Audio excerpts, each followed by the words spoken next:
श्री मल्लिकार्जुन खड़गे जी, leader of opposition.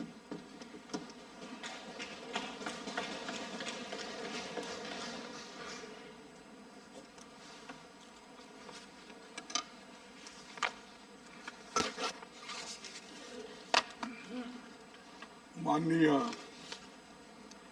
सभापति जी, थोड़ा सा मुझे कोल्ड इफेक्ट होने की वजह से मेरी आवाज़ उतनी बुलंद नहीं है जितना प्राइम मिनिस्टर ने अपने सारी बातें आपके सामने रखी। और ये ऐसा भी होता है, जो पहला वक्ता बात करते हैं ये बफे सिस्टम टाइप, जो पहले जाते हैं पंक्ति में उनको ज़्यादा खाना मिलता है, जो बाद में वहाँ पर जाएंगे थोड़ा फिर उधर इधर की बातें बोलते हैं। लेकिन मैं आपके सामने चंद बातें रखना चाहता हूँ जो मैं खासकर आपसे एक 30-40 साल से अपनी पहचानत है। आप जनरल सेक्रेटरी इंचार्ज कर्नाटका थे, फिर बीजेपी के प्रेसिडेंट भी थे, फिर ये हमारा सौभाग्य है कि आप 3 बार कर्नाटक से राज्यसभा मेंबर चुन के आए।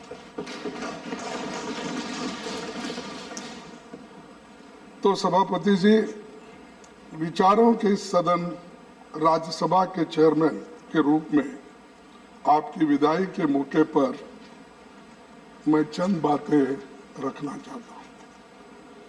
यह तो परमानेंट हाउस होने के कारण संसदीय लोकतंत्र में राज्यसभा की अलग हैसियत है। आज जबकि देश आजादी के 75वें साल पर उत्सव मना रहा है, इस हाउस पर भी देश के लोगों की निगाहें पड़ रही है। आपके लिए नए हाउस नया रहा है, नए हम लोग नए हैं। 19 सालों तक आप राज्यसभा में सांसद रहे। आपके साथ हमारे लगाव का एक दूसरा भी कारण है, जो मैंने पहले ही बताया कि 3 बार राज्यसभा के सदस्य आप चुने गए कर्नाटक से। आप छात्र जीवन से ही राजनीति में एक्टिव रहे। जय आंध्रा आंदोलन चलाने से लेकर अब तक अपने लंबे राजनीतिक जीवन में आपने कई भूमिकाएं निभाई। 1978 से 1985 के बीच 2 बार आप आंध्र प्रदेश के विधानसभा सदस्य भी रहे। यूपीए सरकार के दौरान 2008 से 2014 के बीच आप स्टैंडिंग कमेटी होम के चेयरमैन भी थे। मैं विशेष रूप से आपको ये याद दिलाना चाहता हूँ, आप भूल तो नहीं जाते क्योंकि बहुत से आर्टिकल आपने लिखते ही रहते हैं और अपने पुराने विचारों को भी दोहराते हैं। हम हर पेपर में किसी न किसी दिन वक्त वो पढ़ते ही रहते हैं। लेकिन आपने जो आर्टिकल 371J स्टैंडिंग कमेटी के चेयरमैन होने के नाते हम कर्नाटक के लोग जब आपसे अपील किए, ये बहुत दिन से पेंडिंग है और ये जो है एनडीए सरकार में इसको नकारा गया था, लेकिन उसको किसी ना किसी तरह से हैदराबाद कर्नाटक एरिया को उसको एक पुष्टि देने के लिए, प्रगति करने के लिए हम उस आर्टिकल 371J को यहाँ पर अमेंडमेंट करना चाहते थे। तब आपने फौरन उसको स्वीकार किया।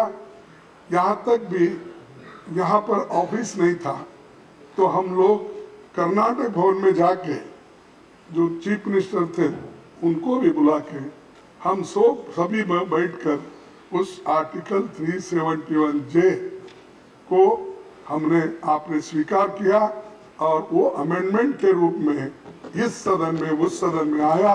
एक भारी जो यूपीए सरकार में जो वायदा किया था वो निभाए, उसके लिए आपका भी मैं धन्यवाद करता हूं।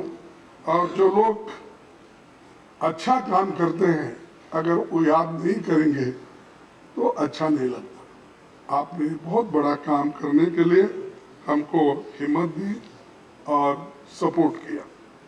राज्यसभा में आपने 11 अगस्त 2017 को सभापति के रूप में अपने प्रथम भाषण में कहा था कि मुझे सभा के दोनों पक्षों की संवेदनाओं, नियमों, मेंबर्स के अधिकारों, विशेष अधिकारों और भावनाओं और कुछ अवसरों पर उनकी हताशा की जानकारी है। आपने अपने स्तर पर प्रयास किया, कई तरह के बदलाव की कोशिश के लिए आप सक्रिय रहे और आपने इस बात की पैरवी भी की कि सभी प्रमुख राज्यों में अपर हाउस बनाने के लिए एक राष्ट्रीय नीति बने। इसी तरह महिला आरक्षण बिल पर सहमति बनाने और कई दूसरी बातें आपने खुलकर कही। मुझे भरोसा है कि सरकार ये काम जो आप अधूरा छोड़ के जा रहे हैं उसको पूरा करेगी। जब मैं लोकसभा में विपक्ष को रिप्रेजेंट कर रहा था तब आप शहरी विकास, आवास तथा संसदीय कार्य मंत्री थे। उसके बाद जब 2017 में आप राज्यसभा के चेयरमैन बने तो मैं भी 2020 में नेता विपक्ष के रूप में आज यहाँ खड़ा हुआ।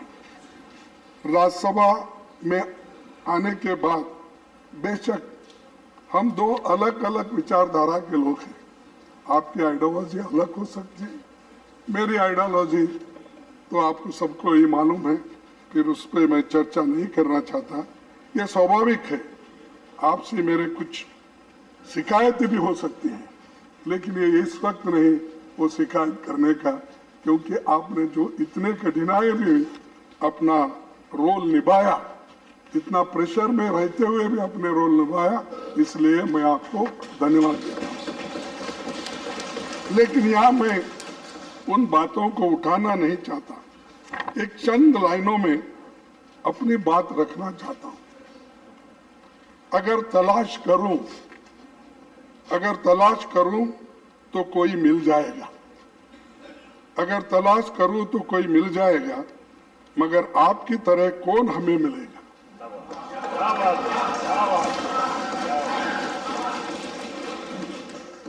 आपके साथ से यह मंजर रौनक जैसा है, आपके साथ से यह मंजर रौनक जैसा है, आपके बाद में मौसम बहुत सताएगा।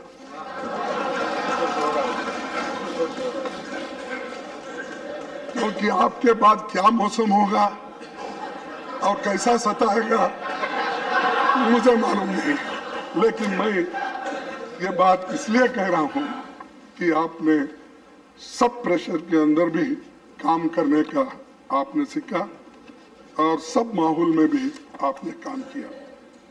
आपके संरक्षण में राज्यसभा के अब तक जो प्रधानमंत्री जी ने यहाँ पर नमूद किए कहे 14 फुल सेशन हुए।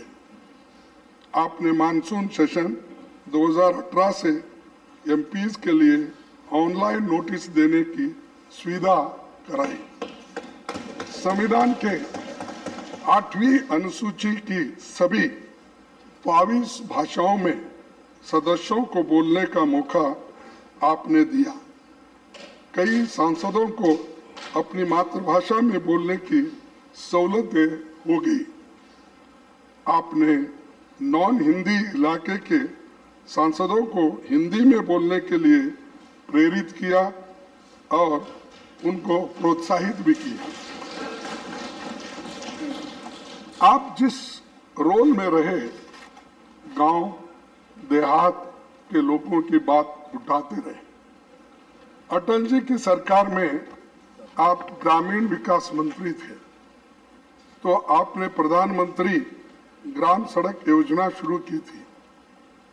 हमारी यूपीए सरकार ने इसे आगे बढ़ाया क्योंकि ये गांव वालों के लिए बहुत फायदेमंद था। 1987 में अटल जी ने कहा था कि राज्यसभा में रहे बिना राजनीति की ट्रेनिंग पूरी नहीं होती। आप तो भाग्यशाली हैं जो इसके सदस्य और संरक्षक दोनों बने हुए हैं। सदस्य भी बने और संरक्षक भी बने। ये जो अटल जी का कहना था वो आपने पूरा कर दिया। सभापति जी, आपने कई बार ये बात कही है कि पब्लिक लाइफ में राजनेता कभी रिटायर होता है न टायर्ड होता है। जो बात प्रधानमंत्री जी अपने भाषण में कहे, तो आप रिटायर भी नहीं होंगे पब्लिक लाइफ से और टायर्ड भी नहीं होंगे, काम करते रहेंगे।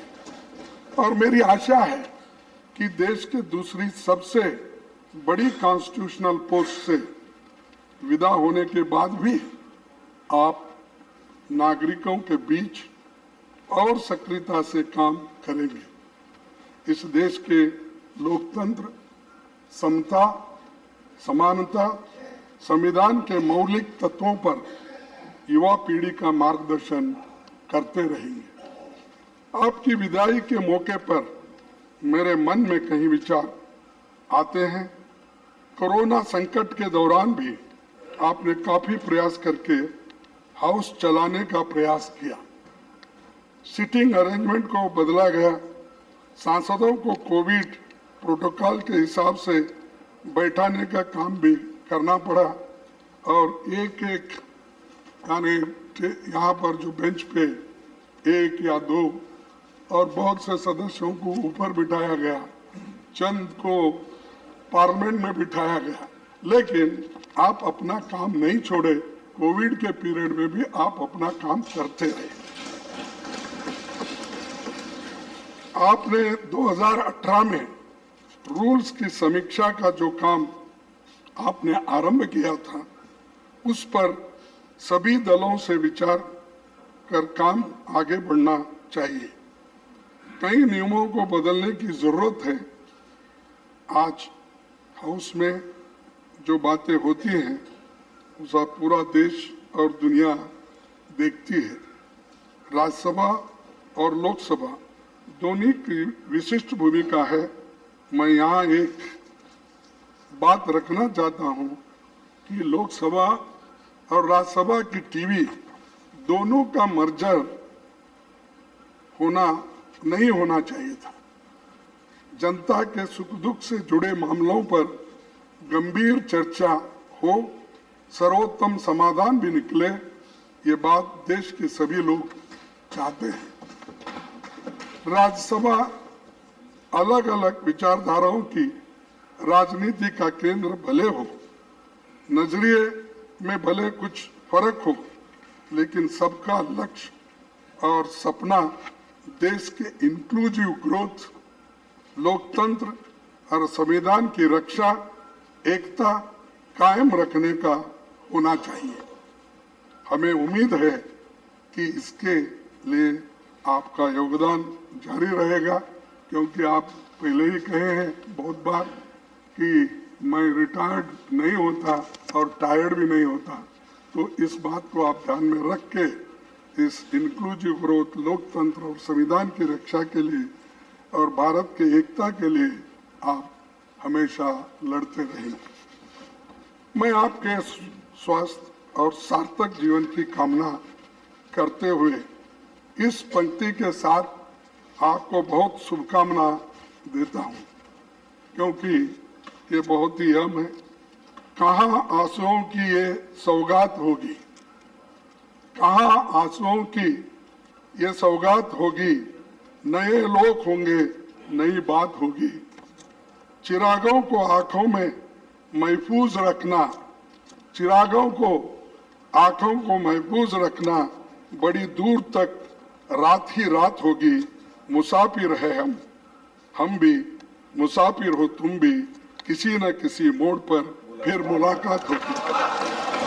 धन्यवाद आप सभी को। धन्यवाद खड़गे जी। मैं व्यक्तिगत रूप में बफे को ज़्यादा पसंद नहीं करता हूँ, सहपंक्ति भोजन के पक्ष में हूँ और विश्वास भी करता हूँ, इसलिए निश्चिंत रहिए, लाइन में कहीं बैठे वहाँ तक आपको सब मिलेगा ऐसा, मगर अपना अपना स्वास्थ्य के हिसाब से लोगों को खाना है। Shri Derek B O'Brien, Trinamool.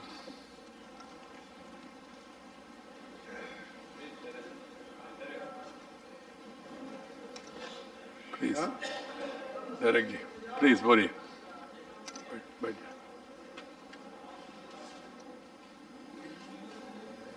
Sir,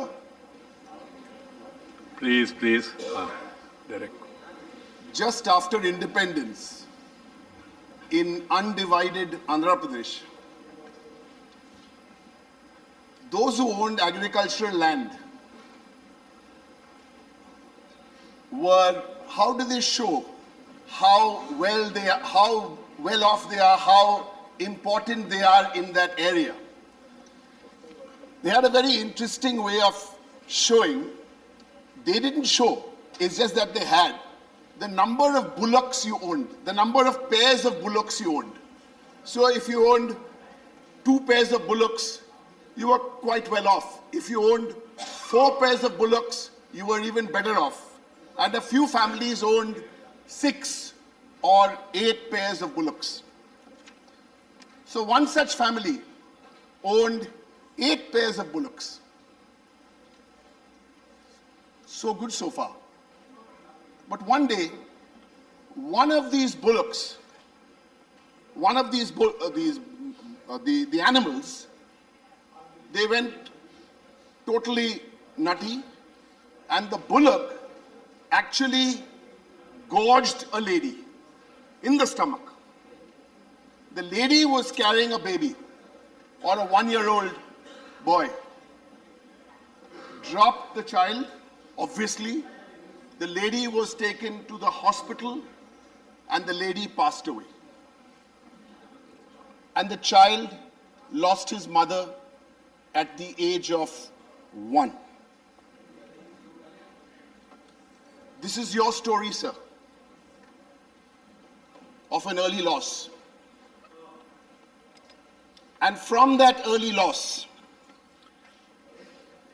you have done whatever you have done, which we can find in not only Wikipedia entries, but in a glorious career you have had. And I don't want to go there today because I think we have lots of speakers, so we'll all talk about that.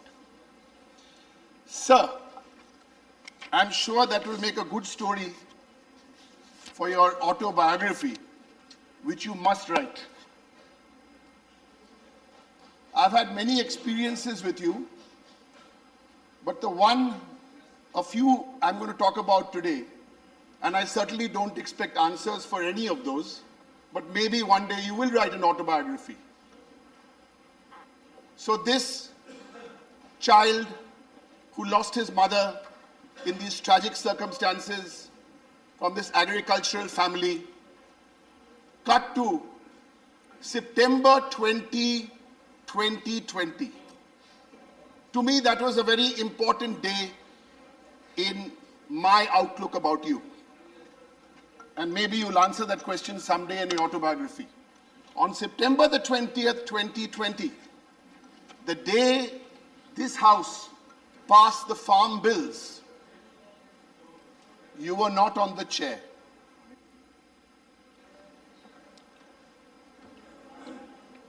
You were not. Sir, you're the only Vice President who has served 4 terms as a Rajyasabha MP.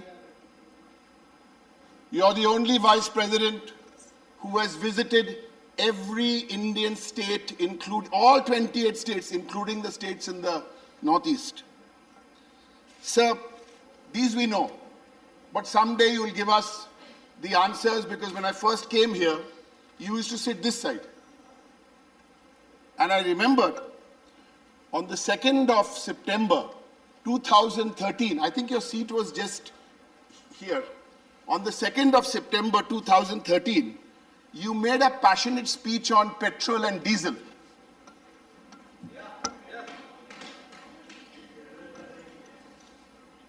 So one day you'll tell us in your autobiography, why then? Let's not go there. Sir, on the 1st of March 2013, I remember one more speech of yours. You led the discussion, Mr. Jaitley was that side, and you made an intervention for about 5-6 minutes on phone tapping. We tried Pegasus last few years, but we didn't get a discussion, sir. And you have really given us one piece of advice, opposition and government, is that talk to each other and solve. I think that's the one take we take away, that you always, in the meetings, you know, sometimes what happens in chambers stays in chambers, but you used to always say, talk. And you would talk in the same tone. You talk to the government, talk and solve. You talk to opposition, talk and solve. And nobody is perfect. You would have tried hard to get our Honorable Prime Minister to perhaps answer one question in your full tenure. That didn't happen. Sir, earlier today, a point was made about productivity in Rajyasabha. Yes, sir. You are the chairman of the Rajyasabha. We want to congratulate you. If you look at the productivity numbers and the number of bills passed, sir, you were there. But there's another side to this argument. And as you leave today, sir, we would urge you, because you have at least 20 more years to offer in public life. So these are the thoughts, sir, to urge you, because there's another school of thought who think that Parliament has become a deep, dark chamber. And you've often advised us, send bills to committees, why only 6 out of 10 no, why only 1 out of 10 bills are going, send bills, scrutinize these bills. And, sir, so these are issues which I'm sure you will address, because I know, autobiography or no autobiography, you will speak your mind and you will guide us. Sir, of all the happy things we remember is the great food you served us and the great host you are. Not only you, but I think equal credit should go to Mrs. Naidu.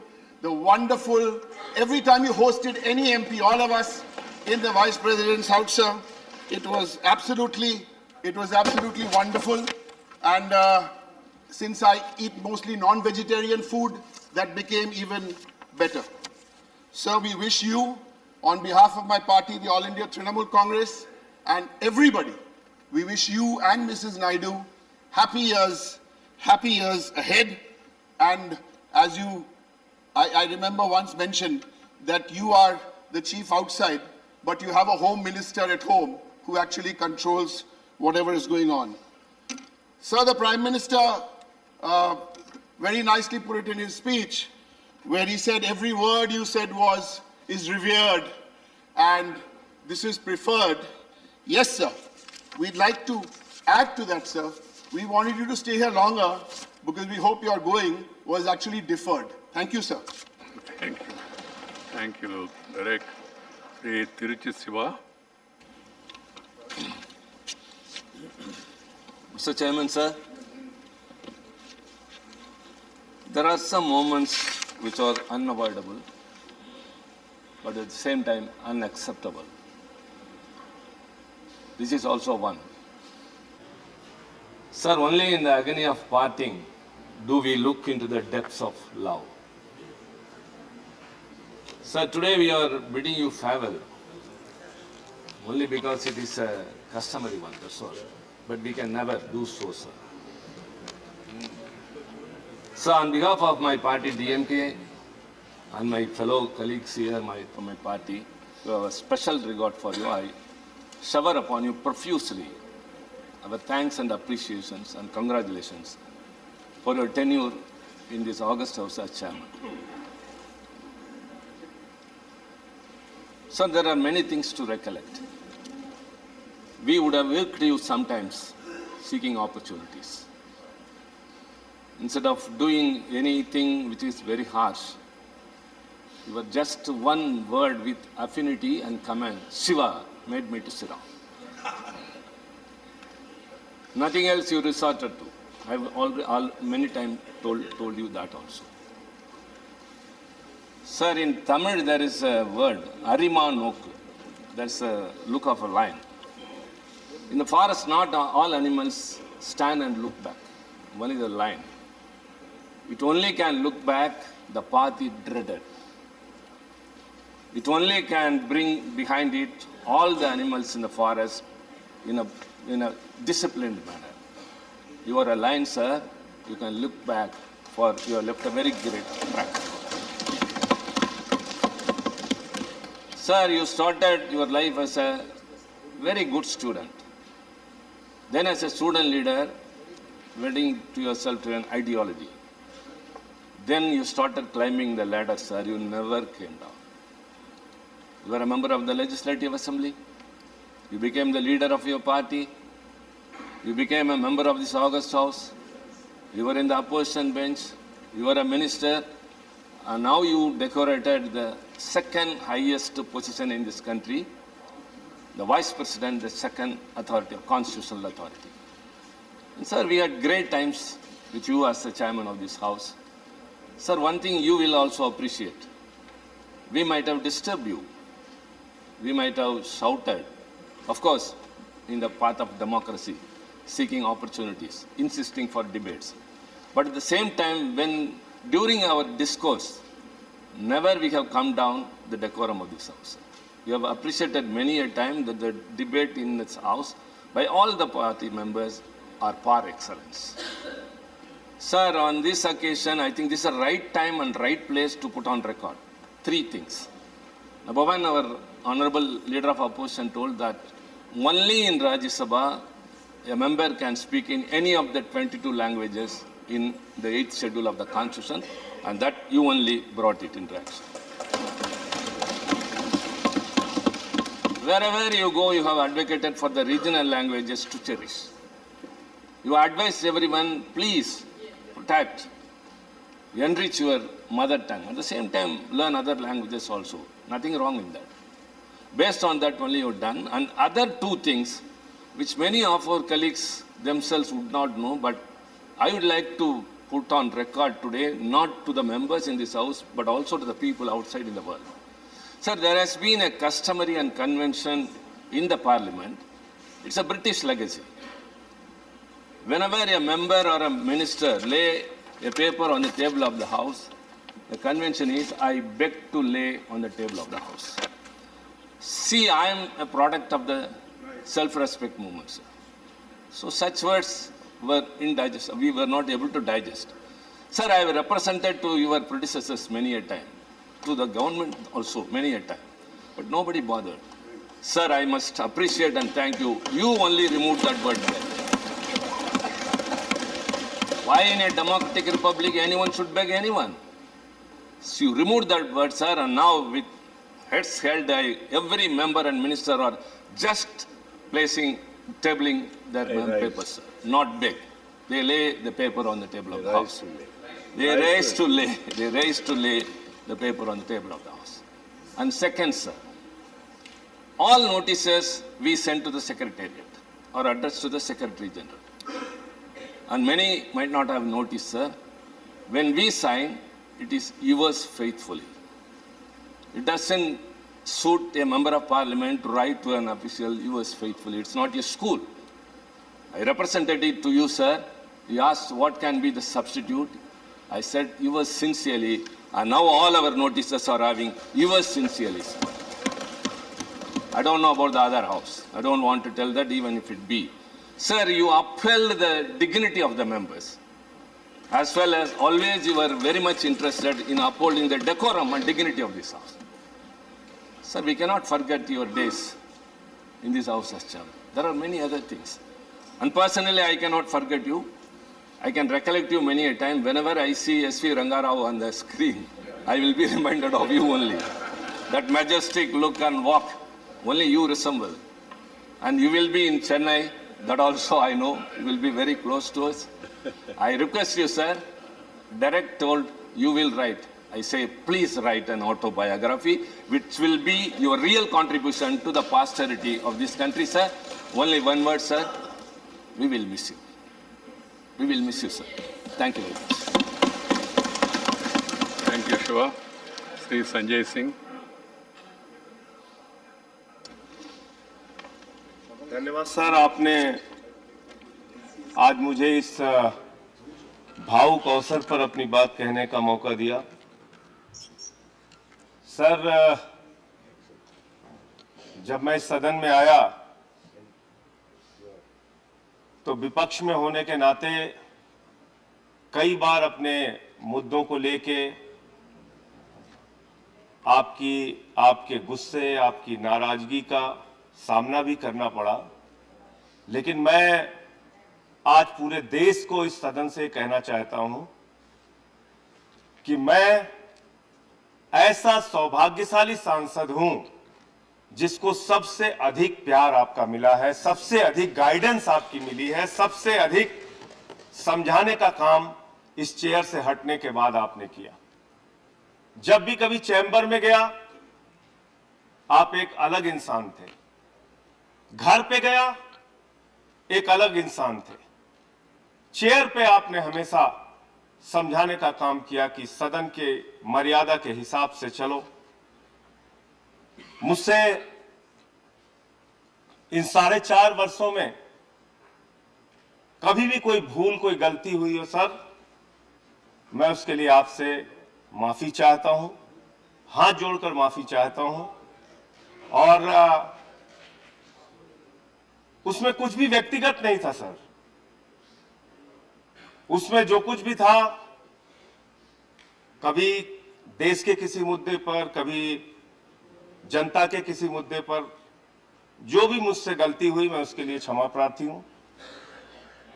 आपका एक वाक्य आपने इसी chair से बैठ के कहा था, ये हाउस, ये राज्यसभा का सदन उसी का प्रतिनिधित्व करता है।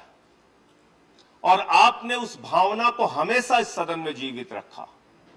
और आपके वो वाक्य थे, विविधता में एकता, भारत की विशेषता।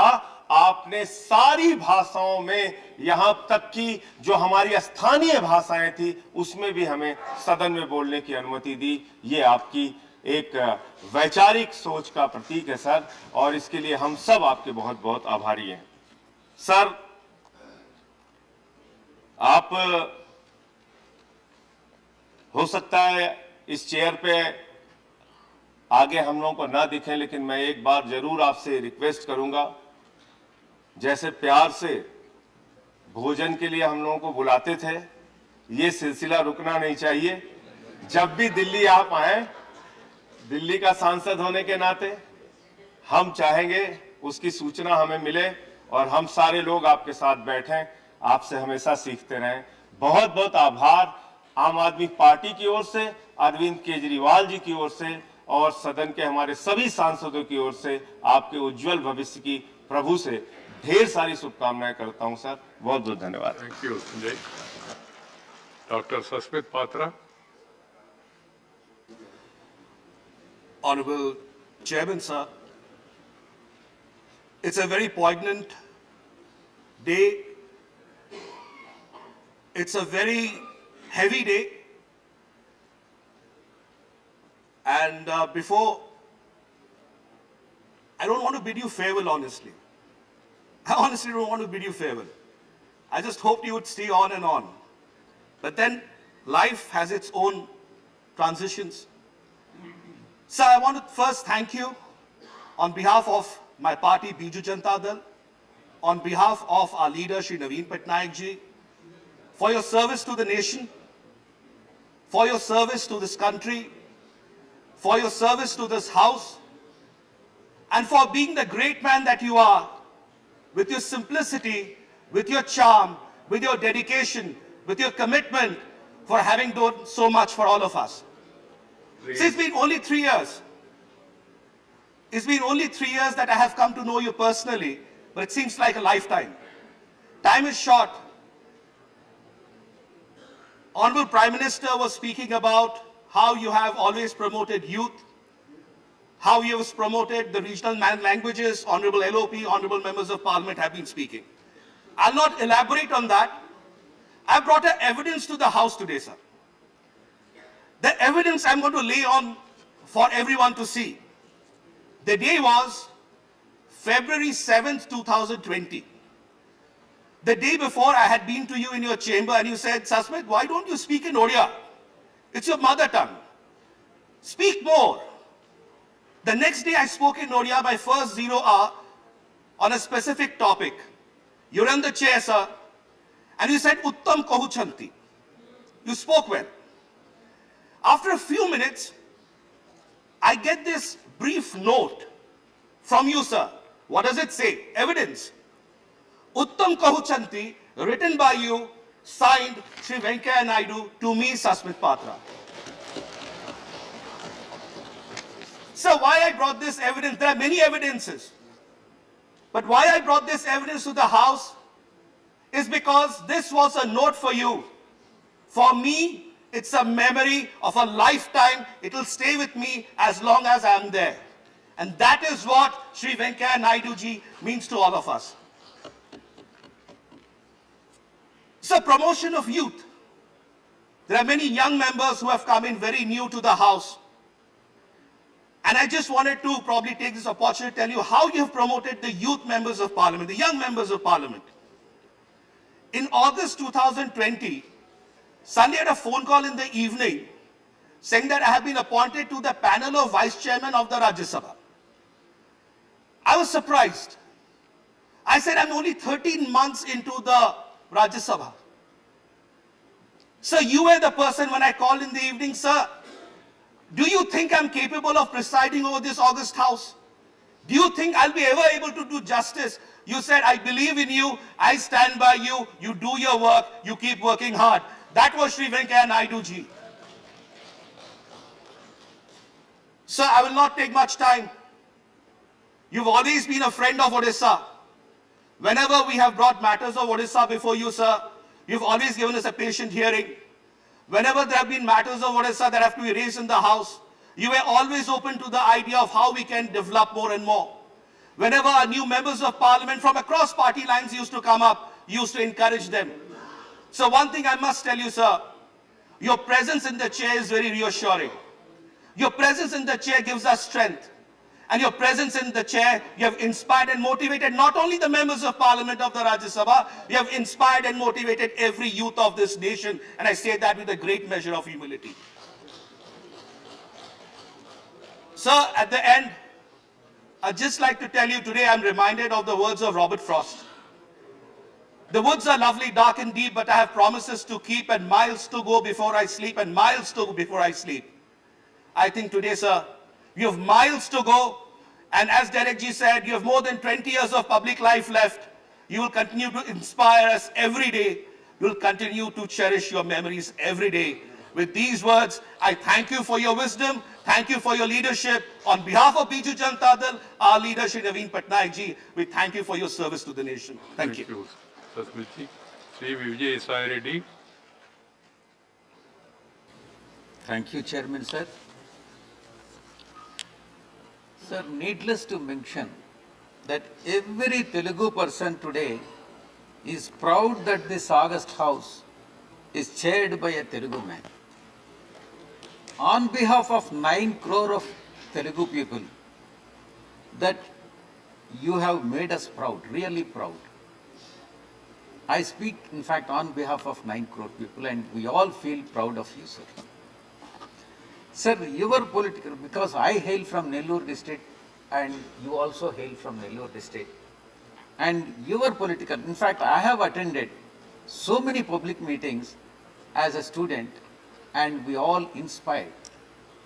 And your political rise is inspirational for all of us, not only Nellurites, even for the entire country, sir.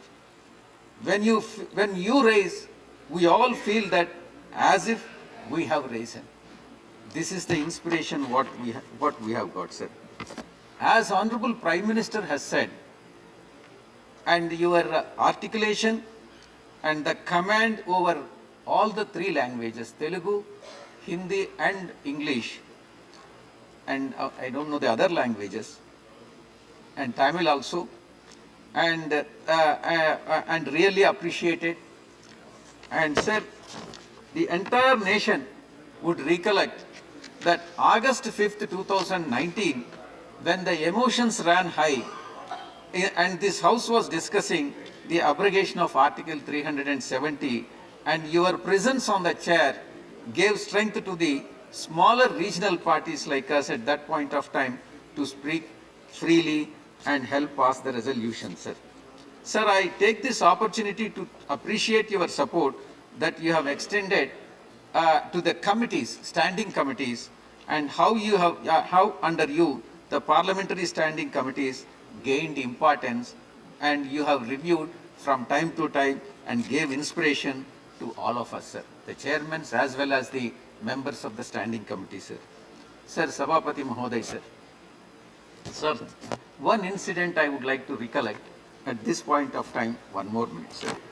6 साल पहले जब मैं इस सदन में आया था, almost 6 years back, sir, तब मैं आखिरी कतार में बैठता था, sir, the last row. Sir, मुझे लगता था कि बोलने का मौका शायद नहीं मिलेगा. Never thought, sir. Never thought that I would get. लेकिन आपने मुझे बोलने का मौका दिया. मुझे ही नहीं बल्कि सभी not only me, sir, सभी नए सदस्यों को बोलने का मौका दिया, सर. सर, मैं सबकी तरफ से आपको धन्यवाद देता हूं. एक और कारण है, सर, जिसकी वजह से मैं आपका आभारी रहूंगा. आपने मुझे चेयर पर बैठकर सदन चलने की योग्य समझा, मुझे मौका दिया, सर. आपका बहुत बहुत धन्यवाद, सर. आप हमेशा स्वस्थ रहे, प्रसन्न रहे, यह कामना करता रहूं. बहुत बहुत Thank you. K. Keshavarao, Dr. Keshavarao, not there. Sri Ahmad Ashfaq Karim, please. Urgent आप हमेशा है. बहुत बहुत शुक्रिया हमारे रेस्पेक्टेड चेयरमैन साहब, आपने मुझे ये मौका दिया और ये सुनहरा मौका मैं किसी तरह से खोना नहीं चाह रहा था. आज मैं अप्रैल 2018 से इस सदन में हूँ. वाकई आज का जो माहौल है, ऐसा माहौल मैंने कभी नहीं देखा. ये सिर्फ आपकी मोहब्बतों और जमहूरी निज़ाम की तरह हाउस को चलाने के बदले आज लोग कुछ एक अजब सा माहौल है. आज इस तारीखी और यादगार अलविदाई प्रोग्राम के मौके पर खुशी और गम के जज्बात का मिला जुला असर अपने वजूद समेत पूरे मजमे में मैं देख रहा हूँ. और ये सिर्फ आपकी मोहब्बतों, आपने जो मोहब्बत दिया है उसके नतीजे में है. खुशी इस बात की है कि हमारे जमहूरी निज़ाम इस कदर मजबूत और खूबसूरत हैं कि इसके पाबंद आप जैसे कद्दावर लीडर और तारीख साज रहनुमा भी हैं. मुद्दत सदारत मुकम्मल हुआ और खुश दिली से न सिर्फ अलविदा कह गए, बल्कि अलविदाई तकरीब को आप जीनत भी बख्श रहे हैं. और आपसे पहले के हमारे बुजुर्गों ने भी यही किया और वह आइंदा भी यही रहेगा. हर कोई अपनी मुद्दत पूरी करने के बाद बावकार चेयर दूसरों को सपुर्द कर देता है. यही सिलसिला चल रहा है, दूसरों को हवाले कर देता है. इससे हमें बहुत कुछ सीखना चाहिए, हमें बहुत कुछ इससे सीख मिलती है. खुशी इस बात की भी है कि आपने अपनी पूरी मुद्दत में तमाम अरकान यानी माननीय सदस्यों का न सिर्फ एहतराम किया बल्कि उन्हें अच्छे माहौल में अपनी बातें सदन में रखने का मौका भी दिया और जमहूरी रवायात व इक़्तिदार को कायम रखने की हत्तल इम्कान कोशिश करते रहे। लेकिन गम के जज्बात का भी दिमाग और दिलों पर गहरा असर है। आपकी यादें, आपकी बातें मुद्दतों तक रहेंगी दिलों पर, और इस मजबूत मुल्क के सियासी और तारीखी पन्नों में आपका नाम अदब से लिया जाता रहेगा। हम सब दुआ करते हैं कि आपकी अगली जिंदगी भी सेहत व आफियत के साथ गुजरे और समाज व मुल्क को तरक्की की राह पर लाने की आपकी कोशिशें जारी रहें। गूंजते रहेंगे तेरे अल्फाज मेरे कानों में, तूने तो आराम से कह दिया अलविदा दोस्तों। Thank you. Doctor John Brittas.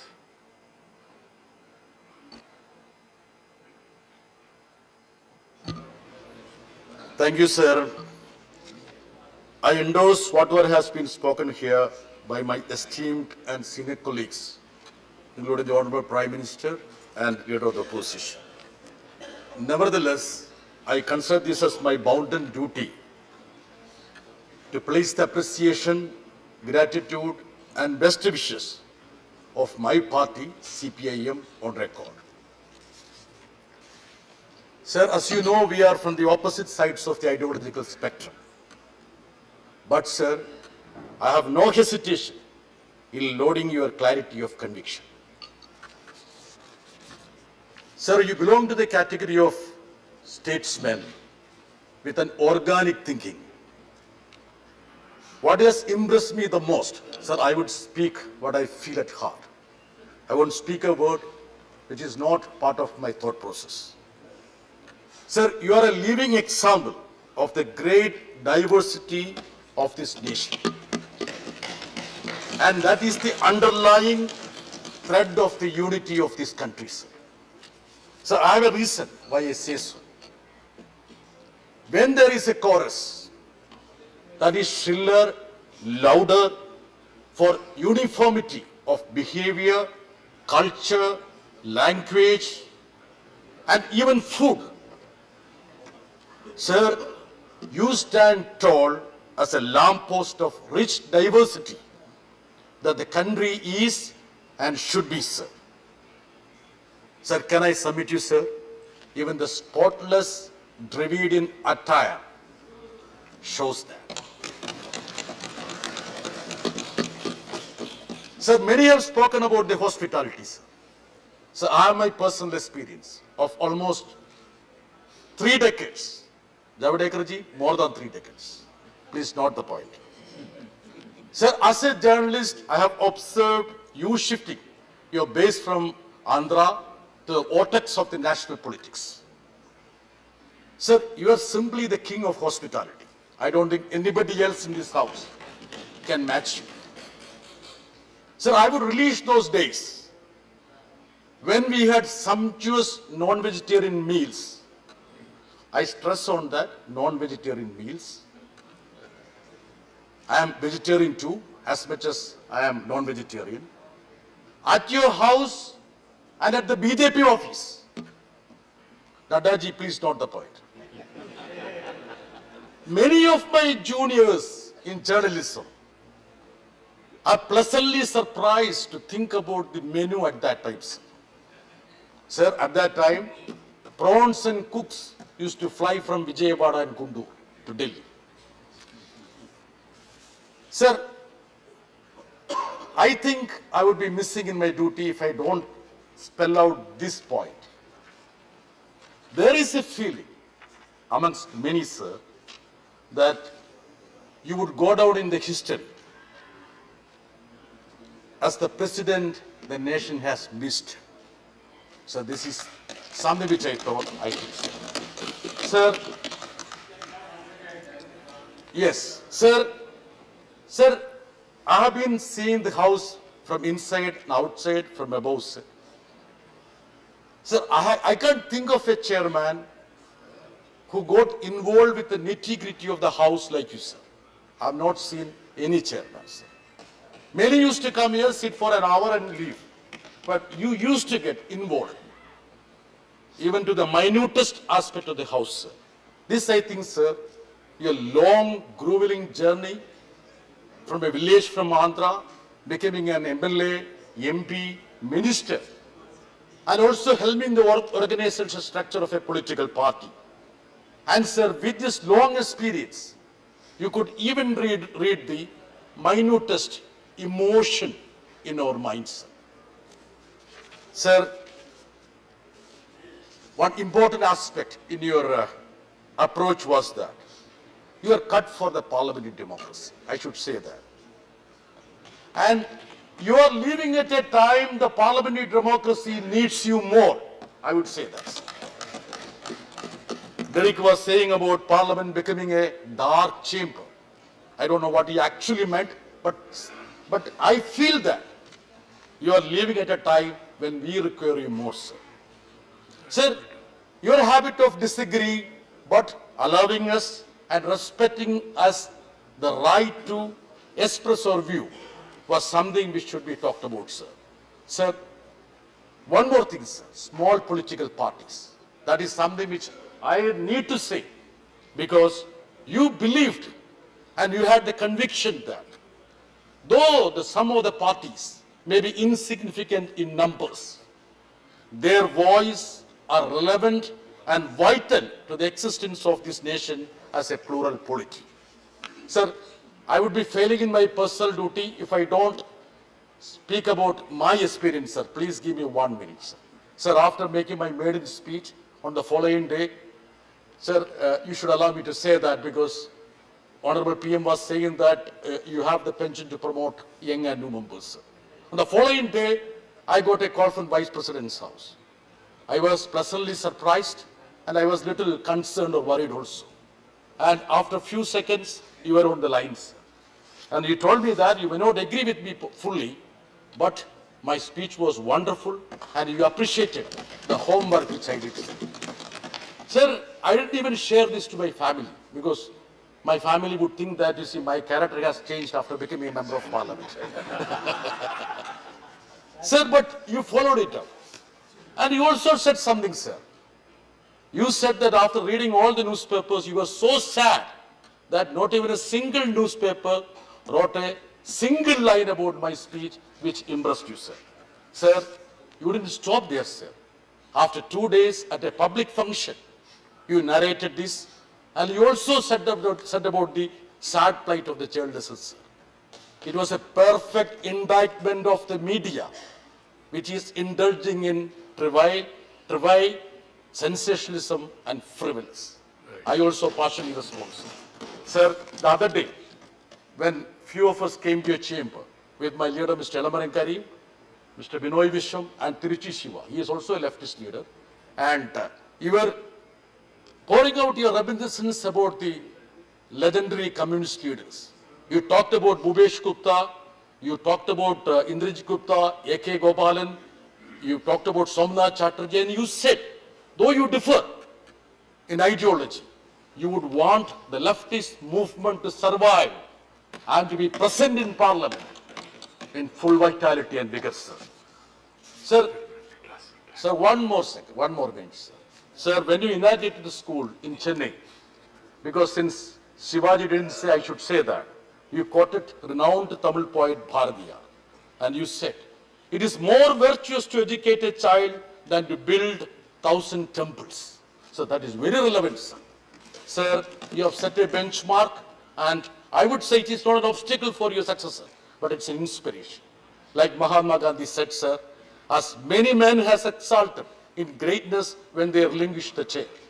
As he said, power is of two kinds. One is obtained by the fear of punishment, and other by acts of love. Power based on love is 1,000 times more effective and permanent than the one derived from fear of punishment, sir. Wish you the best for all your future endeavors, sir. Thank you very much, sir. Thank you. Honorable members, I have a list before me. We have 32 speakers. Keep the time in mind. And I don't want to cut anybody in between, but at the same time, the duty compels me that I should remind you about that time.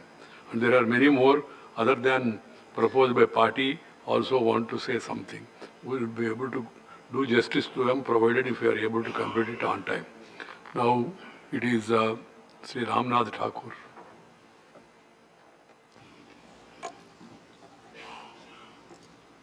श्रद्धेय सभापति महोदय, जिस तरह एक परिवार का मुखिया सारे सदस्यों को देखभाल करता है, उसी तरह राज्यसभा में आपके आने के बाद सारे सदस्यों को आपने एक गार्जियन की हैसियत से देखा, समझा और उसे दिशा निर्देश दिया। संसदीय जीवन में आपने जो ज्ञान, अनुभव, बुद्धि का जो इस्तेमाल किया, मैं उससे बहुत प्रभावित हुआ। आपने 13 सत्रों की अध्यक्षता की और देखा कि सदस्यों का गुस्सा कैसे आपने झेला और कितने अच्छे ढंग से अनुभव के आधार पर उस गुस्सा को शांत किया। आपके अध्यक्षता में 177 बिल पास हुए और समयबद्ध तरीके से आपने बिल का निष्पादन किया। मैं अपनी तरफ से, अपने परिवार की तरफ से, अपने दल की तरफ से बिहार के मुख्यमंत्री श्री नीतीश कुमार जी की तरफ से नहीं बिहार के 13 करोड़ जनता की तरफ से, राज्यसभा में जितने मेंबर हैं उनकी तरफ से मैं आपके स्वास्थ्य के अच्छे स्वास्थ्य की कामना करता हूं और यह कहना चाहता हूं, किसी रचनाकार ने कहा है, नजरें बता रही है तुम दूर जा रहे हो, नजरें बता रही है तुम दूर जा रहे हो, पर दिल ये कह रहा है आप पास आ रहे हो। इन्हीं चंद शब्दों के साथ मैं आपके प्रति संवेदना व्यक्त करता हूं। धन्यवाद। धन्यवाद Ramnath ji. Doctor तंबिदुराई।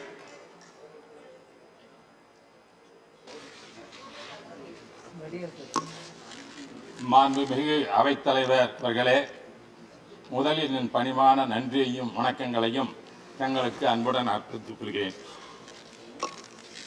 Mr. Chairman, sir, I thank the opportunity given to me to pay my gratitude to the Honorable Vice President and the Chairman of this House, who is demitting the office today after a long, cherished career spanning over half a decade, starting from your college days, sir. Sir, I recollect the long friendship I have with you since the days you came to the Parliament in 1998. I was Minister for Law and Surface Transport under the able leadership of Sri Rajyasabha ji. So I had the opportunity of seeing you in the Rajyasabha participating in many of its activities. And also, sir, when I has become the Deputy Speaker of Lok Sabha, support of our Honorable Modi ji and our Amma, you were the Parliament Affairs Minister there. And also, I have seen your hard work and pleasant manner in dealing with the friends and fellow members have been the prime dreams for your study steady growth, sir. And also, sir, I want to mention the days you have spent in Apollo Hospital when Amma was, Honorable Chief Minister was in the hospital. You have spent a long time helping us how to recover from the death condition. But unfortunately, she faced that last days of the death in the hospital. You are the instrument there. You went a lot of time to arrange all the arrangements for all funeral and everything. I cannot forget, and our party ADMK cannot forget all these things. How you spent with us those days, sir. I am very grateful to you. So at the same time, sir, as Minister for Rural Development under the able leadership of Modi ji and Parliament Affairs Minister of Urban Development, Housing, Minister for Implementation and other activities, under the poverty elevation, you have given an impeccable administration. Please, You have please. शांति आपस में Initiated बात नहीं करना.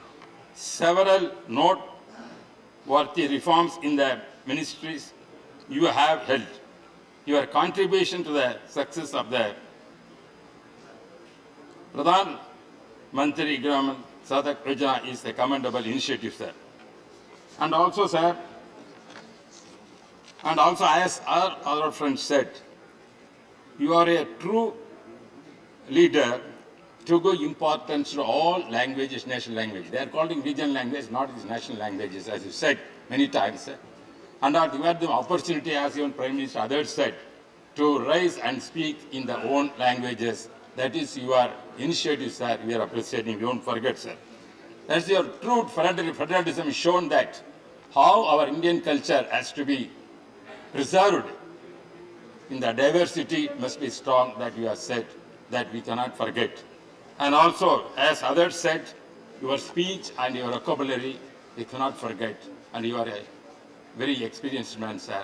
And you are a guide and also as a model to us in the coming days. As others said, sir, there is no retirement in your life. Still there is a time. Nowadays, I am having that kind of thinking, sir. You are a vice president now. Vice president is not the end. There are other posts also there. Therefore, you in your public life, it may be a temporary phenomena. You are dominating the office, but there is the opportunity. God will wish you that you come up once again to guide us in the parliament also in some other capacity. I am hoping that, sir. In that sense, sir, I don't want, as you said, as also I am presiding officer, many 15 years I served in the Rajyasabha. As you instructed, I cannot most of the time. I am once again limit my everything speech. You will have many more opportunities in the future to serve the Mother India. May God bless you in the health, happiness, joy, and all the best wishes, sir. Thank you very much. Nandri, Thank you. Sri Farpul Patel.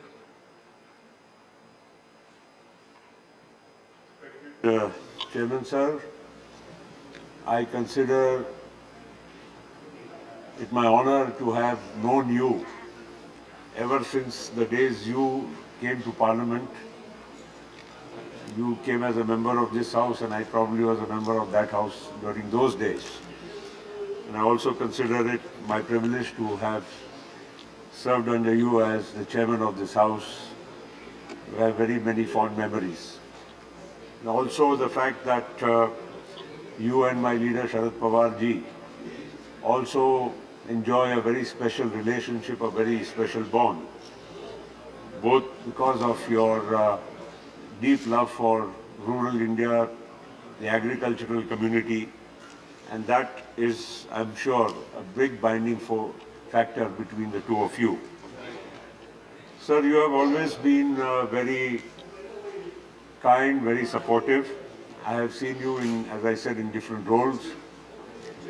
When you were minister in the government, Vajpayee ji's government, as the Rural Development Minister, we would come many a times with our constituency works, and you would be more than forthcoming and more than willing to help and support any good work which any member of parliament, irrespective of party affiliations, would come to you. These are qualities, sir, which don't come to everybody naturally. But I think Dubey kind of... आप पहले ये निकाल के सुनिए, शांति से बैठिए. I don't think, sir, these qualities have to be acquired. They are natural to you, that you have been very, very supportive of all members of parliament. Even here we have seen, as the chairman, sir, you have encouraged many new members, have acknowledged that fact, that how you have been giving them opportunities to speak about not only their area but in national interest, in many other areas of interest which members of parliament may have. And also the fact that you have been also troubled a lot by us as a house. I've seen many emotional moments which you have gone through. And actually, I tell you, sir, I've been pained whenever I have seen sometimes a tear or two in your eye. I know the anguish and the dilemma which you were going through. And I'm sure members also acknowledged it. Maybe there were political compulsions. But as far as I am concerned, or my party and Sharad Pawar ji are concerned, you know very well, sir, you have drawn a Lakshman Rekha for decorum in this parliament, and which we have always, always adhered to. I've never given you, or our party has never given you, any reason to feel agitated or feel angry about our conduct. But nonetheless, sir, I think it is many a thing one can speak, many have spoken, and you have already mentioned about the paucity of time. So all I can say, sir, we wish you all the very best, sir. आपके जीवन में बहुत बहुत अभी और कुछ योगदान आपको इस देश के लिए करना बाकी है, सर. तो आप यहाँ से जाएं और कोई जगह पर अपने कार्य की शुरुआत करें, लेकिन आपसे एक ही गुजारिश है, सर, कि आप जहाँ भी रहे स्वस्थ रहे, लेकिन कभी हम लोगों को अलविदा ना कहे. प्रफुल्ल जी, श्री शिवसेना कोई है? नहीं. श्री राम गोपाल यादव जी, प्रोफेसर राम गोपाल यादव. श्रीमान, इस तरह के अवसरों पर मैं अक्सर अपनी बात पूरी कभी कह नहीं पाता. मैंने इससे पहले डॉक्टर शंकर दयाल शर्मा से लेकर अब तक सभी माननीय सभापतियों के विदाई फेयरवेल इस कार्यक्रम को देखा है, लेकिन चूंकि आपसे व्यक्तिगत मेरा अटैचमेंट बहुत रहा, आपने जैसा स्नेह आपसे मुझे मिला वैसा किसी से पहले नहीं मिला था. हालांकि माननीय भैरव सिंह जी से भी बहुत अच्छे हमारे रिश्ते रहे, लेकिन आज जो मुझे महसूस हो रहा है आपके विदाई समारोह में, ऐसा अंदर से मुझे परेशानी कभी नहीं हुई. मैं मुझसे पहले जिन वक्ताओं ने जो कुछ कहा उनसे अपने आप को संबद्ध करते हुए यही कहना चाहूँगा कि आज आप सारे प्रोटोकॉल से और सारे बंधनों से मुक्त हो रहे हैं. इसलिए आगे आने वाले समय में आप अपनी जो दृढ़ इच्छा शक्ति से स्वतंत्रता पूर्वक जो लोगों को संदेश दे सकते हों, चाहे यूनिवर्सिटीज़ में जाके जब भी जाएंगे आपको तो बुलाएंगे ही लोग, और आप अपनी बात कहने में बहुत सिद्धहस्त हैं ही, तो उसमें कोई बंधन न हो. देश के हित में, संविधान के हित में जब भी कुछ कहना पड़े, मैं ये उम्मीद करूंगा कि आप उसी तरीके से कहेंगे. आप स्वस्थ रहें, आपका परिवार ठीक तरीके से रहे, यही मेरी कामना है. धन्यवाद राम गोपाल जी. श्री विनय विश्वम.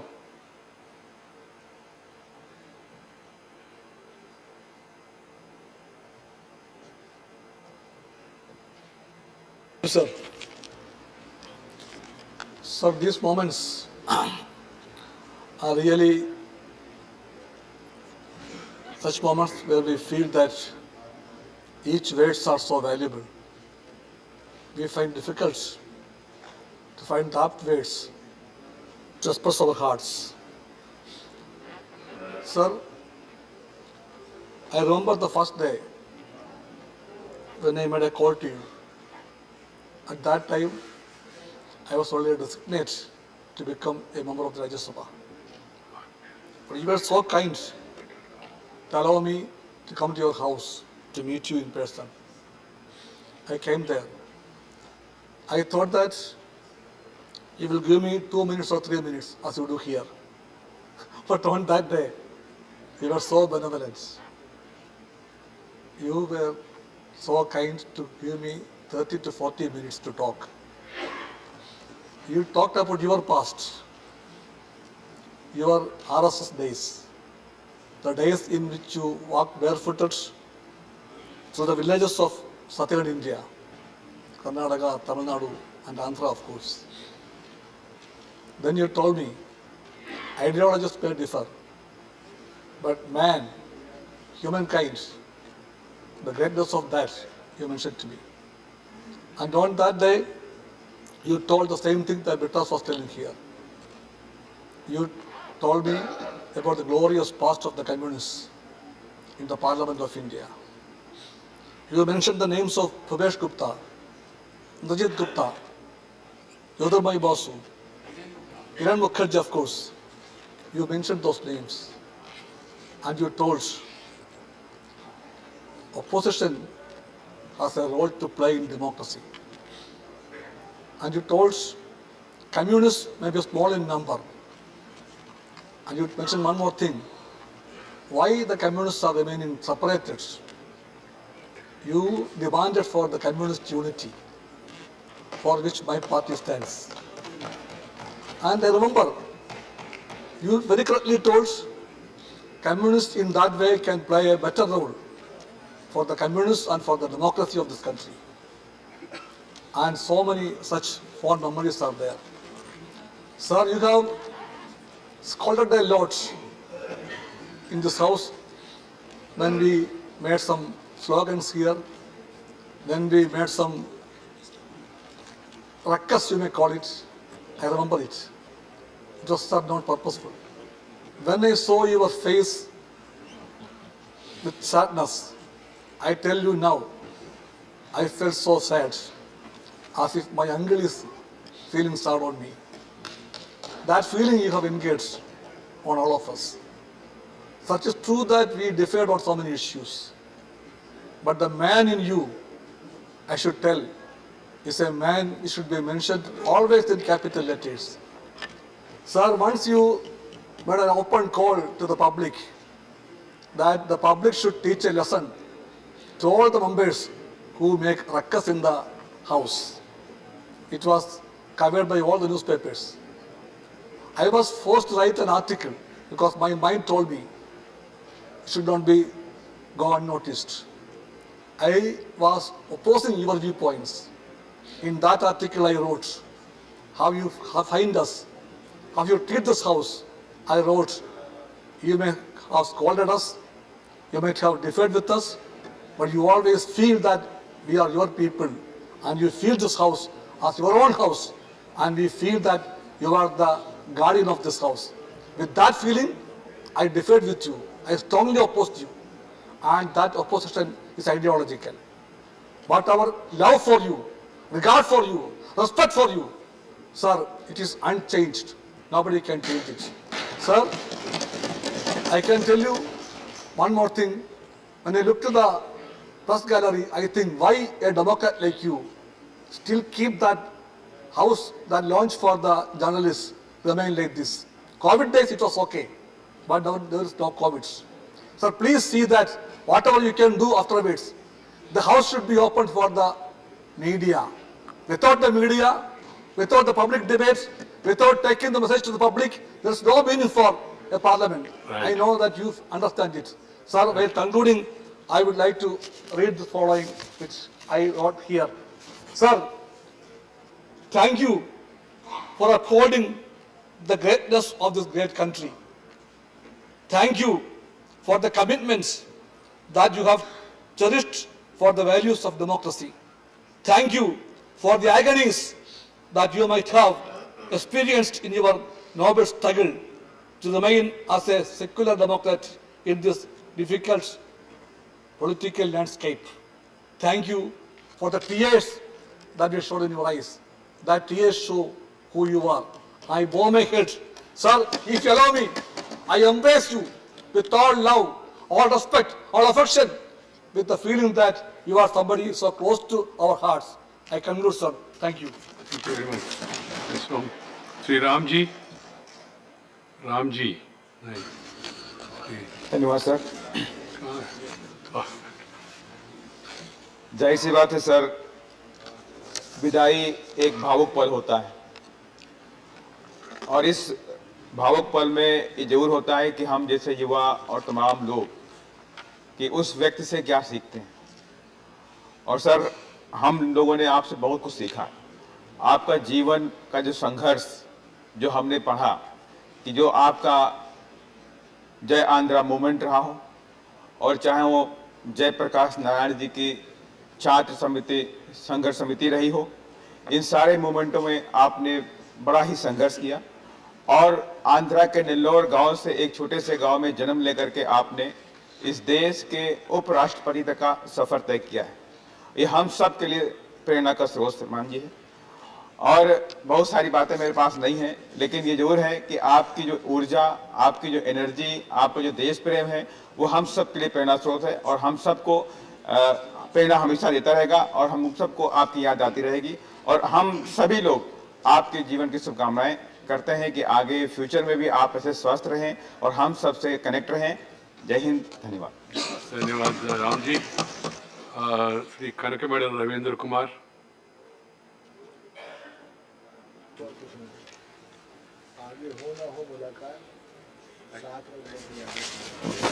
Thank you, sir.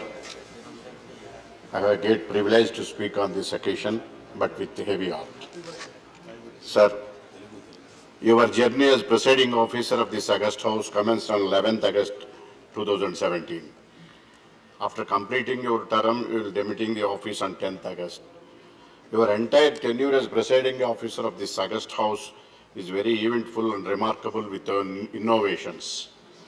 Sir, I have learned so many things under your leadership and how to become a good parliamentarian. And you are always reminded as a guiding force to me and to all the members of this August House, and always motivated the members of this House to give their best discussion, passing of bill and whatever the business that were transacted in this House. Sir, I don't have any hesitation to say that you are a pride of the country in general, particularly Telugu people in particular. Sir, the way you promoted usage of Indian languages in the House and encouraged more and more members, sir, use their mother tongue in raising the issues in the House, appreciated by one and all. Sir, I could recollect that the bonding with you, I had its genesis during the student life as a leader of the student leader and or the leader of Jayandra movement itself, starting from Nellore district. The bonding started during the student life, continued between us till now. It will continue forever. Sir, the books written by you during your tenure as presiding officer of this August House stands testimony to the scholarly aptitude you have within yourself. You never missed any forums to give speech on wide-ranging subjects, which shows the deep knowledge you have in each and every subject. Under your auspicious leadership, we had the privilege of online submissions of various notices through e-notices portal. Many efforts were made to reduce the usage of the paper in the day-to-day functioning of the House. Sir, you have been rendering marvelous services to the particularly Telugu states under a Swarna Bharati Trust. And now, though you are retiring from this office, according to your words, but you are not tired. Sir, I hope that you will continue the services and also render service to the public at large without any restrictions at present. So finally, sir, when the On one occasion, I have seen an angry from you, but I never witnessed. On that only recently, when the house was frequently disrupted, that you have expressed your anguish by saying that my operation depends on your cooperation, otherwise there will be separation. So, like that, sir, you are always encouraging the debates, treasury benches and also the opposition benches. And thank you for your guidance, and it will, I hope that your guidance will continue forever. Thank you for giving us. Thank you. Ramdas ji. Ramdas ji Atwale. सभापति महोदय, आप हमें छोड़कर जा रहे हैं।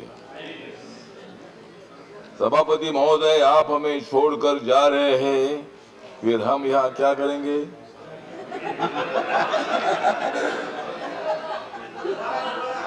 आपने हमें विश्वास दिया है। आपने हमें इतना विश्वास दिया है कि हम किसी को नहीं डरेंगे। आपने हमें इतना विश्वास दिलाया है कि हम किसी को नहीं डरेंगे और 2024 का चुनाव नरेंद्र मोदी जी नहीं हारेंगे।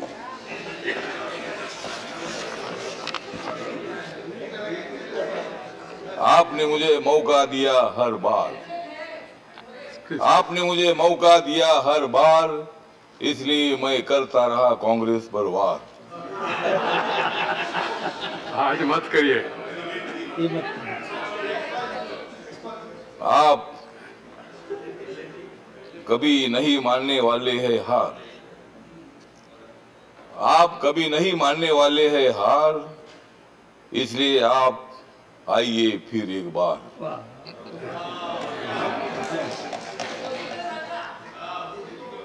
जो आते थे बार बार वेल, जो आते थे बार बार वेल, उनको सस्पेंड करके आपने उनका बंद कर दिया था खेल।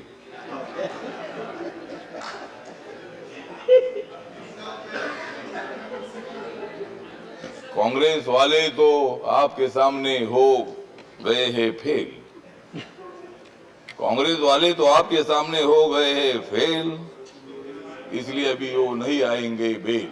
ठीक है, चलो पार्टी को छोड़िए। मैं इतना ही बताना चाहता हूं कि आपका अंदाज बहुत अच्छा था, आप सभी लोगों को साथ में लेकर चलते थे।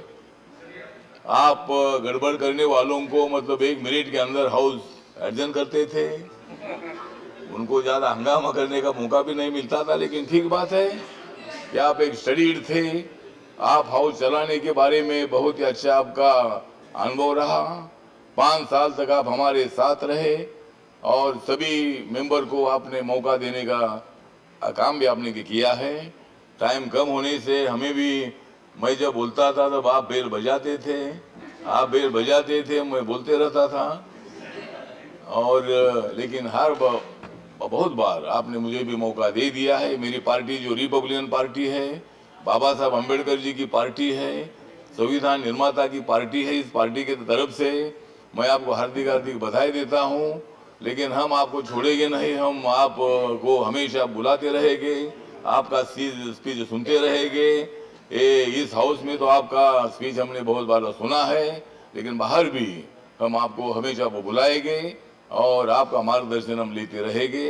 इन्हीं शब्दों के साथ मैं आपको हार्दिक हार्दिक शुभकामना देता हूं। आपने हाउस बहुत अच्छा चलाया, इसीलिए आपको शुभकामना देता हूं। जय भीम, जय Bharat. Right, Ram ji. Shri Virendra Vysya, you have only 2 minutes. Honorable Chairman, sir, on behalf of my party, Assam Gana Parishad, I'm standing here today not to say goodbye or farewell to you, sir.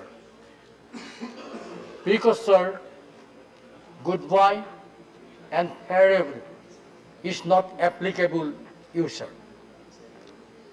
Sir, in my student life, when I took part in the debate, once I got a topic, the topic of debate was that we cannot say goodbye to Mahatma.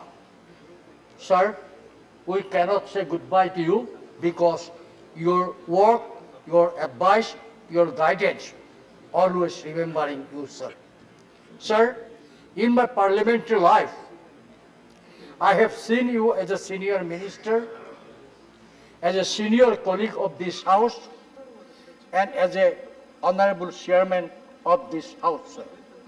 Sir, as a minister of rural development, you are the most successful minister, and you are a very learned, sir. You are a very learned person, sir, and it was already reflected in your speeches in the parliament, from where we can learn many things in our life, sir. I remember, sir, in the year 2014, when I was in the 2009, when I was a member of this house, when I spoken to any topic, from this, sir, from the first row, sir, you always encourage us, sir. Sir, you are a very strong supporter, strong motivator of the mother tongue, sir, mother language, sir. So I today remember when I spoken in the house on learned singer Dr. Bhupen Hazarika, you have given the reply in Assamese, sir. So this is the recognition to my language, sir. This is the recognition to my mother tongue, sir. This is the language to 3/4 people of Assam, sir. Sir, you have told me 2 minutes, sir. Today, definitely, sir, I follow your direction. Sir, on behalf of people of Assam, on behalf of entire northeastern region, we pray Ma Kamakya to give you bless for your good health, speedy health, and you continues to contribute to our society, in our democracy, in our education system, in our parliamentary system. Thank you very much, sir. The House is adjourned to meet at 2:05. 2:05.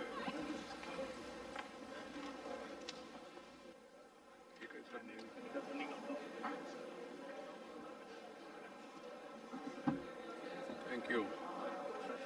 Sorry. There's no way to. माननीय सभासदों, माननीय सभापति जी,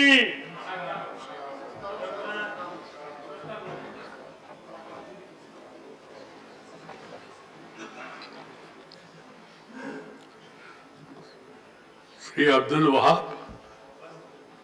Sir, normally, as you know, I am talking very less, but today I am speechless. But in farewell to your case, I don't know. I can go up to half an hour, 1 hour. Today is the first time I am feeling so.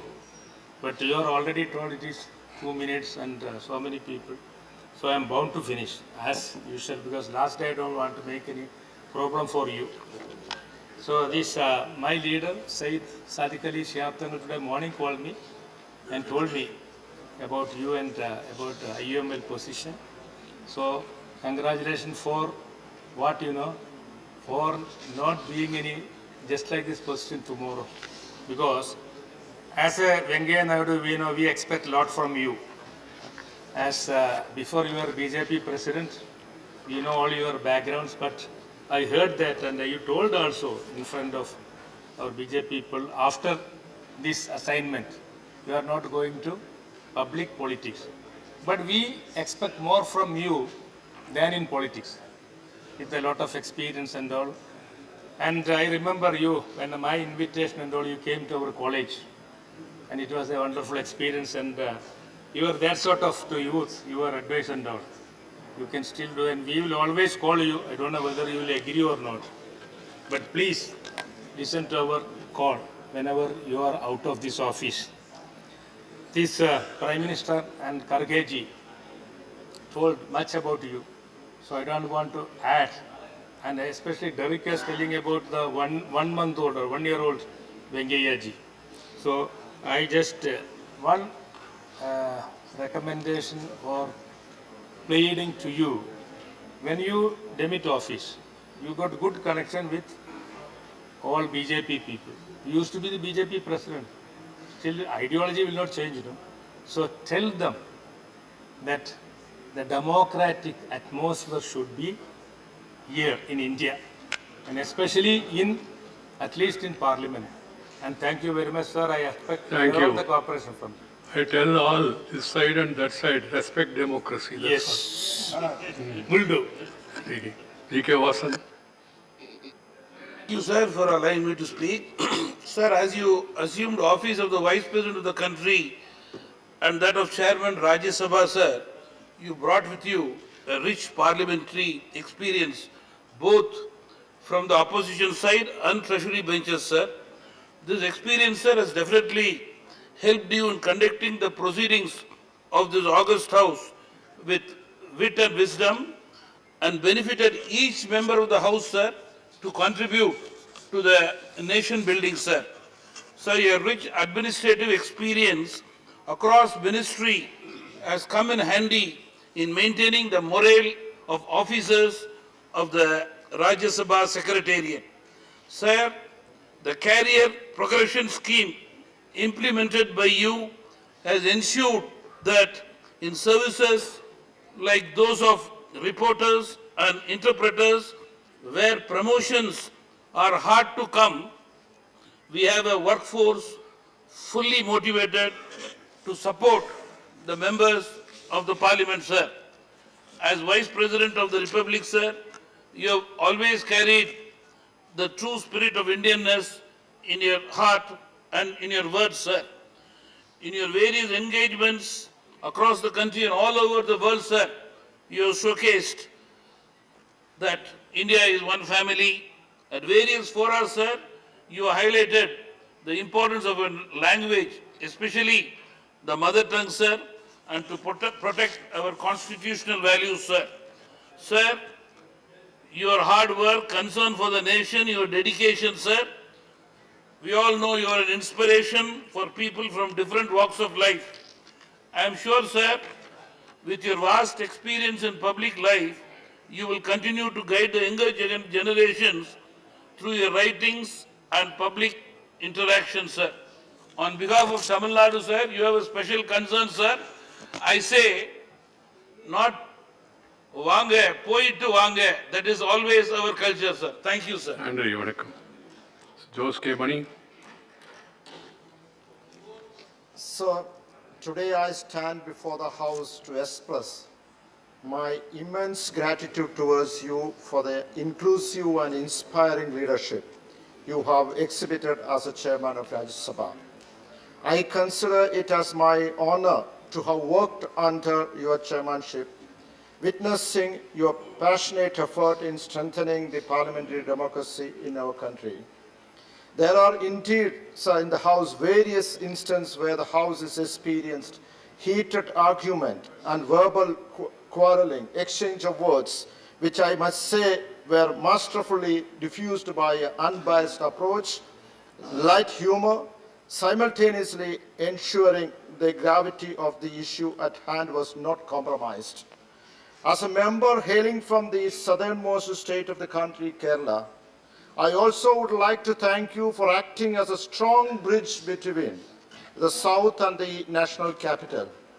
Coming from a southern state yourself, you are very well aware of the diversity in culture and tradition and have worked towards ensuring these differences will not cause any strife. Your presence in a way ensured the southern state will not be overlooked. So to conclude, your tenure and presence as a chairman had made an impact in Rajya Sabha with your intervention, deliberation, words and action and decisions. As days and as weeks and months and years go by, always your name will be remembered every nook and corner of this august house. Sir, adieu and all the best to you from my party, Kerala Congress, in your future endeavor. Thank you, sir. Thank you, Justice Mani. Ajit Kumar Bayan. Ajit Kumar. Thank you, Chairman, sir. At the very outset, I convey my best wishes to the next phase of your life.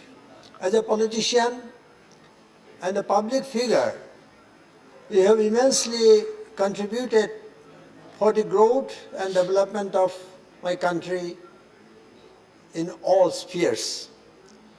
Your role as a chairman of Rajyasabha is highly laudable. Sir, you know India and its states by heart. I was pleased to read one article, one of your articles on Kanaklata Barua, a brave heart and a martyr of 1940 to Quit India movement from my state, Assam. Sir,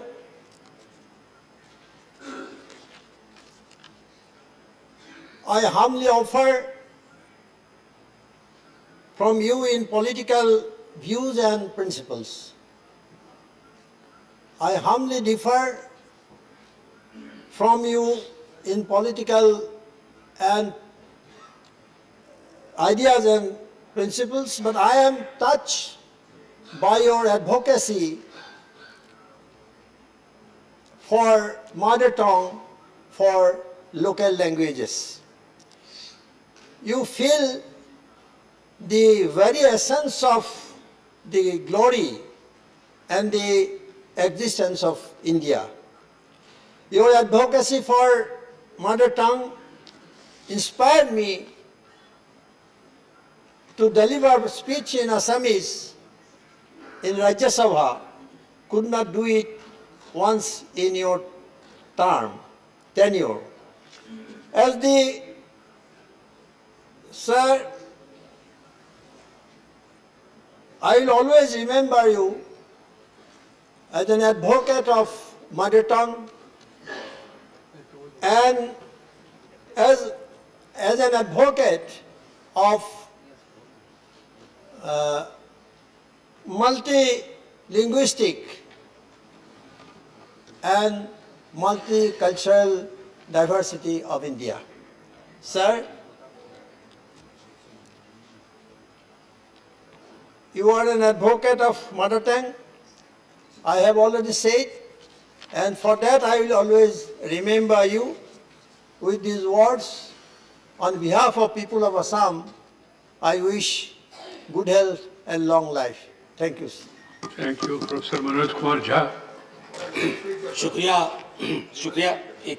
शुक्रिया sir. संभवतः आज मैं आखिरी बार आपके लिए इस संबोधन का इस्तेमाल कर रहा हूं, माननीय सभापति महोदय।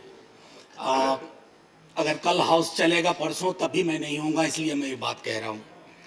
मेरे से पहले से वक्ताओं ने सर आपके जीवन संघर्ष, आपकी उपलब्धियों के बारे में बहुत चर्चा की है। मैं उनसे बेहतर नहीं कर सकता, अतः मैं उस पृष्ठभूमि को, उस पन्ने को किनारे रखता हूं। सर, आपके समक्ष पहले भी कहा है कि अलविदा का क्षण, विदाई का क्षण, फेयरवेल का क्षण बहुत आसान नहीं होता है किसी के लिए। कल को कोई और वहां बैठेंगे, आई बॉल्स को भी एडजस्ट होने में वक्त लगता है, व्यक्ति को सामंजस्य बिठाने में वक्त लगता है, तो वो दिक्कत परेशानियां होंगी, वो अपनी जगह है। सर मैं 3 अप्रैल 2018 को इस सदन में आया। आपने मुझे सबसे पहले वक्त की कीमत बताई। 3 मिनट का वक्त होता था, तभी हम 4 सदस्य थे। आप कहते थे your time is up. Sir आपका ये प्रभाव मुझ पर पड़ गया है कि अब मैं 50 मिनट की क्लास के लिए जाता हूँ यूनिवर्सिटी में, तो 3 से 5 मिनट के बाद देखता हूँ कि कहीं आप ये ना कह बैठे योर टाइम इज अप। मैं ये सचमुच आपने कर दिया है मेरे साथ सर। वो 3 मिनट 5 मिनट का टेम्पलेट सा बन गया है अंदर आपकी वजह से सर। और एक चीज और भी आप कहते थे इसके आगे कुछ रिकॉर्ड पे नहीं जा रहा, तो वो भी दिमाग में होता है कि अब आगे रिकॉर्ड पे ही नहीं जा रहा। सर मैं इस अवसर पर एक कविता जो अशोक वाजपेयी ने विदा नाम से लिखी थी, मैं आपके समक्ष आपके लिए पढ़ना चाहता हूं। तुम चले जाओगे पर थोड़ा सा यहां भी रह जाओगे, जैसे रह जाती है पहली बारिश के बाद हवा में धरती की सोंधी सी गंध, भोर के उजास में थोड़ा सा चंद्रमा, खंडहर ओरे मंदिर में अनसुनी प्राचीन नुपुरों की झंकार। तुम चले जाओगे पर थोड़ी सी हंसी, वो आपका ट्रेडमार्क, थोड़ी सी हंसी, आंखों की थोड़ी सी चमक, हाथ की बनी थोड़ी सी कॉफी जो अक्सर अंदर मिला करती थी, यहीं रह जाएंगे प्रेम के इस सुनसान में।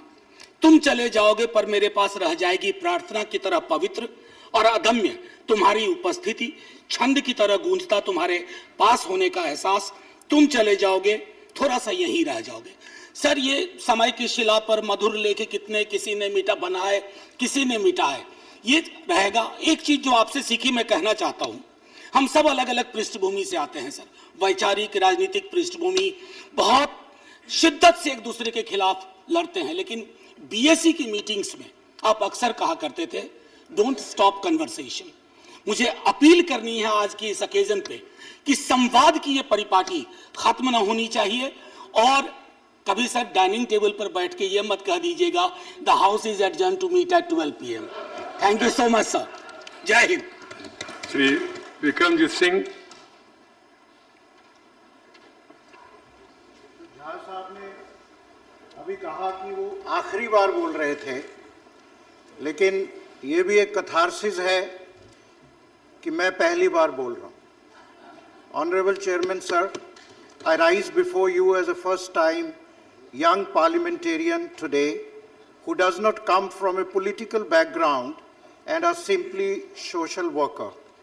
I appreciate your wisdom, articulate, keeping the cool and handling the various situations in this house very diligently, contrary to the perception which I had and what undergoing under the public leadership program at the Harvard University, I had a different perception of the upper house.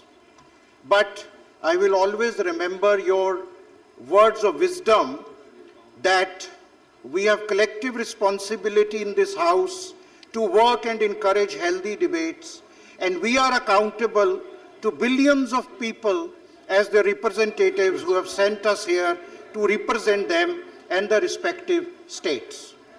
Having said that, it is an inspiration for all of us. Witnessed you as a young rebel student activist raising issues of student rights as Student Union, Jayaprakash Narayan Chhatra Sangharsh Samiti, which you launched in Nellore.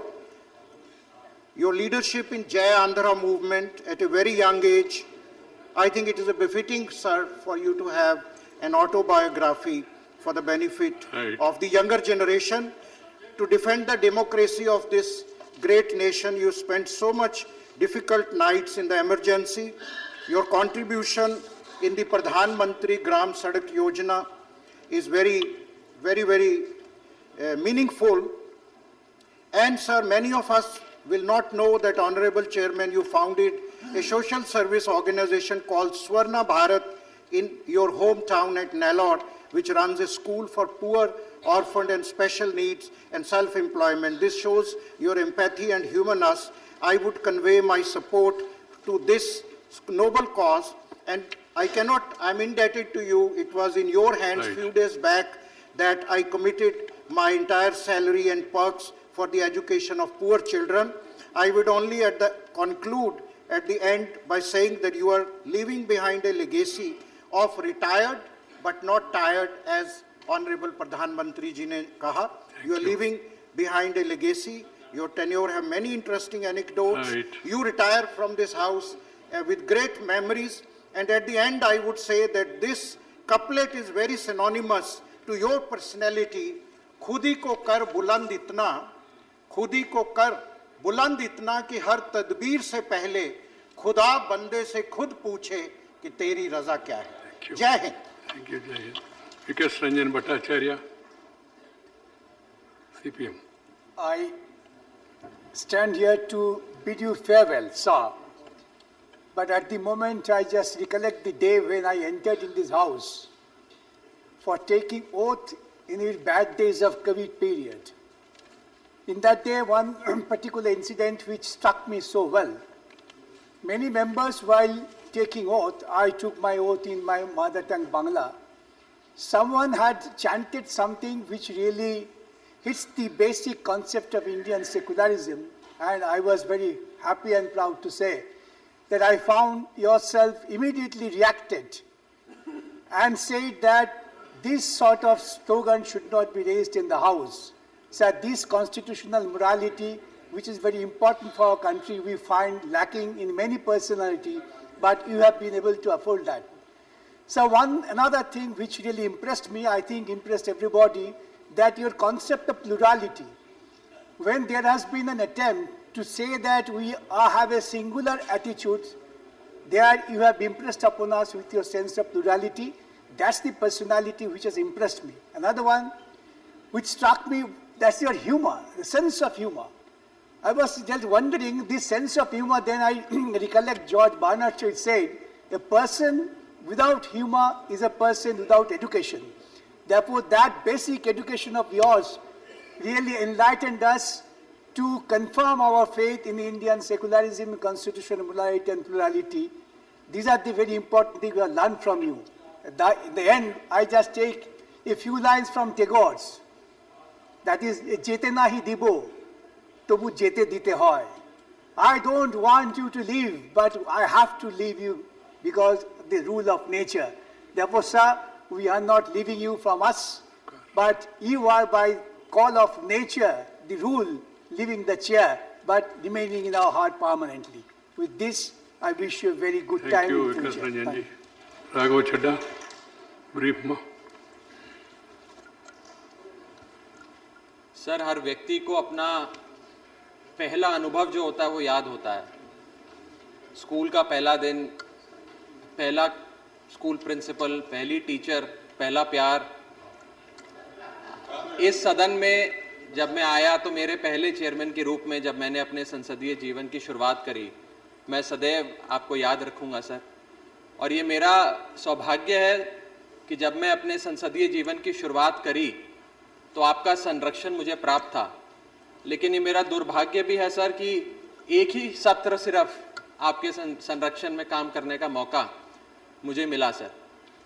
इसी के साथ साथ sir, जिस दिन मेरी oath थी उस दिन आपने मुझे एक पंक्चुअलिटी का बड़ा अहम पाठ पढ़ाया था. मुझे याद है करीब 11 बजे का समय था और क्योंकि मैं अपने माता पिता के साथ सुबह पहले गुरुद्वारे गया, मत्था टेका, ट्रैफिक भी था तो आने में मुझे 8-10 मिनट देर हो गई. तब तक शपथ ग्रहण समारोह जो था वो समाप्त हो गया. आप मुड़कर वापस भी चले गए, लेकिन फिर मेरी रिक्वेस्ट पर आप वापस आए. आपने पंक्चुअलिटी का एक पाठ मुझे पढ़ाया और उसके साथ साथ मेरी ओथ भी आपने ही कराई. सर, इसके साथ साथ बस इतना ही कहना चाहूँगा कि आपकी भी जो जर्नी रही, जो यात्रा रही, वो कहीं ना कहीं हम लोगों की यात्रा से मेल खाती है. आप भी जयप्रकाश नारायण साहब के जो एक भ्रष्टाचार विरोधी आंदोलन रहा उसके एक समिति के अध्यक्ष रहे. हम भी भ्रष्टाचार विरोधी आंदोलन से जन्मे, हमारी पार्टी, हमारे नेता अरविंद केजरीवाल जी. तो एक समानता मैं आपके साथ, आपके जीवन से ड्रॉ करता हूं. इसी के साथ साथ सर, आपकी जो एक जर्नी रही, एक आपकी सर, आपकी जो जर्नी रही वो हम सारे युवाओं के लिए खास करके एक प्रेरणा स्रोत है. एक साधारण कार्यकर्ता से लेकर एक विधायक, सांसद, मंत्री और फिर उपराष्ट्रपति के तौर पे आपने अपना सर कार्यभार संभाला. और मैं बस अंत में इतना कहूंगा कि राज्यसभा का पहला सत्र जब 1952 में हुआ तो उस समय के जो चेयरमैन थे डॉक्टर राधाकृष्णन साहब, उन्होंने एक बात कही थी, मैं वो पढ़ के सुनाऊंगा sir. I belong to no party, and that means I belong to every party in the house. It shall be my endeavor to uphold the traditions, the highest traditions of parliamentary democracy, and act towards every party with fairness, impartiality, with ill will to none and goodwill to all. आपने sir उस सारे शब्दों को सार्थक किया है. मैं आपको अपना सफल कार्यकाल समाप्त करने पर बहुत बहुत बधाई देता हूँ. राघव, मेरे ख्याल से प्यार एक ही होता है ना, एक बार दूसरी बार फिर ऐसा होता है नहीं ना, पहला प्यार ही होता है ना. मैं इतना अनुभवी नहीं हूँ सर, अभी जीवन में इतना अनुभव नहीं हुआ, लेकिन अच्छा होता है सर जितना समझाया. हाँ, पहला प्यार अच्छा होता है, वही प्यार हमेशा रहना है जिंदगी भर.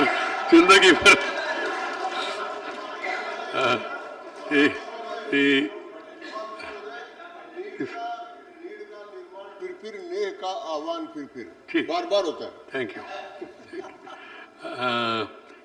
इसकी P T Usha. for a change.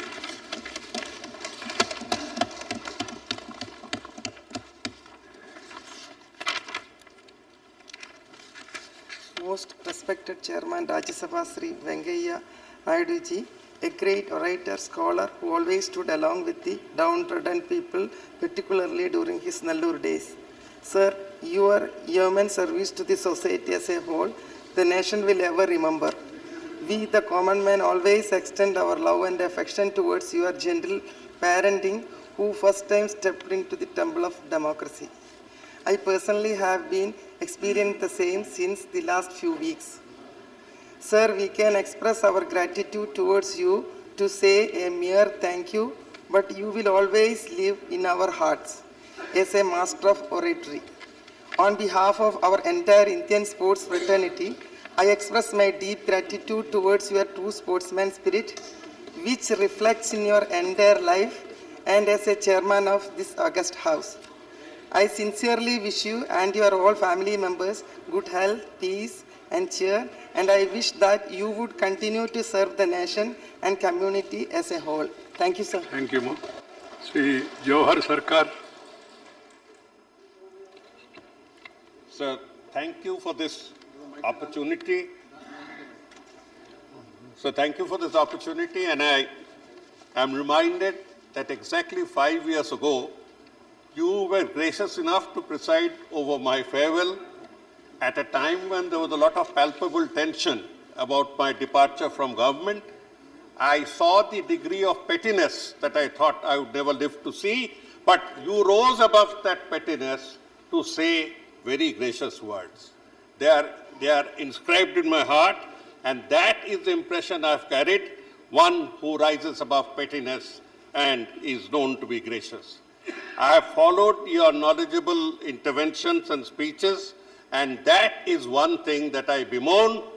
I often feel that I'm wasting my time because the quality of debate in the House is not packed with that degree of knowledge anymore for various reasons.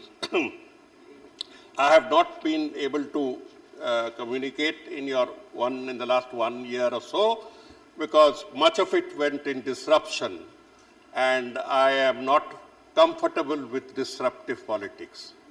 I understand and I support the need for protest. Protest is an essential ingredient of democracy, but there are people who are more comfortable with that side, but I am not so comfortable. I shall remember your fairness.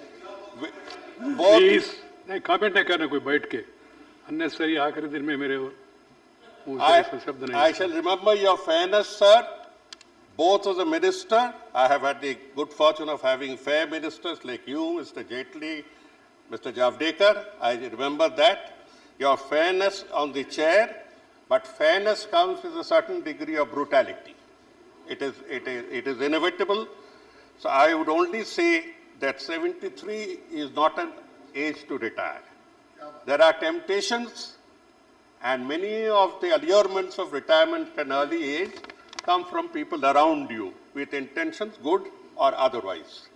But having said that, sir, I would still say that you will continue to hold your head high and continue to contribute, and though the woods are lovely, deep and dark, there are miles to go before you can sleep. Miles to go before you can sleep. Thank you, sir. Thank you. If you have tension, you will not be able to pay attention and have retention, and it will be only pretension.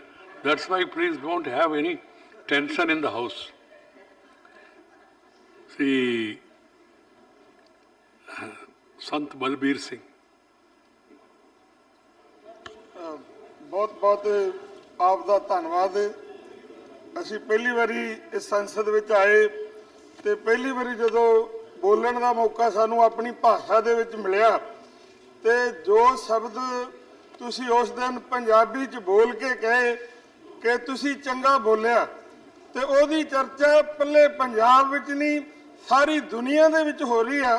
ਇਹ ਸਾਡੀਆਂ ਖੇਤਰੀ ਭਾਸ਼ਾਵਾਂ ਸਾਡੇ ਗੁਰੂਆਂ ਦੀਆਂ ਭਾਸ਼ਾਵਾਂ ਪਰ ਬਹੁਤ ਸਾਰੀਆਂ ਆਪ ਦੇ ਕੋਲੋਂ ਕੁਝ ਸਿੱਖਣ ਦੀ ਲੋੜ ਸੀ ਪਰ ਤੁਸੀਂ ਇਸ ਵੇਲੇ ਜਿਹੜੇ ਹੈਗੇ ਆ ਵਧਾਈ ਜਾ ਰਹੇ ਆ।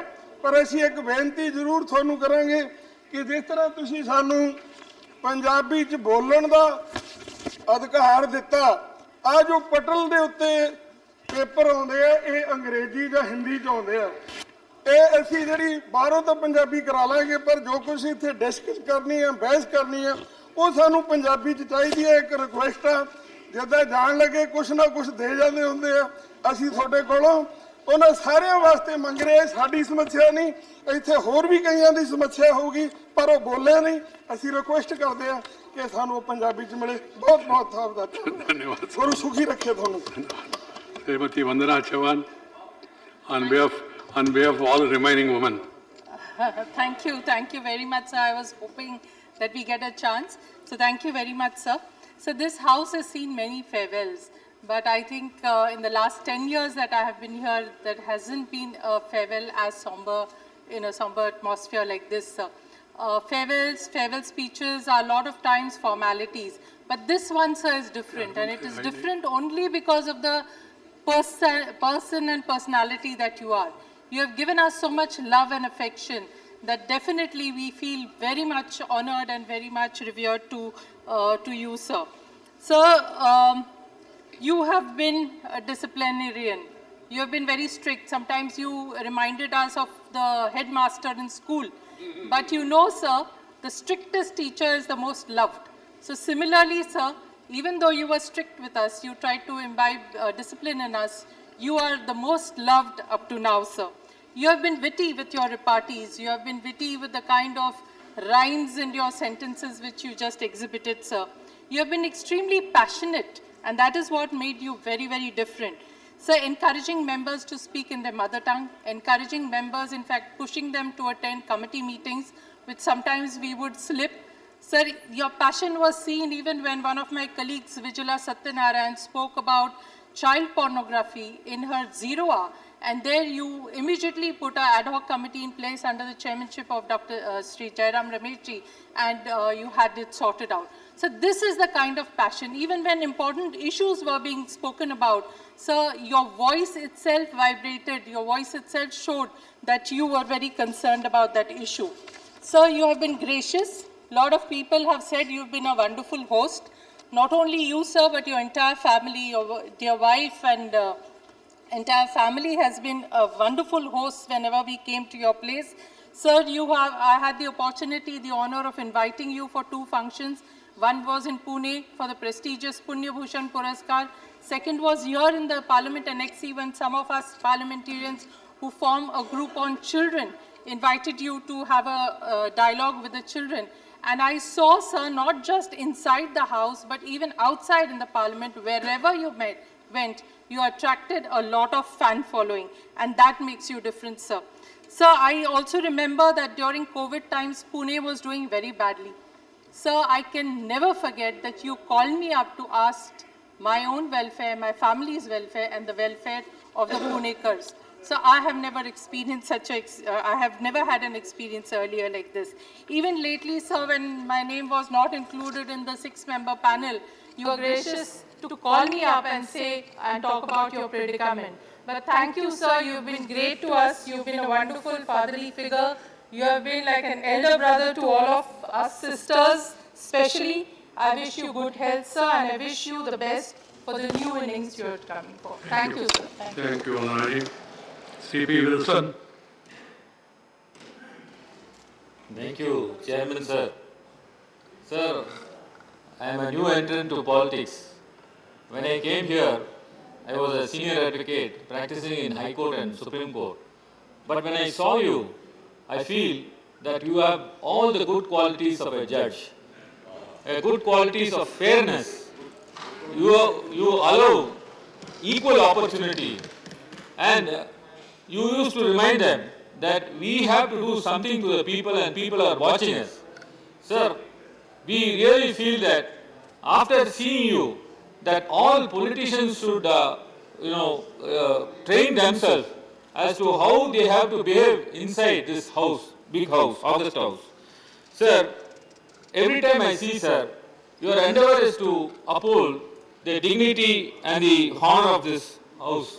And in fact, sir, you have guided us at many occasions as to how we have to present ourselves when we speak on a bill, when we speak even in a 0 hour, even in great matters relating to touching upon the nation. Sir, in fact, sir, one thing is very common to us, sir. I come from Tamil Nadu, and sir, your second home state is Tamil Nadu. Sir, I feel that you are very close to the hearts of people in Tamil Nadu, and I pray that, sir, you should settle in our home state, sir. That is what I feel, sir. Sir, another thing is, sir, you have touched our hearts, sir, and you have moved with a lot of love and affection.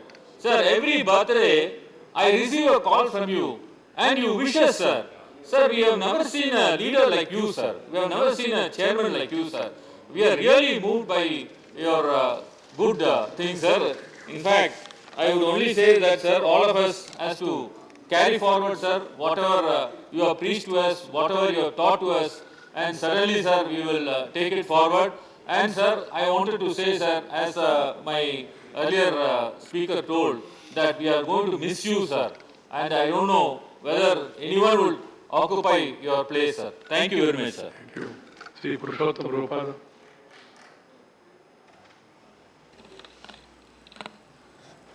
નમસ્કાર સાહેબ, આપનો ઘણો ઘણો આભાર કે આપે મને આ અવસર ઉપર બોલવા માટેની તક આપી. આપને કારણે જ હું અત્યારે અહીંયા ગુજરાતીમાં બોલી રહ્યો છું. એ માટે હું આપને ગુજરાતીમાં ધન્યવાદ આપું. સાહેબ, અહીંયાથી ઘણી બધી વાતો કહેવાની છે માનનીય પ્રધાનમંત્રીશ્રીએ અને આદરણીય વિરોધ પક્ષના નેતાશ્રીએ અને અન્ય સૌ આગેવાનોએ ખૂબ વિગતપૂર્ણ રીતે આપના સાથેના અનુભવો, આપની કારકિર્દી, આ બધાને ખૂબ સારી રીતે વર્ણવ્યું છે. એટલે હું એમની સાથે મારો સૂર પુરાવી અને એમાં સભાનો સમય વધારે લેવા નથી માગતો. મારે બે વિષયો તરફ આપના માધ્યમથી સદનનું ધ્યાન દોરવું છે અને ખાસ કરીને ગુજરાતની જનતાને યાદ દેવડાવવું છે. આપનો સરદાર સાહેબ તરફનો જે પ્રેમ છે, મને જાણ છે ત્યાં સુધી આપ વ્યક્તિગત રીતે સરદાર સાહેબના પ્રેમી છો. આપના ઘરના નિવાસ સ્થાને, આપના ઓફિસના નિવાસ સ્થાને અને આપના અત્યારના સત્તાવાર નિવાસ સ્થાને આપ એકમાત્ર સરદાર સાહેબના ફોટોને રાખો છો. એક સરદાર પ્રેમીને ગુજરાતી તરીકે હું સેલ્યુટ કરું છું. આપ સોમનાથ દાદાને પગે લાગવા ગયા હતા સાહેબ, એટલા માટે કે ત્યાં આપને એક સાથે બે કામ થાય. ભગવાન ભોળાનાથ સોમનાથના દર્શન તો થાય જ, પણ એના પટાંગણમાં ભગવાન ભોળાનાથના પ્રથમ પંક્તિના ગણ એવા સરદાર સાહેબના દર્શન પણ આપણને થાય. એટલા માટે આપ સોમનાથ ગયા હતા એમ કહેવામાં મને જરાય અતિશયોક્તિ નથી. સાહેબ, મારે અહીંયા આ સદનના માધ્યમથી અમારા રાષ્ટ્રીય અધ્યક્ષ નડ્ડાજી અહીંયા આ ગ્રહમાં બિરાજમાન છે એટલા માટે યાદ કરાવવું છે કે અમારી ગુજરાતની અંદર 96-97માં પાર્ટીની અંદર અમારી આંતરિક મુશ્કેલી ઊભી થઈ હતી છે અને અમારું ગુજરાત ભાજપ એક સંકટમાંથી પસાર થઈ રહ્યું છે. ત્યારે આજે મને ભારતીય જનતા પાર્ટીના કાર્યકર્તા તરીકે ગૌરવપૂર્વક અને ગંભીરતાપૂર્વક આ ગ્રહના ધ્યાન ઉપર મૂકવું છે. સાહેબ, આપે ત્યારે ગુજરાતની અંદર કેમ્પ કરીને 15 દિવસનું ગુજરાતમાં મુકામ કરીને અમને બળ આપ્યું હતું, અમને સમજણ આપી હતી, અમને સધિયારો આપ્યો હતો. અને મને કહેવામાં જરાય અતિશયોક્તિ નથી સાહેબ કે ગુજરાત ભારતીય જનતા પાર્ટીની ક્ષમતામાં જે વધારો થયો છે એમાં એ વખતે આપે આપેલું સંબળ એ ખૂબ જ અગત્યનું હતું સાહેબ. આપ સાંજે આખા દિવસની દોડધામ પછી જે કંઈ ગતિવિધિઓ થતી હતી એ અમને ધારાસભ્યોને ભેગા કરીને એની સામે આપ અંગ્રેજીમાં ઉદ્બોધન કરતા હતા. હવે અમારું અંગ્રેજી કંઈ ટપો પડે એવું નહોતું એટલે જયનારાયણભાઈ વ્યાસને ગુજરાતી કરાવતા હતા, એ અંગ્રેજીમાંથી ગુજરાતી કરતા હતા. એ દિવસો સાહેબ અમને અમારા સ્મરણમાં બરાબર પાકી રીતે યાદ છે સાહેબ. અને એટલા માટે મને યાદ કરાવવાનું મન થાય છે સાહેબ. ગુજરાતીમાં રંગ આપવા માટેનો એક દોહો છે. ધનકો ઊંડા નવધરે રણ में ખેલે દાવ, ભાગી ફોજુ ભેળવે તાકો રંગ ચડાવ. એ વખતે તમે અમારી ભાગી ફોજોને ભેગી કરીને લડાવવા માટેનું માર્ગદર્શન આપ્યું હતું. એના માટે આપને રંગ આપવા છે. સાહેબ, આપના ઘરનું આતિથ્ય જેમણે પણ માણ્યું છે એ જિંદગીભર એને ભૂલી નહીં શકે. એટલી આપની ત્યાં ઘરની આવા ભગત છે સાહેબ. અમારી ગુજરાતીના અમારા પ્રખર કવિ કાગ બાપુએ એની રચના કરી હતી. એ ખ્યાલ નહીં હોય કાગ બાપુને કે ભારતના એક ઉપરાષ્ટ્રપતિના ઘેરે જઈશું ત્યારે આવું આતિથ્ય મળશે. એજી તારા આંગણિયા હે પૂછીને જો કોઈ આવે રે આવકારો મીઠો આપજે રે જી. કાગ બાપુની આ રચનાને આપના આતિથ્યમાં આપે સાકાર કરી છે. એ માટે આપને જાજાથી રામ રામ. જય સોમનાથ. શ્રાવણ મહિનો છે. ભગવાન સોમનાથ બાપાને પ્રાર્થના કરું કે આપને ખૂબ તંદુરસ્તી આપે, આપને ખૂબ દીર્ઘાયુષ્ય આપે અને આપના માર્ગદર્શનથી અમને કાયમ આપ પ્રભાવિત કરતા રહો એવી પ્રાર્થના સાથે જાજાથી રામ રામ. સુપરજી, આપના ભાષામાં તમે સારું બોલે છે. ધન્યવાદ આપકો. Shri Jairam Ramesh. Thank you, sir.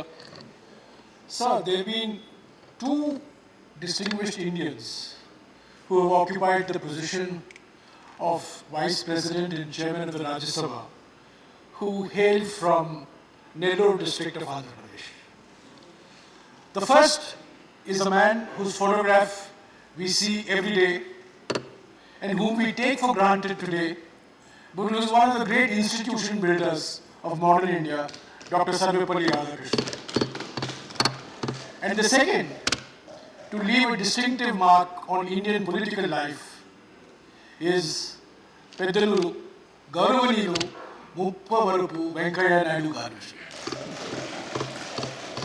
Sir, 5 years ago, when you took over, you started your innings characteristically by saying, if you cooperate, I can operate.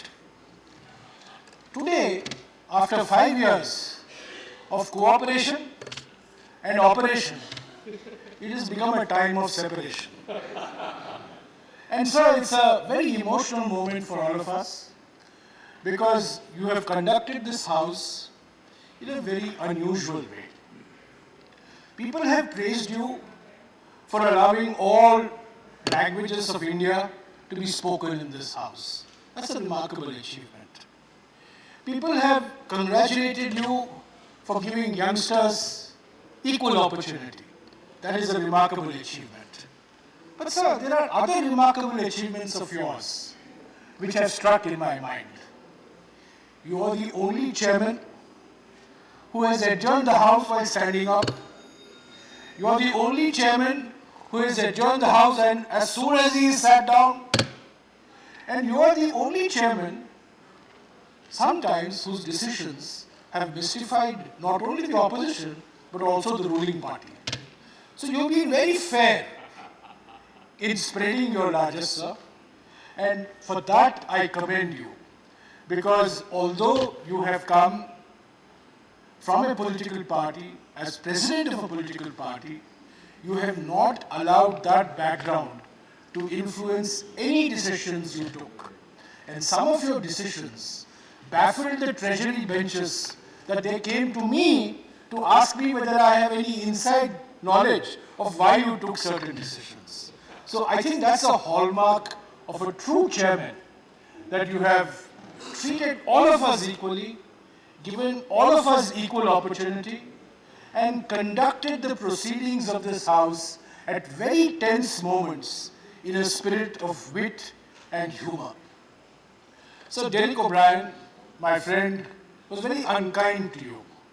He reminded you of some of your speeches you made while you were sitting here.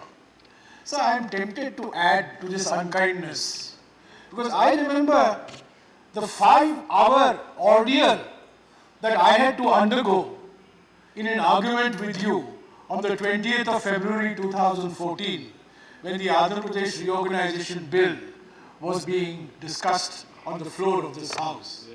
And the last word, sir, belonged to you. after the Prime Minister had said that we will give special category status to the state of Andhra Pradesh for 5 years, you got up and said, when our government comes, we'll give it for 10 years. So I'm sorry, sir, that I have to remind you of this promise. But these are, this is part of life. We are here, we are there. Some of us migrate to where you are sitting, and I think it's a remarkable tribute to your skills that you have occupied all positions of this house and other houses. So everybody is remarked about your sense of humor. I know many people with a sense of humor, but their sense of humor is directed at somebody else. You're one of the very few I know who directs his sense of humor at himself. I remember, sir, after 3 terms in the Rajyasabha in Karnataka, I had a conversation with you. And I said to you, sir, why aren't you coming back for the 4th term from Karnataka? I went to Bangalore and I saw people shouting, Venkaya Sakaya, which means enough of Venkaya. And you said to me immediately, no, it is Venkaya Bekaya, which means we want Venkaya. And very soon, sir, you came back to this house from Rajasthan. So your sense of humor is directed at yourself, not necessarily at somebody else. And that's why, sir, the other day at your house I remarked, many people aspire to be great in public life, but you have aspired to be good.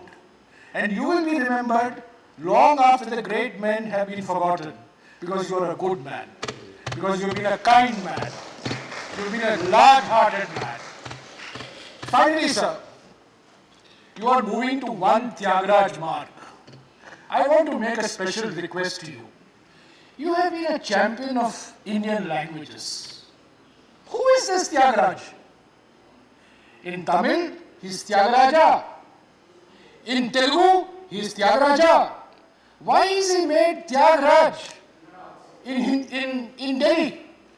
This is what Hindi imperialism does. This is what Hindi zealotry does. And sir, when you go to occupy your house, you will find it is not Tyagaraj as one word. Tyag and Raj. Nobody in Raj does any Tyag, sir. It is Tyagaraja. So I hope you will ensure that the name of the house that you will occupy for the next innings of your life will be Tyagaraja Marg and not Tyagraj Marg. Thank you. Thank you. This has been, I am told that has been there for long. Definitely I will change it, don't worry. Tyagaraja is a great musician. And people in Tamil Nadu, in Telugu and in Karnataka, they love his music. And he is a great man. He is now becoming international also, Tyagaraja. So we will all be remembering Tyagaraja also. I will also try my bit to highlight his contribution to the music world across the country. Humor, I would like to tell you members, before I leave this house at the end of the day, or whenever the house is going to end, 10th is my last day. The humor is very much required. If humor and grammar are combined together, grammar means subject, not the English grammar. Humor and grammar, grammar is combined, then you will be grammarous. That has to be understood by others. Humor, grammar, or grammar. Then people will pay more attention to you and they will be able to take you seriously. If you speak in a very serious language, which is not understood by people, only Harvard and Oxford people can understand, then it will not reach the common man. That's why I try to sometimes add lighter one-liners. There are no other intention. Honorable members, before I go to Parliament Affairs Minister and also Leader of the House, Finance Minister, a couple of ministers also want to speak. We should give them an opportunity also. But there are other names. But if I take the names, then there is a request also from both sides. There is one bill which is pending, which has to be disposed of today. and then we have a function also. No, I'll give an opportunity to you. So please bear with me, do not think otherwise. I know the love and affection you have. Now we will hear our Parliament Affairs Minister, Prahlad Joshi, Kannada. Yes, sir. You know, sir, you have a lot of connection even today in Karnataka. With your permission, I would like to speak in Kannada. Sir, ತಮ್ಮ ಕರ್ನಾಟಕದ ಜೊತೆಗೆ ತಮ್ಮ ಸಂಬಂಧ ಬಹಳ ಹಳೆಯದಾಗಿದೆ ಮತ್ತು ಬಹಳಷ್ಟು ಜನರ ಜೊತೆಗೆ ತಮ್ಮ ಉತ್ತಮವಾದಂಥ ಸಂಬಂಧ ಇವತ್ತಿಗೂ ಇದೆ. ನಿಮ್ಮ ಈ ಪದವಿಯನ್ನು, ಉಪರಾಷ್ಟ್ರಪತಿ ಪದವಿಯನ್ನು ನೀವು ಮತ್ತು ಒಬ್ಬ ಚೇರ್ಮನ್ ಆಗಿ ಇಲ್ಲಿನ ಸಭಾಪತಿಯಾಗಿ ತಾವು ನಿರ್ವಹಿಸಿರುವಂಥ ರೀತಿ ಇದು ನಮ್ಮೆಲ್ಲರಿಗೂ ಸದಾಕಾಲಕ್ಕೂ ಪಬ್ಲಿಕ್ ಲೈಫ್ದಲ್ಲಿ, ಸಾರ್ವಜನಿಕ ಬದುಕಿನಲ್ಲಿ ಒಂದು ಮಾರ್ಗದರ್ಶನವಾಗಿರುತ್ತದೆ ಅಂತ ನಾನು ಭಾವಿಸ್ತೇನೆ. ಮತ್ತು ವೈಯಕ್ತಿಕವಾಗಿ ನಾನು ಮತ್ತು ನನ್ನಂಥ ಅನೇಕ ಇವತ್ತು ಬೇರೆ ಬೇರೆ ನಮ್ಮ ರಾಜ್ಯದಲ್ಲಿ ಇರ್ಬೋದು, ದೇಶದಲ್ಲಿ ಇರ್ಬೋದು, ಈ ಪಾರ್ಲಿಮೆಂಟ್ನಲ್ಲಿ ಇರ್ಬೋದು, ಯಾರು ಪ್ರಮುಖ ಇವತ್ತು ಜವಾಬ್ದಾರಿಗಳನ್ನು ನಿರ್ವಹಿಸ್ತಾ ಇದ್ದಾರೆ ಅವರೆಲ್ಲರಿಗೂ ನೀವು ಒಬ್ಬ ಮಾರ್ಗದರ್ಶಕರಾಗಿ, ಒಬ್ಬ ಮೆಂಟರ್ ಆಗಿ, ಇಂಗ್ಲೀಷ್ನಲ್ಲಿ ಮೆಂಟರ್ ಅಂತ ಹೇಳ್ತಾರೆ, ಆ ಸ್ಥಾನವನ್ನು ನಿರ್ವಹಿಸ್ತೀರಿ. ಯಾಕೆಂದರೆ ನೀವು ರಾಷ್ಟ್ರೀಯ ಅಧ್ಯಕ್ಷರಾಗಿದ್ದಾಗ ನಾನು ನಮ್ಮ ಪಕ್ಷದ ಅಧ್ಯಕ್ಷನಾಗಿದ್ದೆ. ಸೊ ಆ ಸಂದರ್ಭದಲ್ಲಿಯೂ ಸಹಿತ ನೀವು ನನ್ನವನ್ನ ಆತ್ಮೀಯತೆಯಿಂದ ಕರೆದು ಮಾತನಾಡಿಸ್ತಾ ಇದ್ರಿ. ಎಲ್ಲ ಜಿಲ್ಲಾ ಅಧ್ಯಕ್ಷರನ್ನು ಕೂಡ ಅಷ್ಟೇ ಆತ್ಮೀಯತೆಯಿಂದ ನೀವು ಮಾತನಾಡಿಸ್ತಾ ಇದ್ರಿ. ಮತ್ತು ಒಂದು ಸಂಗತಿಯನ್ನು ನಾವು ನಿಮ್ಮಿಂದ ಕಲಿತಿರುವುದು ನಿಮ್ಮ ಒಂದು ಸಮಯಬದ್ಧತೆ ಇಷ್ಟು ಪ್ರಖರವಾಗಿರ್ತೈತೆ ನಿಮ್ಮದು. ನಾವು ಯಾವುದೇ ಕಾರ್ಯಕ್ರಮ, ಅದು ಪಾರ್ಟಿಯ ಅಧ್ಯಕ್ಷರಾಗಿದ್ದಾಗಿರ್ಬೋದು ಅಥವಾ ಪಾರ್ಟಿಯ ಪದಾಧಿಕಾರಿಯಾಗಿದ್ದಾಗಿರ್ಬೋದು, ಮಂತ್ರಿಯಾಗಿದ್ದಾಗಿರ್ಬೋದು, ನೀವು ಇದ್ದೀರಿ ಅಂತಂದರೆ ನಾವು 10 ನಿಮಿಷ ಮೊದಲು ಬರಲೇಬೇಕು. ಎಲ್ಲರೂ ಹಾಸ್ಯಮಯವಾಗಿ ಲೈಟರ್ ವೇನ್ದಲ್ಲಿ ಹೇಳ್ತಾ ಇದ್ರು, ಹೆಡ್ ಮಾಸ್ಟರ್ ಬರ್ತಾ ಇದ್ದಾರೆ, ಹಾಗಾಗಿ ಸ್ವಲ್ಪ ಬೇಗ ಹೋಗಬೇಕು ಅನ್ನುವಂಥದ್ದು ಒಂದು ರೀತಿಯಲ್ಲಿ ಪ್ರಥಾ ಕ್ರಿಯೇಟ್ ಆಗಿತ್ತು, ಒಂದು ರೀತಿಯಲ್ಲಿ ಜನರಿಗೆ ಭಯನೂ ಇತ್ತು. ಅದೇ ರೀತಿ ನೀವು ನಿಮ್ಮ ಬಗ್ಗೆ ಹೆಡ್ ಮಾಸ್ಟರ್ ಅಂತಂದ್ರೂ ಸಹಿತ ನಿಮ್ಮ ಬಗ್ಗೆ ಹೇಳಬಹುದಾದಂಥ ಒಂದು ಸಂಗತಿ ಅಂತಂದರೆ, ವಜ್ರಾದಪಿ ಕಠೋರಾಣಿ ಮೃದೂನಿ ಕಸ್ಮಾದಪಿ, ವಜ್ರದಷ್ಟು ಕಠೋರ ಇದ್ರೂ ಸಹಿತ ನೀವು ಅಷ್ಟೇ ಮೃದುವಾಗಿ ಎಲ್ಲರಿಗೂ ಮಾತನಾಡಿಸ್ತಾ ಇದ್ರಿ, ಪ್ರೀತಿಯಿಂದ ಮಾತನಾಡಿಸ್ತಾ ಇದ್ರಿ. ಮತ್ತು ನಿಮ್ಮ ಸ್ಥಾನೀಯ ಭಾಷೆಗಳ, ಮದರ್ ಟಂಗ್ ಬಗ್ಗೆ, ಮಾತೃಭಾಷೆಯ ಬಗ್ಗೆ ಬಹಳಷ್ಟು ಇಲ್ಲಿನ ನಮ್ಮ ಸದಸ್ಯರು, ಹಿರಿಯರು ಮಾತನಾಡಿದ್ದಾರೆ. ಆದರೆ ನೀವು ಮಾತೃಭಾಷೆಯನ್ನೂ ಮರೀಲಿಲ್ಲ, ಯಾವ ಕಾಲಕ್ಕೂ ಮರೀಲಿಲ್ಲ. ಮತ್ತು ಬೇರೆ ಮಾತೃಭಾಷೆಗಳ ಬಗ್ಗೆಯೂ ಸಹಿತ ನೀವು ಅದೇ ಗೌರವದಿಂದ ವರ್ತಿಸುವಂಥದ್ದು ಮತ್ತು ಅದಕ್ಕೆ ಪ್ರೋತ್ಸಾಹ ಕೊಡುವಂಥ ಕೆಲಸವನ್ನು ಮಾಡಿದ್ರಿ. ಅದರ ಜೊತೆಗೆ ನಮ್ಮ ದಕ್ಷಿಣ ಭಾರತದ ಡ್ರೆಸ್ ಕೋಡ್ ಏನಿದೆ ಅದನ್ನು ನೀವು ಮರೀಲಿಲ್ಲ. ನೀವು ಬಹಳ ಪ್ರೀತಿಯಿಂದ ಧರಿಸುವಂಥದ್ದಂದ್ರೆ ಬಿಳಿ ಅಂಗಿ ಮತ್ತು ಆ ಲುಂಗಿ ಏನಿದೆ ಅದು ಇವತ್ತಿಗೂ ನೀವು ಅತ್ಯಂತ ಪ್ರೀತಿಯಿಂದ ಧರಿಸುವುದನ್ನು ಬಹಳ ಅಭಿಮಾನದಿಂದ ನೋಡುವಂಥ ಜನ ಇದ್ದಾರೆ. ಕೇವಲ ಚಳಿಗಾಲದಲ್ಲಿ ಮಾತ್ರ ನೀವು ನಿಮ್ಮ ಡ್ರೆಸ್ ಕೋಡನ್ನು ಚೇಂಜ್ ಮಾಡಿದ್ದೀರಿ. ನೀವು ನಿಮ್ಮ ಭಾಷೆಯನ್ನು ಬಿಡಲಿಲ್ಲ, ನಿಮ್ಮ ಡ್ರೆಸ್ ಕೋಡ್ ಬಿಡಲಿಲ್ಲ ಮತ್ತು ನಿಮ್ಮ ಊರನ್ನು ಮರೀಲಿಲ್ಲ. ನೀವು ನೆಲ್ಲೂರಿನಲ್ಲಿ ಇಷ್ಟೊಂದು ದೊಡ್ಡ ಸ್ಥಾನಕ್ಕೆ ಹೋದ್ರೂ ಸಹಿತ ಇವತ್ತಿಗೂ ಕೂಡ ನೀವು ಮೊನ್ನೆನೂ ನನಗೆ ಕರೆದು ಹೇಳ್ತಾ ಇದ್ದೀರಿ, ನೆಲ್ಲೂರಿನಲ್ಲಿ ಒಂದು ಪ್ರಾಜೆಕ್ಟ್ ಪೆಂಡಿಂಗ್ ಇದೆ, ಅದನ್ನು ಮಾಡಬೇಕಂತೂ, ಮತ್ತು ಅಲ್ಲಿ ನಿಮ್ಮ ಒಂದು NGO ಮೂಲಕನೂ ಕೂಡ ತಾವೇನು ಕೆಲಸವನ್ನು ಮಾಡ್ತಾ ಇದ್ದೀರಿ. ಅದು ಕೂಡ ಅತ್ಯಂತ ಸ್ಮರಣೀಯವಾದದ್ದು ಅಂತ ನಾನು ಭಾವಿಸ್ತೇನೆ. ಅದರ ಜೊತೆಗೆ ನಿಮ್ಮ ಕರ್ನಾಟಕದ ನಿಮ್ಮ ಸಂಬಂಧ, ನಾನು ನಿಮ್ಮನ್ನು ಆಲ್ ಇಂಡಿಯಾ ಜನರಲ್ ಸೆಕ್ರೆಟರಿ ಆಗಿ ನೋಡಿದ್ದೇನೆ, ಆಲ್ ಇಂಡಿಯಾ ಪ್ರೆಸಿಡೆಂಟ್ ಆಗಿ ನೋಡಿದ್ದೇನೆ, ಮಂತ್ರಿಯಾಗಿ ನೋಡಿದ್ದೇನೆ. ತಾವು ಇವತ್ತಿಗೂ ಸಹಿತ ಈಗ ಉಪರಾಷ್ಟ್ರಪತಿ ಆಗುವವರೆಗೆ ಸೆಕ್ಯೂರಿಟಿ ಇತ್ಯಾದಿ ಕಾರಣದಿಂದ ಇವತ್ತಿಗೂ ಬಂದರೆ ನೀವು ಬೆಂಗಳೂರಿನಲ್ಲಿ ಜನಾರ್ದನ್ ಹೋಟೆಲ್ ಅಂತೇನಿದೆ ಅಲ್ಲೇನೆ ಹೋಗುವಂಥದ್ದೇನೆ, ಆ ಸಣ್ಣ ಹೋಟೆಲ್ನಲ್ಲೇ ಹೋಗಿ ತಾವು ಎಂದಿಗೂ ಕೂಡ ನಾನು ಈಗ ದೊಡ್ಡ ಪೊಸಿಷನ್ಗೆ ಬಂದಿದ್ದೇನೆ, ರಾಷ್ಟ್ರೀಯ ಅಧ್ಯಕ್ಷರಿಗಾಗಿದ್ದೇನೆ, ಆ ರೀತಿ ಯೋಚನೆ ಮಾಡಲ್ಲ. ಮತ್ತು ಅಲ್ಲಿ ಎಲ್ಲರಿಗೂ ಆ ಇದಕ್ಕೆ ಬಂದಾಗ ಎಲ್ಲರಿಗೂ ಮುಕ್ತವಾಗಿ ಯಾರು ಬೇಕಾದ್ರೂ ರಾಷ್ಟ್ರೀಯ ಅಧ್ಯಕ್ಷರಿದ್ದಾಗಿರ್ಬೋದು, ಮಂತ್ರಿಯಾಗಿದ್ದಾಗಿರ್ಬೋದು, ಯಾರು ಬೇಕಾದರೂ ಬಂದು ಅಲ್ಲಿ ಭೇಟಿಯಾಗುವಂತಹ ಒಂದು ವಾತಾವರಣವನ್ನ ಏನು ನೀವು ನಿರ್ಮಾಣ ಮಾಡಿದ್ರಿ, ಅದು ಕೂಡ ಆ ಒಳ್ಳೆ ದೋಸೆ ಸಿಗತ್ತೆ ಅಲ್ಲಿ, ಆ ಮಸಾಲೆ ದೋಸೆ ಸಿಗತ್ತೆ ಅಲ್ಲಿ. ಎಲ್ಲರನ್ನೂ ಭೇಟಿ ಆಗ್ಬೇಕು ಅಲ್ಲಿ. ಯಾವುದೇ ಅಪಾಯಿಂಟ್ಮೆಂಟ್, ವಿತೌಟ್ ಎನಿ ಅಪಾಯಿಂಟ್ಮೆಂಟ್ ವೆಂಕಯ್ಯಜಿ ಅವರು ಎಲ್ಲರೂ ಸಿಗ್ತಾರೆ ಅಂತಂದ್ರೆ ಅದು ಆ ಹೋಟೆಲ್ ಆಗಿತ್ತು. ಅವ್ರಿಗೆ ಎಂತ ಅಷ್ಟು ದೊಡ್ಡ ಸ್ಥಾನಕ್ಕೆ ಆಲ್ ಇಂಡಿಯಾ ಪ್ರೆಸಿಡೆಂಟ್ ಆದಾಗೂ ಸಹಿತ ಅಲ್ಲೇ ಬಂದು ಕೂತು ಎಲ್ಲರನ್ನೂ ಭೇಟಿ ಮಾಡ್ತಾ ಇದ್ರು. ಅದೊಂದು ದೊಡ್ಡ ಹಾಲ್ ಇತ್ತು, ಅಲ್ಲಿ ಎಲ್ಲರನ್ನೂ ಬಂದು ಭೇಟಿ ಮಾಡುವಂತಹದ್ದು ಅವರ ಒಂದು ಬಹಳ ಸರಳ ಸ್ವಭಾವಕ್ಕೆ ಹಿಡಿದ ಕೈಗನ್ನಡಿ ಅಂತ ಭಾವಿಸ್ತೇನೆ. ಮತ್ತು ಇನ್ನೊಂದು ನನಗೆ ನೆನಪಿರೋದು, ರಾಷ್ಟ್ರೀಯ ಅಧ್ಯಕ್ಷರು ಆದಾಗ ಕೂಡ ತಾವು ದೊಡ್ಡದಾದಂತಹ ಮಂತ್ರಿ ಪದವಿಯನ್ನು ಬಿಟ್ಟು ರಾಷ್ಟ್ರೀಯ ಅಧ್ಯಕ್ಷರಾದದ್ದು ಬಹುಶಃ ನಾನು ಅದನ್ನ ಎಂದಿಗೂ ಕೂಡ ಮರ್ತಿಲ್ಲ. ಅವತ್ತಿಗೂ ಕೂಡ ನಾವು ಯಾರು ಭಾವಿಸಿರಲಿಲ್ಲ ಆ ರೀತಿ ಆಗತ್ತೆ ಅಂತ. ಅದೇ ರೀತಿ ಭಾರತದ ಏಕೀಕರಣ ಮತ್ತು ವಲ್ಲಭಭಾಯಿ ಪಟೇಲರ ಬಗ್ಗೆ ತಮಗಿರುವಂತಹ ಅಪಾರವಾದಂತಹ ಜ್ಞಾನ ಇದೆ. ಅದು ಕೂಡ ಇವತ್ತು ನಮ್ಮ ಇದರಿಗೆ ನೀವು ಅನೇಕ ಬಾರಿ ಆ ವಿಷಯಗಳ ಬಗ್ಗೆ ಇಟ್ಟಿದ್ದೀರಿ ಮತ್ತು ನೀವು ಅದರ ಬಗ್ಗೆ ಲೇಖನವನ್ನು ಬರೆದಿದ್ದೀರಿ. ಅದರ ಜೊತೆಗೆ ಬಹಳಷ್ಟು ಸಂದರ್ಭದಲ್ಲಿ ನೀವೇನು ಬಹಳ ಅತ್ಯಂತ ವೇಗವಾಗಿ ಮತ್ತು ಪ್ರಾಸಬದ್ಧವಾಗಿ ಮಾತನಾಡ್ತಾ ಇದ್ದೀರಿ. ಅನೇಕ ಸರ್ತೆ ನಾನು ಕೂಡ ನಿಮ್ಮ ಭಾಷಣವನ್ನು ಕನ್ನಡದಲ್ಲಿ ಟ್ರಾನ್ಸ್ಲೇಷನ್ ಮಾಡ್ತಾ ಇದ್ದೆ, ಅನೇಕ ಪ್ರಮುಖರು ಮಾಡ್ತಾ ಇದ್ರು. ಆದ್ರೆ ಆ ಟ್ರಾನ್ಸ್ಲೇಷನ್ ಭಾಷಾಂತರ ಮಾಡೋದು ಇಷ್ಟು ಕಷ್ಟ ಆಗ್ತಾ ಇತ್ತು, ಅಷ್ಟು ಫಾಸ್ಟ್ ಆಗಿ ಹೇಳ್ತಾ ಇದ್ರಿ. ಮತ್ತು ನಿಮ್ಮ ಮಾತನ್ನ ಅದೇ ಭಾಷೆಯಲ್ಲಿ ಮಾತನಾಡಿದ್ರು ಸಹಿತ ನಿಮ್ಮ ಭಾಷೆ ಅರ್ಥ ಆಗ್ತಾ ಇತ್ತು.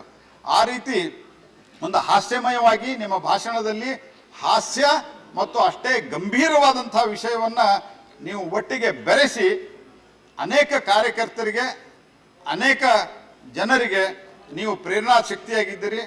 ನನಗೆ ಗೊತ್ತಿದೆ ನೀವು ದಣಿವರದ ನಾಯಕರು, ನೀವು ದಣಿವು ಅರಿಯದ ನಾಯಕರು. ಹಾಗಾಗಿ ಮುಂದೂ ಕೂಡ ನಿಮ್ಮ ಮಾರ್ಗದರ್ಶನ ನಮಗೆ ಸಿಕ್ಕೇ ಸಿಗ್ತದೆ ಅಂತ ಭಾವಿಸ್ತೇನೆ. ಮತ್ತು ನೀವು ಈ ಪದವಿಯನ್ನು ಬಿಟ್ಟು ಹೊಸ ವಿಚಾರದಲ್ಲಿ ಹೊಸ ಒಂದು ಜೀವನವನ್ನು ಪ್ರಾರಂಭ ಮಾಡುವಂತಹ ಸಂದರ್ಭದಲ್ಲಿ ಮುಂದೂ ಕೂಡ ಇಷ್ಟೇ ಚಟುವಟಿಕೆಯಿಂದ ನಮಗೆ ಸದಾ ಕಾಲಕ್ಕೂ ನೀವು ಮಾರ್ಗದರ್ಶನ ಮಾಡಬೇಕು ಅಂತ ಹೇಳಿ ನಾನು ನಿಮಗೆ ಶುಭ ಕೋರ್ತೇನೆ. ನಮಸ್ಕಾರ. Shrimati Nirmala Sitharaman. There was a correction. It's all right. Bill. Okay. And Deputy Chairman, बाद में Leader of the House, and then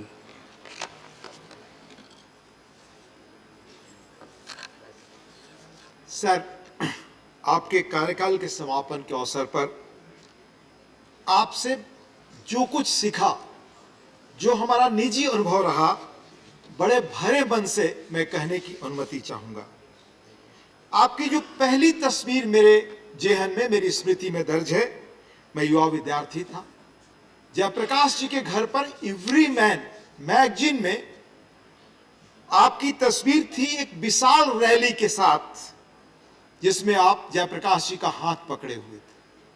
और आंध्र प्रदेश की वो तस्वीर मेरे जेहन में बैठी तो स्पष्ट हुआ कि बदलाव के लिए संघर्ष करने वाले युवा के रूप में, छात्र नेता के रूप में आपने लीग से अलग हटकर, भीड़ से अलग हटकर रास्ता चुना है जीवन का। और सर, हमने बचपन में सुना था कि लीग से हटकर चलने वाले ही रास्ता नया बनाते हैं, और आपने इस धारणा और मान्यता की पुष्टि अपने जीवन से की है। हम लोगों ने, माननीय दो सांसदों ने रॉबर्ट फ्रॉस्ट की मशहूर कविता ऊट्स आर लिवली का उल्लेख किया, पर मैं आपके जीवन से जोड़ करके जब देखता हूं तो मुझे रॉबर्ट फ्रॉस्ट की एक और कविता याद आती है, रोड लेस ट्रेवल्ड।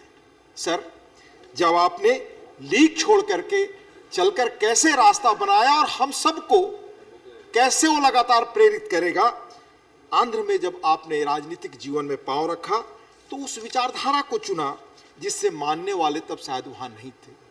और आपका जो प्रिय खाने पीने का शौक रहा है, उसका भी अनुपालन वहां नहीं होता था, यह भी हम सब ने सुना। फिर भी आपने अपनी राजनीतिक यात्रा की यह मानकर शुरुआत की कि हम अपने कन्विक्शन से नया रास्ता बनाएंगे। यही है सर जीवन का मर्म, रोड लेस ट्रेवल्ड। और उससे चलकर ही आपने कन्विक्शन की राजनीति से जीवन के प्रति समर्पण, अगर कन्विक्शन की राजनीति के प्रति हो, अपनी आइडियोलॉजी और मान्यताओं के प्रति हो, तो कुछ भी नामुमकिन नहीं है। ये आपने सिद्ध किया है सर, और आने वाली पीढ़ियों के लिए यह हमेशा प्रेरित करेगा। सर, गांव से निकलकर, लेकिन मैं अपने नजदीक के अनुभव के बारे में कुछ चीजें कहना चाहूंगा। सर, मैं सांसद के रूप में आया, तो आपके साथ कंसल्टेटिव कमेटी में काम करने का पहला रूबरू मौका मिला। मेरा कोई परिचय नहीं था, हालांकि मैं आपको बहुत पढ़ता और जानता रहा हूं। बिना कहे मैंने समझ लिया पहली मीटिंग से कि आपके साथ काम करने के लिए अच्छी तरह से होमवर्क करके आना जरूरी है। बगैर पूरा होमवर्क किए बेहतर काम जिसकी अपेक्षा आप करते हो संभव नहीं है।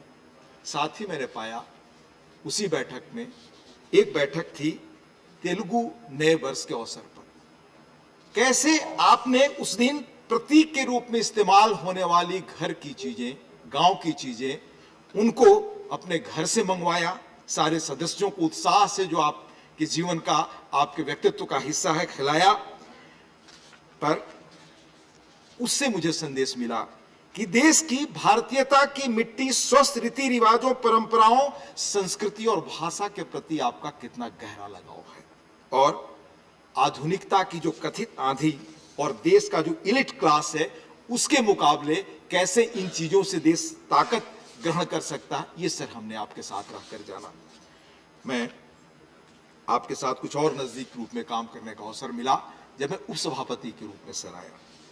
मैं कहना चाहूंगा कि sir, it would have been very difficult for me to carry out my responsibilities as a deputy chairman without your guidance, support, advice and encouragement. Her critical moment पे जिस तरह से आपका सपोर्ट, मार्गदर्शन मिला, वो मुझे हमेशा स्मरण करेगा, प्रेरित करेगा, राह दिखाएगा। It was a privilege for me to work with you, sir. पर कुछ चीजें जो बगैर आपके कहे व्यक्तित्व से जो आपका सीखा, वो मैं उल्लेख करना चाहूंगा। आपके आचरण से, कार्यशैली से, समय की पाबंदी, और जो गांधीयन लिगेसी थी, जो गांधी जी कहा करते थे कि इनडिसिप्लिन इज वायलेंस, उस तरह आपने किस तरह स्वानुशासन को जीवन में उतारा। देश के प्रति आपका लगाव, मिट्टी के प्रति लगाव, यह हमने जाना। राज्यसभा में आपने हमेशा कहा, निर्देश दिया हम सबको कि नए सदस्यों का लगातार उत्साहवर्धन हो, समय हो, देर तक लोग बैठने के लिए तैयार हो तो बहस के लिए उन्हें पर्याप्त समय भी मिले, मुद्दे उठाने और बोलने का मौका मिले। पैनल ऑफ वाइस चेयरमैन भी नए सदस्यों को लाना, उन्हें सदन चलाने का मौका देना। आपके पार्लियामेंट्री विट और ह्यूमर के बारे में बताया गया। सर, मैं मानता हूं कि आप में गिफ्टेड है, यह प्रकृति का नेचर है। शब्दों से खेलने और शब्दों को साधने की अद्भुत कला और क्षमता आप में है। एक पंक्ति में अपनी बात कहने की कला, ये साधना। सर, तनाव के क्षणों में भी लाइटर वेन में महत्वपूर्ण बातें कहने का अंदाज। एक सदस्य के रूप में जब मैं नीचे बैठता था तो मुझे याद है कि आपने एक चीज कही थी जो मेरे दिमाग में चस्पा है, और आने वाले समय में जो संसदीय जीवन की मर्यादा मानने के लिए हमेशा उसको अपनाएंगे, वह वन लाइनर हमेशा काम करेगा। सर, आपने कहा था, if you are not well on facts you will be in the well of the house. एक कहावत सुनी थी सर, शायद रस्किन का कहा, thoughts that breathe and words that burn. विचार जो सांस लेते हैं, यानी जीवंत विचार, और शब्द जो उद्वेलित करते हैं। आपके वैचारिक लेखों को मैं लगातार पढ़ता रहा सर, और सदन के संबंध में, खासतौर से संसदीय परंपराओं के संबंध में जिस तरह से थॉट प्रोवोकिंग आप लिखते रहे हैं, उनमें से एक एक शब्दों को ग्रहण करने की मैंने लगातार कोशिश की। सर, निजी बातचीत में हमने हमेशा पाया कि rules, conventions, practices and precedents जो इस हाउस में हाउस बनने के बाद रहे हैं, उसके विपरीत एक चीज ना हो, और आपने होने नहीं दिया, यह मैं कह सकता हूं सर। सर, मैं संसदीय नियमों, कामों के प्रति आपकी मर्यादा, उन्हीं के अनुरूप चलना, और श्रेष्ठ बहस हो तो उस दिन आपकी प्रसन्नता, और हाउस न चले तो उस दिन आपकी जो आत्म पीड़ा थी उसका मैं साक्षी रहा हूं, वो मैं कह सकता हूं। साथ ही सर, कोविड-19 के चुनौतीपूर्ण और न भूलने वाले क्षणों में आपने किस तरह से सावधानी से हम सबको काम करने और लगातार अपने जो फर्ज है उसको निभाने का हौसला दिया, प्रेरित किया, और किस तरह कोविड के नियमों को अपने स्वानुशासन से हम अपने जीवन में उतारें, इसके लिए प्रेरित किया। सर, आप में मैंने एक हमेशा नयापन, यानी नए ढंग से चीजों को सोचने का तौर तरीका पाया, इनोवेशन। सर, मैं कह सकता हूं कि आप मैन ऑफ आइडियाज हैं। और बहुत संक्षेप में मैं बताना चाहूंगा सर कि आपकी कार्यशैली किस रूप में यहाँ मैंने देखी। पहला, आपने रूल्स और प्रोसीजर जिनकी ओरिजिन फंडामेंटली कॉलोनियल समय की है, जिनमें आज के समय की जरूरत के अनुरूप सुधार की जरूरत है, मॉडर्नाइज करने के लिए उन्हें आपने रूल्स रिव्यू कमेटी का गठन किया, जिसने अपनी रिपोर्ट में बड़े अच्छे सुझाव दिए हैं। सर, माननीय एलओपी ने भी इसका उल्लेख किया। मैं सदन के साथ साथ आपके राज्यसभा की समितियों के कामकाज में कैसे सुधार हो, उस पर लगातार नजर रखना, उसका उल्लेख करना, बैठकों में कैसे उपस्थिति बढ़े, इसकी निरंतर कोशिश और मोटिवेशन। साथ ही सर, आपके जो नए प्रयास यहां रहे, सदन व सचिवालय पेपरलेस हो, इसके लिए टेक्नोलॉजी के उपयोग में उल्लेखनीय प्रगति, सदन में डिजिटलाइजेशन के काम को गति, ई ऑफिस सिस्टम में उल्लेखनीय प्रगति, क्योंकि बदलते समय में टेक्नोलॉजी से अलग होकर हम नहीं चल सकते, समय किसी की प्रतीक्षा नहीं करता, इसलिए हम कैसे आधुनिकता बदलाव के साथ गति रख सकें, इसके लिए आपने हमेशा प्रेरित किया। सर, भारतीय भाषाओं के उपयोग के बारे में बहुत कहा गया, लेकिन मैं एक उल्लेख करना चाहूंगा सर कि आपने कमेटी बनाई थी कि भारतीय भाषाओं के जो प्रचलित शब्द हैं वो कैसे हिंदी में जो कठिन शब्द लगते हैं यहाँ वाद विवाद में सदन में, वो इस्तेमाल किए जाएं। उस समिति ने महत्वपूर्ण काम किया और अनेक भाषाओं के काफी शब्द उसमें लाए। राज्यसभा सचिवालय की कार्यप्रणाली में सुधार के लिए भी समिति का गठन। सर, आपके जीवन का वो संदेश हमेशा हम जैसे लोगों के लिए प्रेरक पुंज के रूप में रहेगा कि आप गांव से सर्वोच्च पद तक पहुंचे। सर, आपके परिवार में कोई राजनीति में नहीं रहा, साइकिल से आपने स्कूल कॉलेज की यात्रा की, अटल जी के भाषणों से प्रभावित हुए, एबीपी की लीडरशिप, फिर भारतीय जनसंघ में युवा नेता, यानी एक साधारण कार्यकर्ता से भारतीय जनता पार्टी के राष्ट्रीय अध्यक्ष तक, विभिन्न मंत्रालयों का दायित्व, 19 वर्षों तक इस सदन का अनुभव, फिर राज्यसभा के चेयरमैन और देश के उपराष्ट्रपति तक पहुंचना, लॉन्ग डिस्टिंग्विश्ड पब्लिक लाइफ का उल्लेखनीय पड़ाव और बेदाग। सर, मैं अंत में 2 चीजें सर कहकर मैं अपनी बात खत्म करना चाहूंगा। सर, आपका ह्यूमन अप्रोच, आपकी सेंसिटिविटी और अनुशासन, आपके व्यक्तित्व के ऐसे अनेक पहलू हमें आजीवन संबल देंगे। काशी विद्यापीठ के दीक्षांत समारोह में देश रत्न डॉक्टर भगवान दास ने 1925 में तैत्तिरीय उपनिषद का एक यादगार उल्लेख किया है। उसकी एक पंक्ति है सर, कभी संशय हो कि यह काम अच्छा है या नहीं, तो जो श्रेष्ठ जन आचरण करते हैं उनका अनुसरण करना। सर, ऐसे घड़ी में जब भी जहां द्वंद्व हो, उसमें आपके बताए रास्ते हमें रास्ता दिखाएंगे। सर, अंत में राज्यसभा के 249वें सत्र के दौरान आपने कहा था, यह सीख हमें जब तक यहाँ है अवश्य जेहन में रहेगी। As the House of Elders, we need to lead by examples. It's a privilege that the people bestowed on us. The expectations are high, our responsibilities are onerous. We can ill afford to regret for the lost opportunities that we had. If we fail our people, we fail our nation. Sir, ईश्वर से प्रार्थना है कि आप दीर्घायु हों, आपकी सेहत हमेशा अच्छी रहे, आपकी यह सक्रियता हमेशा बनी रहे, देश और हम सबको इसी तरह आप मार्गदर्शन उत्साहवर्धन करते रहें। सर, बहुत बहुत धन्यवाद। धन्यवाद माननीय सभापति महोदय। आज हमारे कई मित्र, सांसद मित्रों ने अपनी अपनी बातें रखी। कई मित्र ऐसे हैं जिनको बोलने का मौका नहीं मिला। मैं कोशिश करूंगा कि हम सबकी भावनाएं आपकी तरफ, जो मिक्स्ड फीलिंग्स हैं हम सबके दिल में, उसके बारे में थोड़ा सा अपनी बात रख सकूं। वास्तव में ऐसा दिन हम सब के लिए तकलीफ होती है कि एक तरफ अच्छी यादें हैं, अच्छी चीज़ें ध्यान में आती हैं आपके जीवन की, आपके 5 वर्ष के कार्यकाल की, आपके सफल और एक प्रकार से ऐतिहासिक कार्यकाल। और मैं कहूँगा क्यों मैं ऐतिहासिक कहता हूँ उसको, इसकी खुशी भी हम सबके दिल में है। साथ ही साथ आपकी अनुपस्थिति भी हम सबको तकलीफ देती है कि अब आने वाले अगले सत्र से आप नहीं रहेंगे। जिस प्रकार से आपने निष्पक्ष तरीके से इस सदन की कार्रवाई चलाई, उस सबको हम मिस करेंगे। पर ये तो प्रकृति का नियम है, समय चलता रहता है। और पिछले 5 वर्षों में जिस प्रकार से आपने सुचारू रूप से राज्यसभा चलाई है, सदन की गरिमा बढ़ाई है, उसके बारे में अगर हम अच्छी यादों के साथ आज विदाई लेंगे, तो मैं समझता हूं कि हम सबके व्यक्तिगत अनुभव भी हैं और सामूहिक अनुभव भी बहुत अच्छे रहे हैं गत 5 वर्षों के। आपके कार्यकाल में बहुत महत्वपूर्ण निर्णय लिए गए जिनका प्रभाव भारत की राजनीति पर और हमारे इतिहास में सदैव रहेगा। आपकी अध्यक्षता में इस सदन ने बहुत क्रूशियल लेजिस्लेटिव बिजनेस विधेयक पारित किए। गरीब कल्याण हो, सामाजिक सुरक्षा हो, ईज ऑफ डूइंग बिजनेस या ईज ऑफ लिविंग हो, राष्ट्रीय एकता की बात हो, महिलाओं की सुरक्षा के संबंध में विधेयक हो, युवाओं के बारे में चर्चा हो, स्पोर्ट्स हो, इकोनॉमिकली वीकर सेक्शंस को रिजर्वेशन देने का काम आपके कार्यकाल में किया गया। ट्रांसजेंडर्स का एक बहुत महत्वपूर्ण बिल आपके कार्यकाल में किया गया।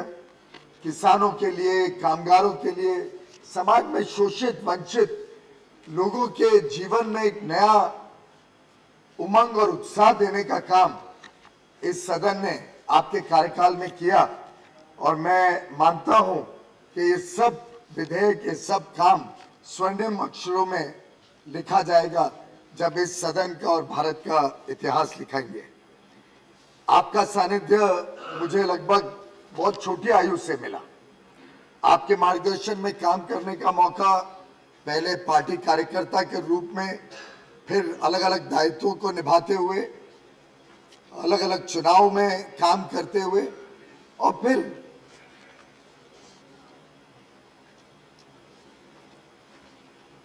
आपके साथ एक जूनियर मिनिस्टर के रूप में आपके मार्गदर्शन मिला। आपने बताया कैसे अलग अलग कामों में हमने काम करना है, कैसे माननीय प्रधानमंत्री नरेंद्र मोदी जी के विजन को आगे लेके जाना है, किस प्रकार से इस देश का भविष्य हम बनाना चाहते हैं, किस प्रकार से इस देश का भविष्य देखना चाहते हैं। उसमें आपने मुझे बहुत कुछ सिखाया, बहुत कुछ समझाया, और समय समय पर मुझे आपके पास आने का मौका मिला, आपसे सीखने का मौका मिला। मुझे आज याद आता है कि 2010 में जब मैं पहली बार सांसद बना, तब सेकेंड लास्ट रो में ठीक सामने बैठता था, और 3-4 दिन ही हुए थे सांसद बने जब मुझे प्रणब दा ने एक बिल इंट्रोड्यूस किया था एडा और सेबी के एक विवाद के बारे में, और मुझे बोलने का आदेश हमारे पार्टी के विप से आया। तब थोड़ा नर्वस था, 4 ही दिन हुए थे पार्लियामेंट में, समय भी कम था तैयारी का। तब आपने मुझे बुला के जिस प्रकार से मेरा हौसला बढ़ाया, जिस प्रकार से हिम्मत दी, जिस प्रकार से समझाया कि क्या विषय रखा जाए, कैसे रखा जाए, क्या तैयारियां की जाए, किन लोगों से सलाह मशुरा किया जाए, उससे वास्तव में बहुत सरल हो गया मेरी मेडन स्पीच देना। और आजकल तो मेडन स्पीच में भी समय की पाबंदी रहती है। मुझे ध्यान है उस समय पाबंदी ना होने के कारण मैं ऐसा प्रभावित हो गया विषय में, शायद 45 मिनट तक मेरी मेडन स्पीच चली। और एक प्रकार से जो हिचक रहती है एक नए सांसद की, वो हिचक दिल से निकल गई, और आगे के लिए सांसद के रूप में काम करना सरल हो गया। आपके जीवन के बारे में कई माननीय सांसदों ने कई सारे बातों को बताया, कई स्मरण सबने अपने शेयर किए। आपने उपाध्यक्ष महोदय जयप्रकाश नारायण जी के समय से शुरू हुई इनकी राजनीतिक प्रवास के बारे में विस्तार से बताया। माननीय प्रधानमंत्री जी ने भी कई सारे माननीय वेंकैया नायडू जी के व्यक्तिगत उनके अनुभवों के बारे में हम सबको अवगत किया। लेकिन वेंकैया जी के जीवन के 3 पहलू जिसने हम सबको कभी ना कभी टच किया है, एक है ट्रैवलिंग, एक है टॉकिंग, और एक है ट्रेनिंग। उनको प्रवास करने का बहुत रुचि रहती है। मैं समझता हूँ देश के कोने कोने में गए हैं अलग अलग दायित्व निभाते हुए। हम सबने उनको अपने अपने क्षेत्र में देखा है, और एक प्रकार से देश की जमीनी वास्तविकताओं के बारे में माननीय वेंकैया नायडू जी ने बहुत गहराई से चिंतन किया है, चयन किया है और समझा है, जिसके कारण उनका इतना लंबा राजनीतिक जीवन सफल रहा। इसी प्रकार से ओरेटरी के बारे में आज कई मान्य सदस्यों ने बात की। उनके वन लाइनर्स, उनका विट, उनका ह्यूमर, ये सभी को आकर्षित करता है। जिस प्रकार से वो हम सबको भी प्रेरित करते हैं कि मातृभाषा में बात करें, उसकी बहुत सारी चर्चा हुई, लेकिन वो स्वयं भी एप्रिशिएट करते हैं जब कोई मातृभाषा में बात करते हैं।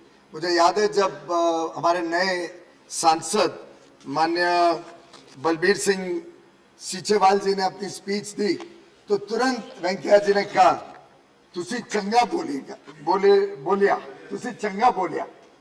और एक प्रकार से इस आज भी पुरुषोत्तम जी को, प्रहलाद जी को फिर मूड आ गया कि हम भी मातृभाषा में अपना फेयरवेल स्पीच दें।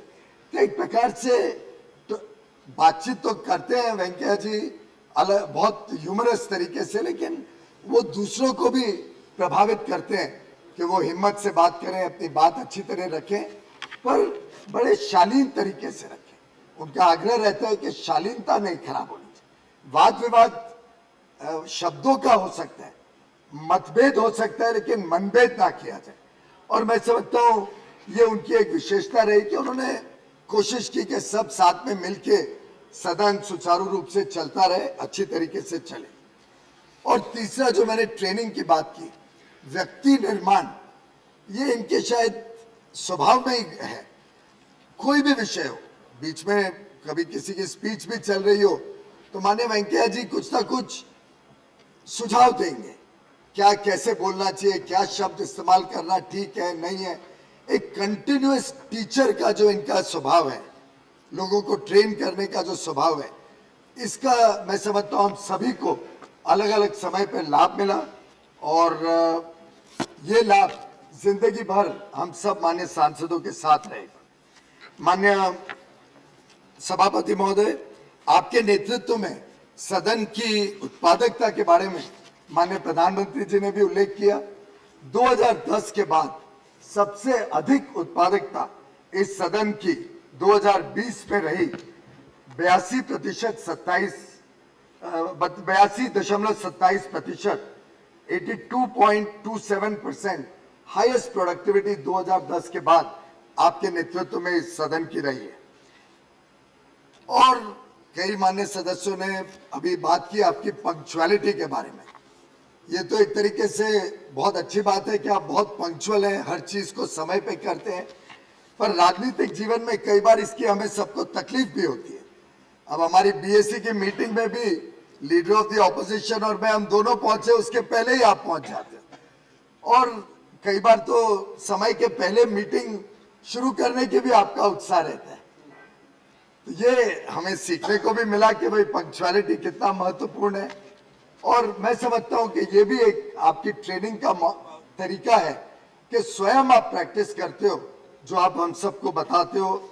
हम सब के लिए आपका कोशिश रहती है कि हम भी अच्छा काम करें। आपने समय समय पर सांसदों के लिए, विधायकों के लिए जो ट्रेनिंग सेशंस भी किए, वर्कशॉप्स चलाए, उसका भी हम सभी को लाभ मिला है। और मेरा मानना है कि आपकी ये जो जीवन यात्रा है, ये जो आपकी देश के प्रति निष्ठा है, इसने हम सबको एक अच्छी मिसाल दी है। हम सब के लिए एक बहुत अच्छा उदाहरण रहेगा। नए मेंबर्स भी आपकी संसदीय यात्रा को जब पढ़ेंगे, सुनेंगे, देखेंगे, तो उनको भी एक अच्छा आगे अपना कार्यकाल चलाने के लिए अच्छा सीख मिलेगी, अच्छा एक उदाहरण के रूप में आपके काम से वो सीखेंगे। ये उच्च सदन ने आपके निपुणता, आपकी राजनीतिक कुशलता, जिस प्रकार से आपने सदन को चलाया है, आपकी मैनेजमेंट स्किल्स से बहुत कुछ पाया है। और हम सब कृतज्ञ हैं आपके प्रति, आपके नेतृत्व के प्रति। और हम सभी आपकी लंबी आयु के लिए और अच्छे स्वास्थ्य के लिए भगवान से प्रार्थना करते हैं और उम्मीद करते हैं कि आप आगे भी चलकर हम सबको मार्गदर्शन देते रहेंगे, हम सबको अपना प्यार देते रहेंगे। बहुत बहुत धन्यवाद। धन्यवाद पीयूष जी। मित्रों, जैसा मैंने शुरू में ही कहा, समय का अभाव के कारण से जो हर एक पार्टी में तो कवर हो गया, मगर कुछ लोग उसके अलावा भी बोलना चाहते हैं, मगर उतना समय नहीं है। एक बिल भी देना है और शाम को कार्यक्रम भी है, इसलिए मैं आप लोगों को मौका नहीं दे पाया, अन्यथा मत लीजिए। मैं आते समय मेरा एक यहाँ का सदस्य बहन ने, कोनियाक बहन श्रीमती पगनान कोनियाक, नागालैंड से ये मुझे ये अंग वस्त्र दिया है, मुझे अच्छा लगा इसलिए मैंने पहना। इसमें और कोई अर्थ निकालने के लिए प्रयास मत करिए। मित्रों, I don't want to make a long speech. I'll be speaking anyhow in the evening meeting also, but this will be my last remarks. I don't know whether we are going to continue the session or not. That will be decided. Today is the last day, I think, for the session. Keeping that in mind, I just make few observations. We are the largest parliamentary democracy in the world. We are very fortunate that our forefathers and the constitutional makers and also the great freedom fighters have given their life and their best to the country and gave us the great constitution and this parliamentary democratic system. Nobody has forced it on us, we have taken it on ourselves. In a parliamentary democracy, parliament, that means upper house, lower house, legislative assembly, council, wherever you take this, and then the local bodies, Panchayat Raj, these three tier are very important. So in this, we being the upper house, House of Elders, we have a greater responsibility. The entire world is watching India now. India is on the race. India is on the move. Keeping that in mind, we members of Rajyasabha and you members of Rajyasabha, and in future who are all going to come to this house, I only appeal to them to maintain decency, dignity and decorum so that the image of the house and the respect of the house is maintained and people will be receptive to show us, to hear us and also to follow our advice. This is my advice to all of you. As I told you, the students, the rural people, the ordinary people, they will be watching the parliamentary proceedings. That's why sometimes I have to intervene and I have to be strict and also I have to take not a very happy decision of naming some people. Otherwise, it gives me no enjoyment to take such extreme action. I have no ill will against anybody or any party. On the day when I was decided to be the Vice President of India, with a heavy heart, I have announced then and there, and Prime Minister told me in the parliamentary body meeting and the party president then, to which I belongs to, that I am being selected. I was in tears. I didn't ask for this. But you know that as a disciplined soldier of the party has given the mandate, I obliged it and I resigned from the party. There were tears not because of my shirking the responsibility, because I have to leave the party which has given me all this. That was the occasion. Otherwise, no problem at all. I did my best to maintain the dignity of the house. And I tried to accommodate all sides, south, north, east, west, northeast, and also give an opportunity to all sides of the house. I might not have given them enough time they wanted, but each one of you has been given time, whether it is zero hour, whether it is special mention, whether it is question hour, or whether it is discussion and debate on the bills and all. People want the house to discuss, debate and decide. 3D.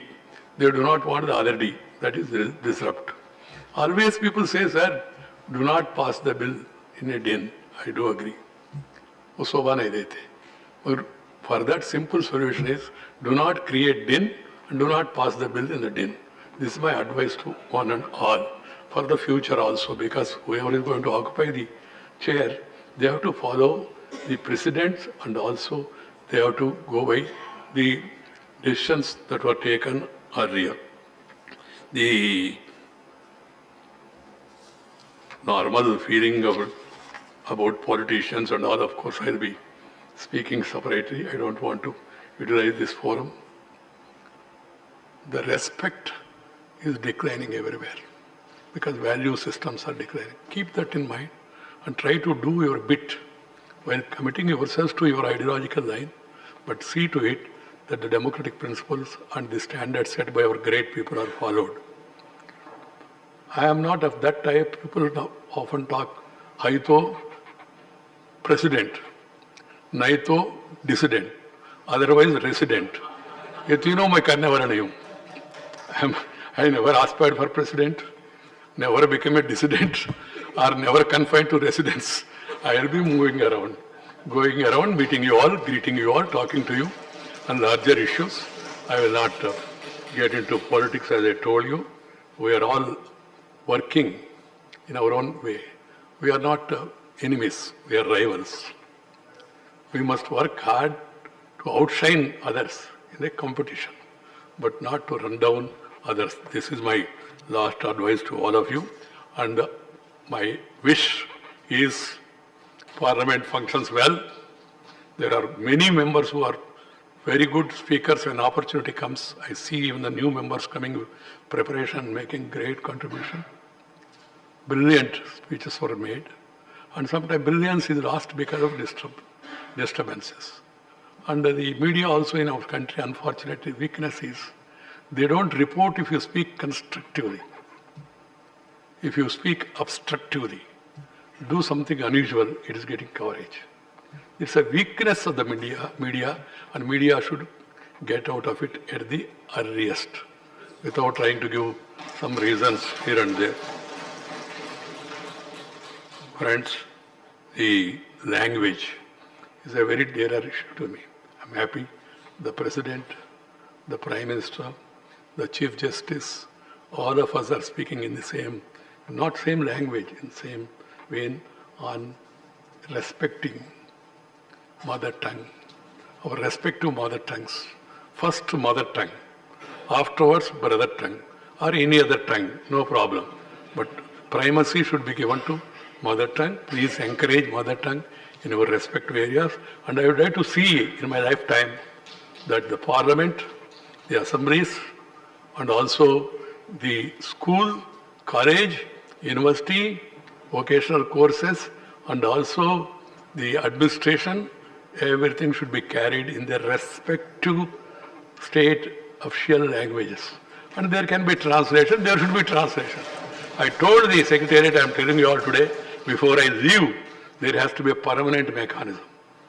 I will come to sign that file on 10th morning, I told them, whether house is there or not, that all speeches, translation should be made available, not at request, even otherwise also. That is the process that has to start.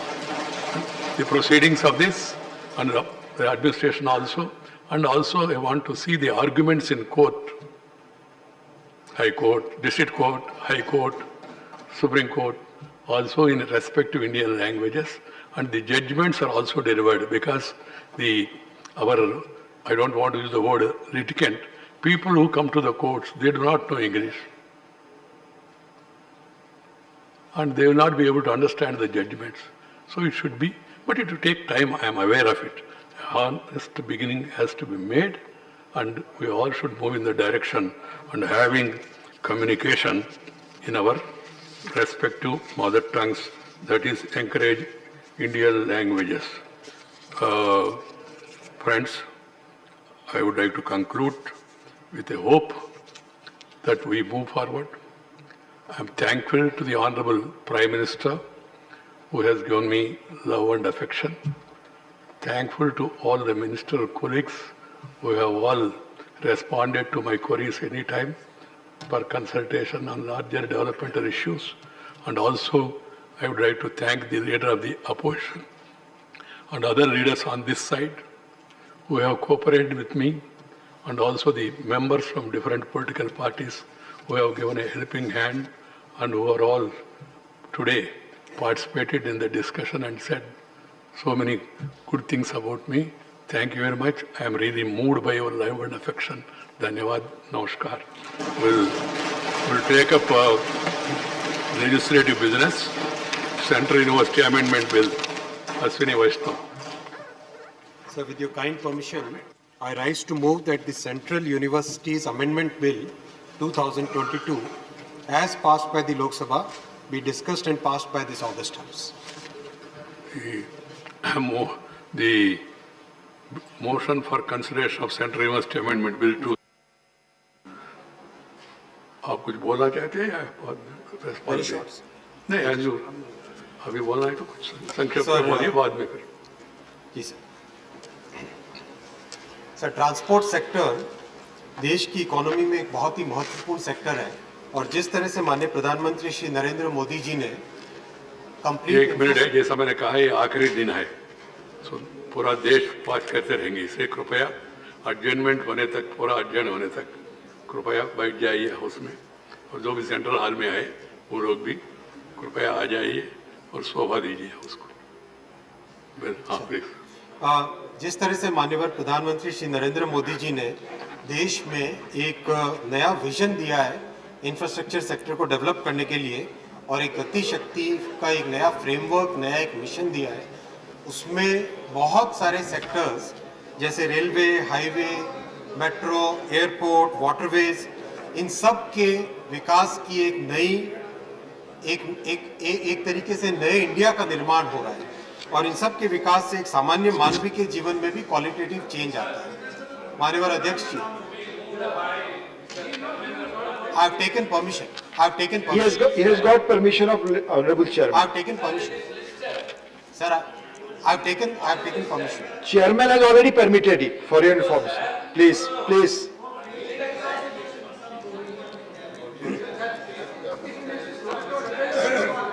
Sir, Honorable Sir, Please. Honorable Chair has already permitted to the Railway Minister.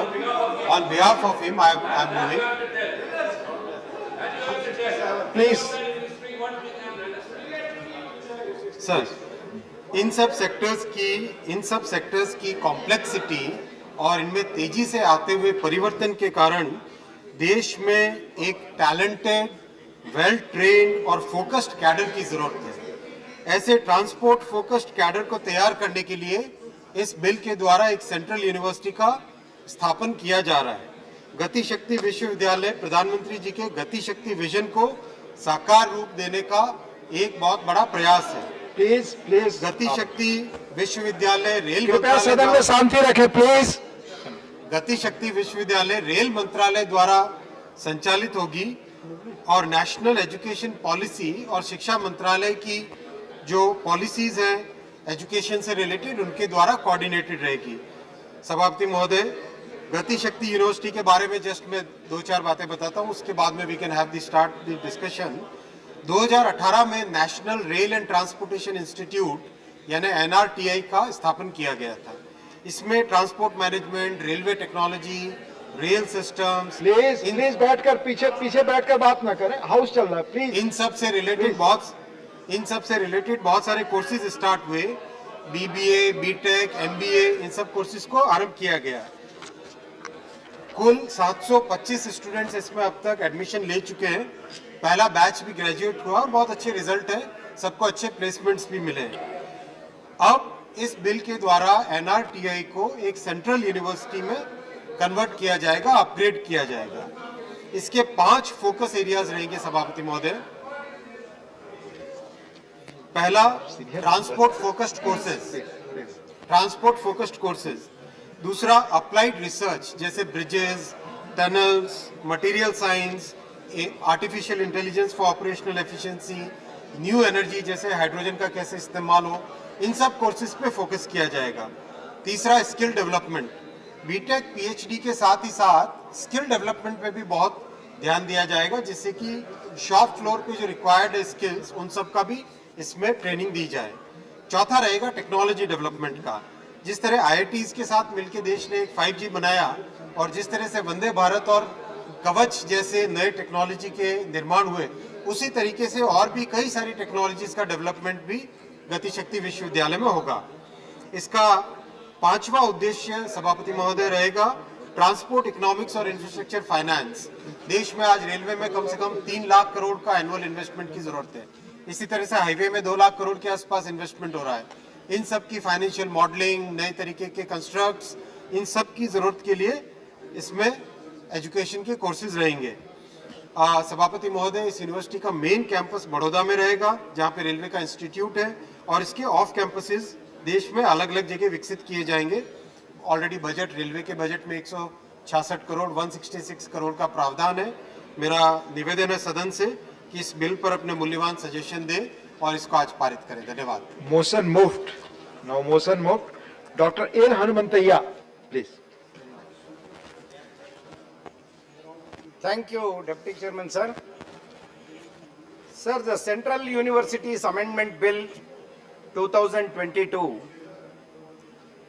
the bill seeks to establish Gati Shakti Vishwavidyalaya at Vadodara in Gujarat state, amending the Central Universities Act of 2009 and the National Rail and Transport Institute will be converting into Gati Shakti Vishwavidyalaya. Sir, the scope of this new university, new Vishwavidyalaya, will extend beyond railways and include transport sector as a whole. So this is the second central university in the Gujarat state.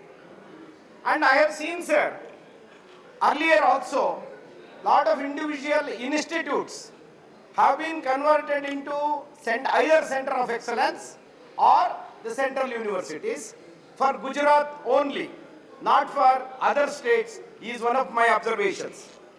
Sir, this Gati Shakti Vishwavidyalaya master plan is essentially a digital platform bringing together 16 ministries, including roadways, railways, waterways, and even Udan also, which is connecting all the transport system.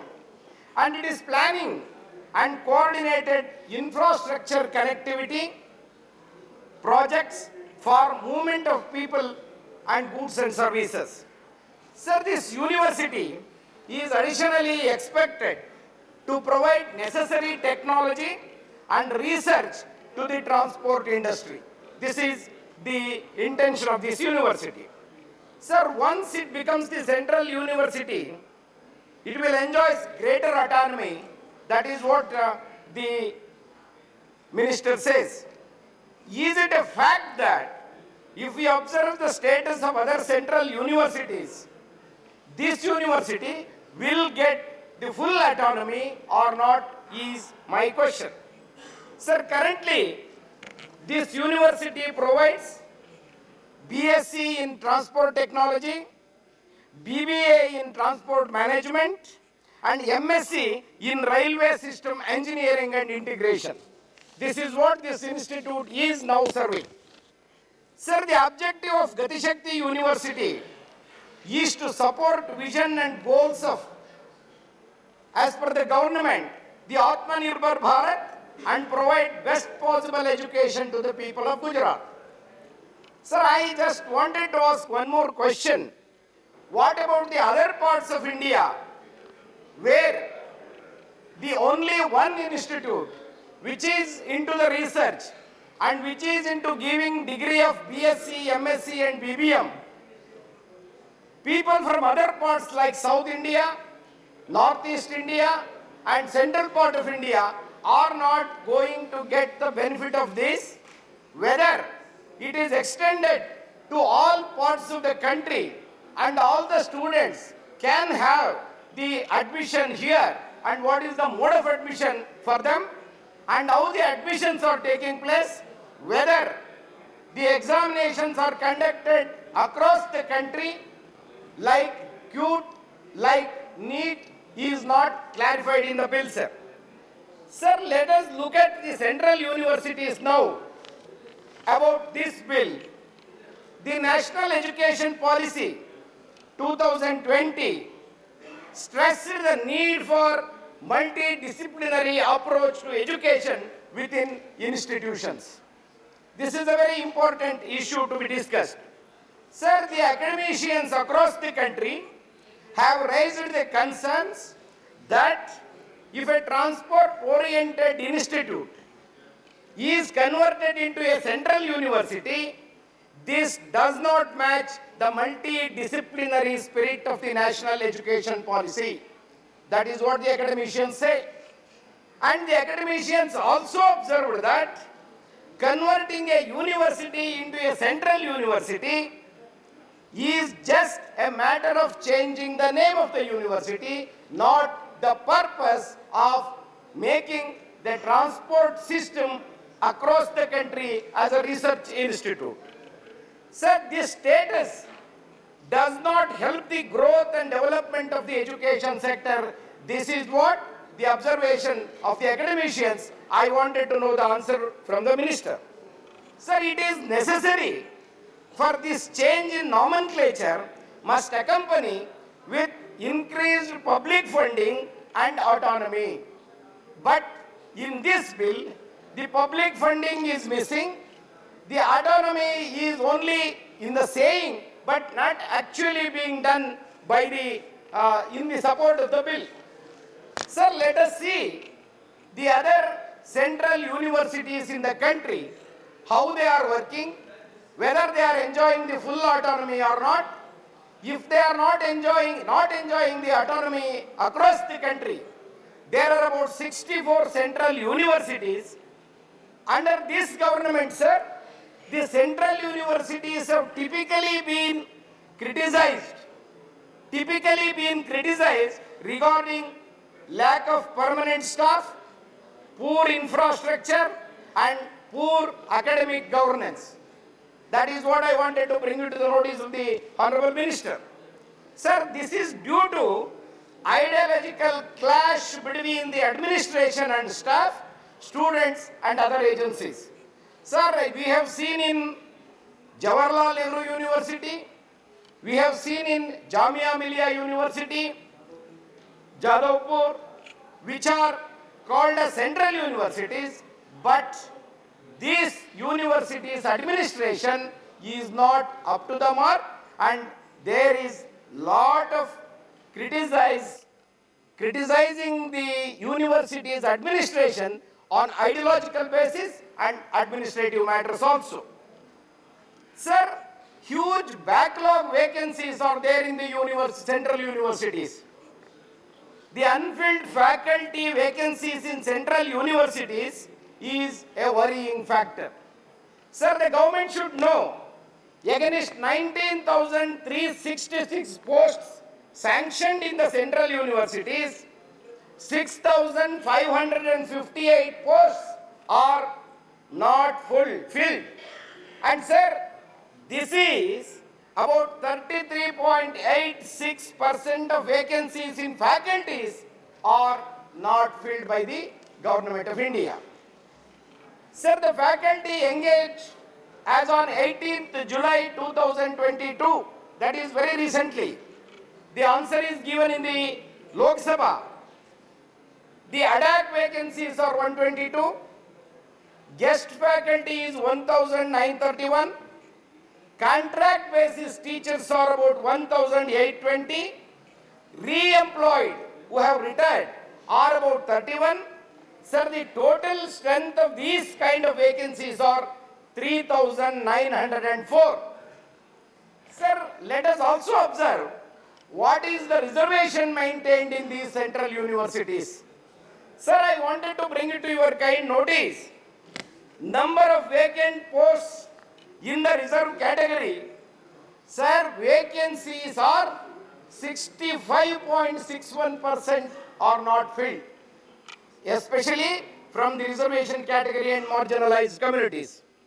Sir, number of vacant posts, general, it is 2,252, SC category it is 988, ST category it is 576, other backward classes it is 1,761, EWS, it is 628 and 344 in PWD.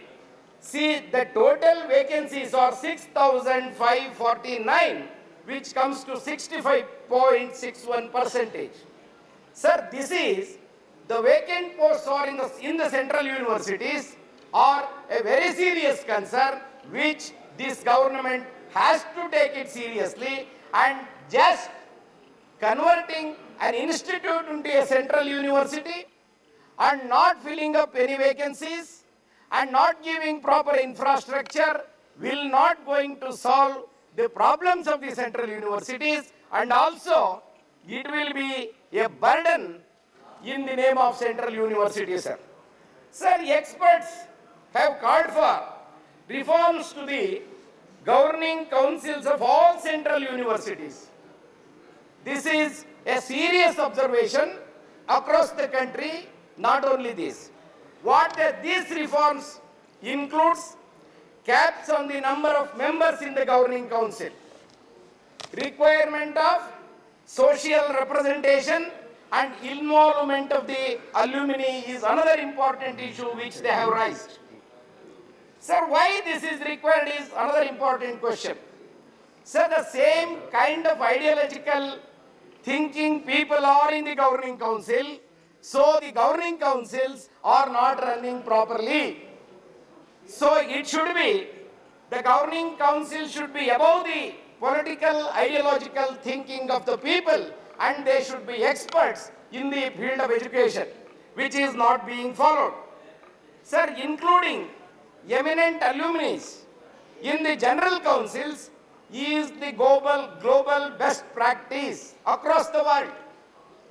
See, it ensures endowments, it ensures accountability, it ensures the innovation also.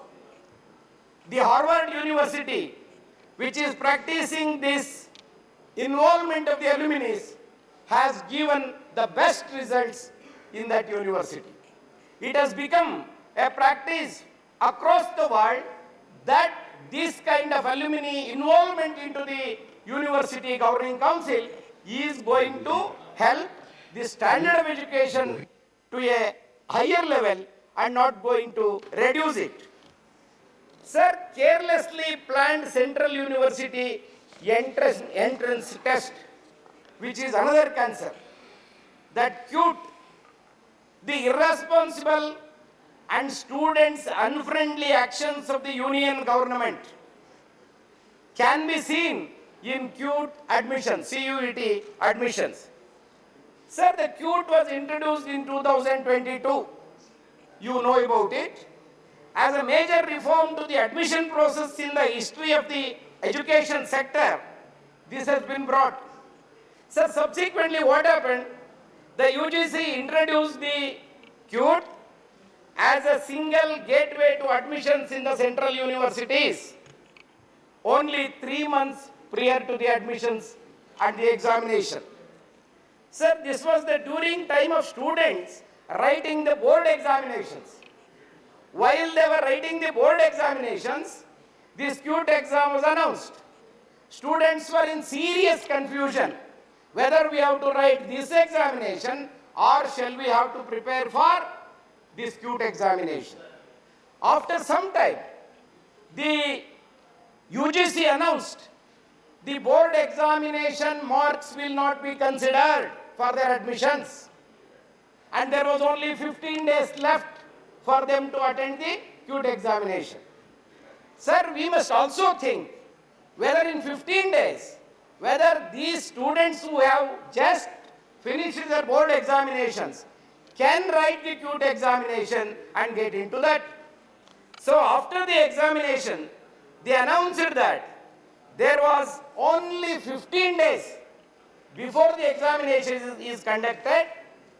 An account of that, lot of students could not write the examination efficiently. Those who have scored very well in the board examination could not get good marks in the CUTE examination, resulting they did not get the proper admissions. Sir, in some centers, the examinations were cancelled. What does it say? Sir, there is a lack of academic diversity in the syllabus and questions asked. That is another important questions which the students were telling that we could not write the examination. On account of that, they could score only 15 marks, and subsequently, the cancelled examination was asked to write again. Again, there was a confusion among the students. Sir, when question asked in Lok Sabha about this, the ministry did not answer this question. In fact, they avoided and told the Lok Sabha that we will take care and we will take the examination further. This is not supposed to be done by an organization like UGC and the Ministry of Education. So the Parliamentary Standing Committee observes that, particularly I am referring to Scheduled Tribe overseas examination, overseas students scholarship. Sir, in this, the Parliamentary Standing Committee observes that the National Overseas Scholarship Scheme provides financial assistance to 20 students every year for pursuing higher studies abroad the country. That is for their PhDs and for postdoctoral studies. Sir, during 14 and 15, there were 20 students. In 15 and 16, there were only 15 students. And 16 and 17, there are only 16 students. So what is the reason for this decline? Across the country, there are about more than 7% of scheduled tribe students, scheduled tribe population is there. Now they have become very competitive and there are very brilliant students who can attend any examination. For the whole country, if you cannot send 20 students, the Parliamentary Standing Committee says this should be announced to 30 at least. But I even request the government, it should be announced to 50 at least. Sir, another 1 minute. At least 50 students should be sent out of the country for their PhD and postdoctoral studies. But why this decreasing trend is, there was no proper advertisement and every student from the rural area are not able to apply online. That is another problem with the rural India. And there is one more problem, sir. The income ceiling is 6 lakhs per annum. Sir, for scheduled tribe students, even an ordinary Group D employee, his income crosses 6 lakhs per year. And it is allowed in other cases for 8 lakhs.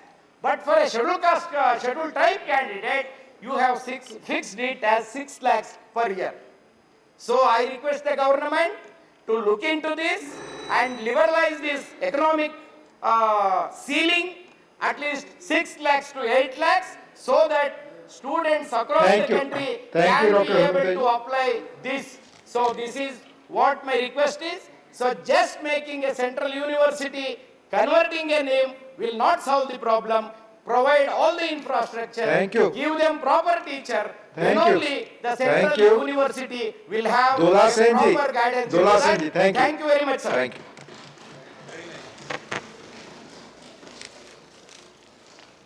Thank you, Deputy Chairman, sir, for allowing me to speak on this bill, the Central Universities Amendment Bill 2022. Since we are discussing the Central Universities Amendment Bill today, may I humbly request the Chancellor of the Vishwavarati University, another Central University, who is also our Honorable Prime Minister, sir, to share his wisdom by being here.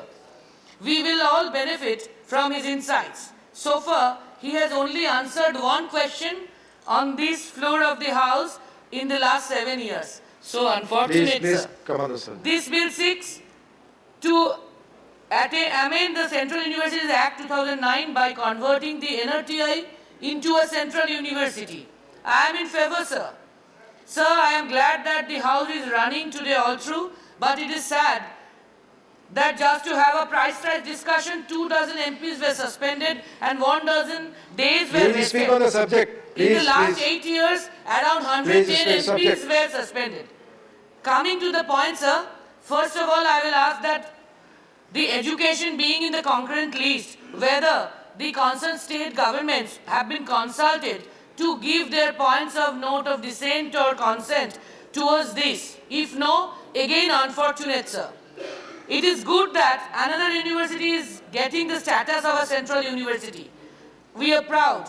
But one clarification, sir. Why Railway Department will bear the costing? Why not Education Ministry or UGC will pay the same? Sir, however, there is a need to address some of the existing issues faced by various central universities. Most central universities across the country lack adequate infrastructure and face big fund shortages. Even the existing infrastructure in these universities is breaking down. The facilities provided to the residential students are also depleting day by day, sir. The 21-22 budget allocation for education decreased by 6% compared to 2021. This year there is only a 5% increase over the allocation of 2021. This is extremely low for post-pandemic recovery. The budget for the Rashtriya Uchchatar Shiksha Abhiyan RUSA was also cut from rupees 3,000 crore to 2,000 crore. Again unfortunate, sir. A centrally sponsored scheme, RUSHA, supports state higher educational institutions, especially those that give priority to education in backward and aspirational districts. Sir, while I am speaking on this bill, allow me to point out the earlier 6 out of 10 bills were sent for parliamentary scrutiny. This was done to improve the quality of legislation. Now, sir, only about 1 out of 10 bills is set for Please speak on the subject, Dolaji. for scrutiny. Subject, please. It is on the subject, Please, sir. yes, let her Sir, this is on the subject. Please, not, please. Now, sir, only about 1 out of 10 bills is set for the scrutiny. This is a dangerous trend. For today's bill, I thank you, sir, for allowing time and having a healthy discussion. In contrast, in the monsoon session last year, 27 bills were passed with an average time of just 10 Please speak on the minutes per subject, bill. please. Now, Please, I would Dolaji. like to highlight how our universities are suffering because of such fund shortages, sir. The Andhra Pradesh Central University, which was set up in 2014 after the bifurcation of the state, is in shambles. Between 2014-15 and 21-22, the budgets for some of the gems in India's educational system have been cut. The overall funding for Jamia Millia University witnessed a sharp fall. For Aligarh Muslim University, the overall allocation has reduced sharply by rupees 306 crore between financial year 2021 and 2022. It fell from rupees 1520 crore in 2021 to rupees 1215 crore in 21-22. And even JNU is a great learning institution which this government has an allergy, so far we have come to know. The diversity of India's education system with institutions like these and the many hundreds of premium educational institutions run by minority communities, including Christian missionaries, but importing education to all communities must be protected, sir. Sir, why infrastructure is so neglected? I urge upon the government to pay attention and provide adequate funds for betterment, sir. Sir, a few words about my state. Bengal was where the government has introduced multiple schemes to support higher education. The West Bengal government has launched schemes like Swami Vivekananda Merit Cum Means Scholarship for undergraduate, postgraduate, even PhD courses across all subjects. Our flagship scheme, Konyasri Prakalpo, has around 70 lakh beneficiaries currently. The scheme has been awarded the United Nations Public Service Award and has also been recognized by UNICEF, sir. I would now like to draw the government's attention to the issue of vacancies also in the central universities under the SC/ST OBC category. The Central Educational Institutions Reservation in Admission Act 2006 mandates some percentages, 15, 7.5 and 27 quotas for SC/ST and OBC. However, the intake of students under the reserved category in the central universities is much lower than the mandated norms. I urge upon the government to look after to these also. Sir, I will again want to emphasize on a very important point. In this session only, for 12 days, we have waited and the government told us they couldn't discuss the price rise debate because... Please, on the Central University Bill, please. Please. Sir, it's related, sir. Please. Because the Honorable Finance Minister was not over there and she will reply only. But however, today we are seeing that the same government did not think for a second moment to allow the Honorable Railway and IT Minister, Communication Minister to pilot the education bill. Honorable Chairman has already permitted this. Dolaji, for your information. According to the data from the Education Ministry, sir, there are 880 vacancies for the post of professor across the 5 backward categories of SC, ST, OBC, EWS and PWDs in 43 central universities.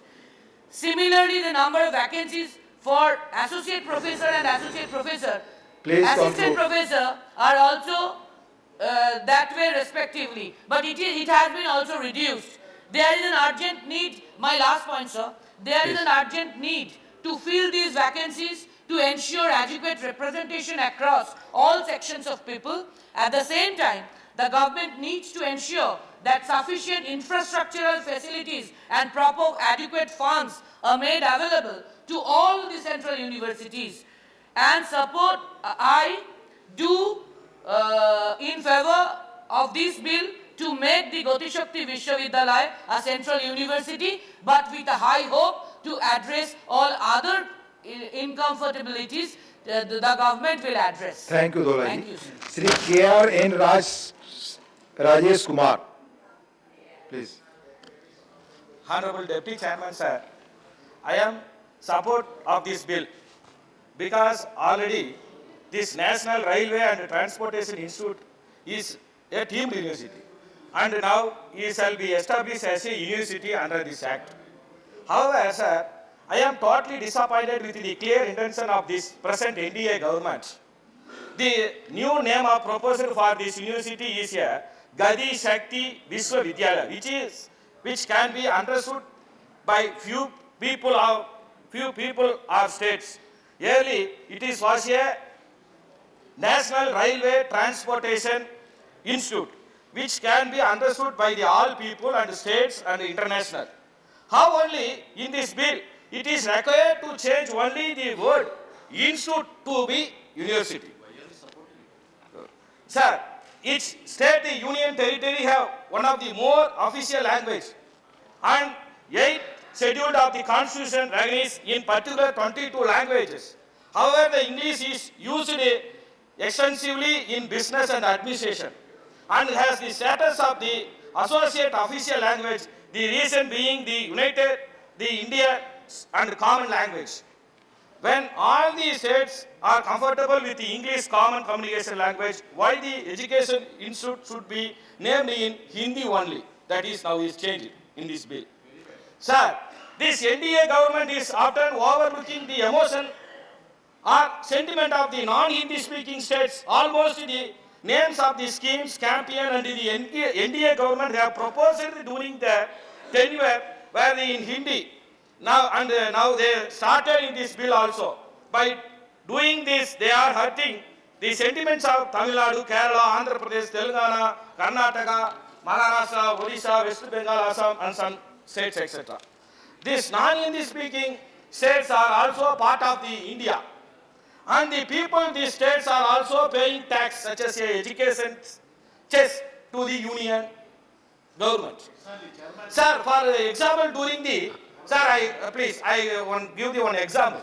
Sir, for example, during the UPA government, in the year of 2008, they established like this central university called an Indian Maritime University, combining 6 different institutions from Chennai, Mumbai, Visakhapatnam, Kochi, Kolkata by the Indian Maritime University at the Act 2008.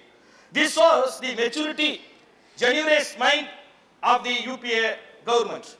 Sir, many central universities established to territorial jurisdiction of the state, the first scheduled in section 3.4, were established as Central University of Bihar, Central University of Gujarat, etc. Though the territorial jurisdiction of the proposed university is whole of the India. However, the ministry proposed the name University Gadi Shakti Vishwavidyalaya. This was narrowed mindset and the imperialistic behavior of this government towards its own states. Secondly, sir, the university will take the measure to provide quality teaching, research and skill development and in field related to the transportation, technology and management. The current need for the advanced education in the disciplines such as transportation, technology, management, imperative. Many states have their own PSUs in transport logistics sector and they need highly skilled human resource owing to its necessary. I request Honorable Minister to establish, to extend the campus in various states also interested in establishing such a university in their respective states. Sir, thirdly, sir, the university status alone is not enough for the institution run it is own. It requires economic independence. Request the minister to allocate the budget without discounting the proposal made by the board because the revenue generated by the university alone is not sufficient for them manage all the expenses. Finally, sir, already the institute partnership with foreign university. I see in the website. I saw the Honorable Railway Minister. I see in website. Finally, sir, the university already partnership with foreign universities like Cornell University, USA, and Japan Transport Tourism Research University, University of UK, and Petersburg State University of Russia.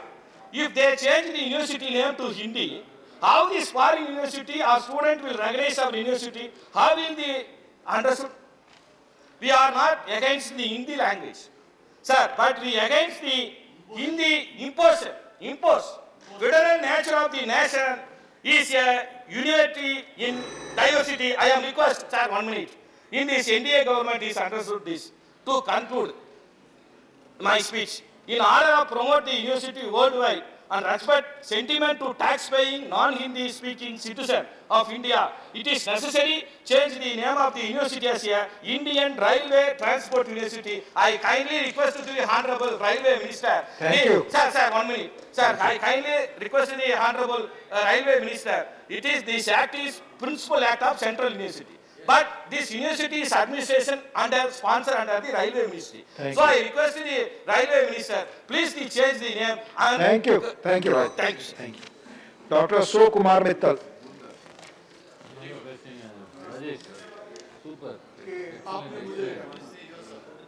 इस bill पर central university amendment bill पर बोलने का मौका दिया national rail and transport institute sorry धन्यवाद chair कि आप मुझे इस बिल पर बोलने का मौका दे रहे हैं और मेरा सदन में ये पहला मौका मिला है मुझे किसी बिल के ऊपर बात करने का बहुत धन्यवाद उसके लिए भी इस बिल के माध्यम से भारत सरकार national rail and transport institute को एक जो कि डीम्ड यूनिवर्सिटी है फुल फ्लैश यूनिवर्सिटी का दर्जा देने जा रही है गति शक्ति विश्वविद्यालय जो कि रेलवे मंत्रालय के अधीन होगा और सेंट्रल यूनिवर्सिटी होगा। मैं सबसे पहले इसके लिए भारत सरकार को बधाई देना चाहूँगा। जब हम शिक्षा की बात करते हैं तो मेरे दिमाग में छोटा सा पंक्तियाँ आती हैं, मैं आपसे साझी करना चाहूँगा। रोशनी केवल चिराग से ही नहीं होती, रोशनी केवल चिराग से ही नहीं होती, शिक्षा से भी घर रोशन होते हैं, शिक्षा से ही घर रोशन होते हैं। इसी दौरान क्योंकि हम लोग भी शिक्षा से संबंधित है तो एक और बात याद आती है जो हमारा स्लोगन चल रहा है देश में, पढ़ेगा इंडिया तभी तो बढ़ेगा इंडिया। तो धन्यवाद ये नया इनिशिएटिव लेने के लिए। हम 2 वर्ष से ज़्यादा समय से कोरोना महामारी से जूझ रहे हैं और इसमें हर क्षेत्र अफेक्ट हुआ है और एजुकेशन जो क्षेत्र वो सबसे बुरी तरह अफेक्ट हुआ है। हम जानते हैं हमारे 30 करोड़ स्कूली बच्चे हैं, 3 करोड़ कॉलेज और विश्वविद्यालय के बच्चे हैं, तकरीबन 33 करोड़ बच्चा हमारा विद्यार्थी है और वो 2 साल से घरों में बंद के बैठे हुए थे। ये पहला वर्ष है कोरोना के बाद जिसमें पूरा भारत ऑफलाइन मोड में, मतलब अपने स्कूल अपने कॉलेज के प्रांगण में जाके पढ़ेगा। मैं इस सब चीज़ों के लिए पूरे सदन को बधाई देना चाहूँगा कि भारत वापस नॉर्मल सिचुएशन में आ गया है कोरोना की महामारी को पार करते हुए। बहुत बहुत मुबारकबाद सभी को। अब क्योंकि हमें शिक्षा का मौका मिल गया है कि हम कॉलेज में पढ़ें, अपने स्कूल में पढ़ें, क्योंकि बिल्कुल देखा गया है कि ऑनलाइन शिक्षा एक सब्स्टिट्यूट थी,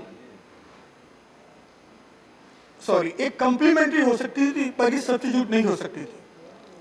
क्योंकि जब हम ऑनलाइन मोड में होते, आपस में मिल नहीं पाते, बात नहीं कर पाते, शिक्षकों से वार्तालाप नहीं कर पाते, ढंग से खेल नहीं पाते, कल्चरल इवेंट में पार्टिसिपेट नहीं कर पाते, डाइवर्सिटी को एंजॉय नहीं कर पाते, और शिक्षा ये सब चीज़ें ही सिखाती है और जो कि अछूती जा रही थी इसमें। लेकिन जब हम आगे बढ़ते हैं तो एक चीज़ हमें हमेशा डिस्टर्ब करती है, वो हम सबको करती है, ये भारत सरकार को भी, हम सबको, पूरे सदन को, कि जब टाइम्स हायर एजुकेशन रैंकिंग की बात होती है तो अभी तक हम 200 में नहीं पहुंच पाए।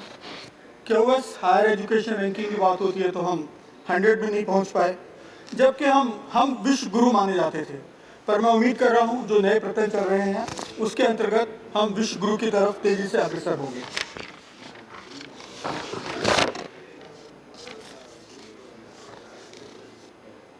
अब इसकी बात करें, इसमें सेक्शन 4 है एक, यदि मैं थोड़े से प्रावधान जो इस बिल में है उनके बारे में ध्यान दिलाना चाहूँगा मंत्री महोदय का।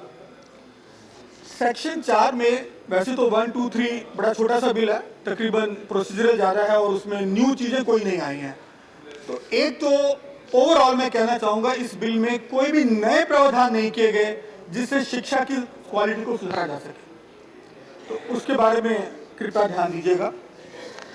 सेक्शन 4 में सेक्शन 4J है, जिसमें कहा गया है कि यदि कोई एम्प्लॉय जो कि एग्जिस्टिंग इंस्टीट्यूट में काम कर रहा है वो नहीं मानता नई शर्तों को, तो उसको समझाया जाए हल्का सा, नहीं तो उसको निकाल दिया जाए, और फिर भी नहीं काबू आता अपनी टर्म्स पर तो उसको 3 महीने का कंपनसेशन देके उसको बाय कर दिया जाए।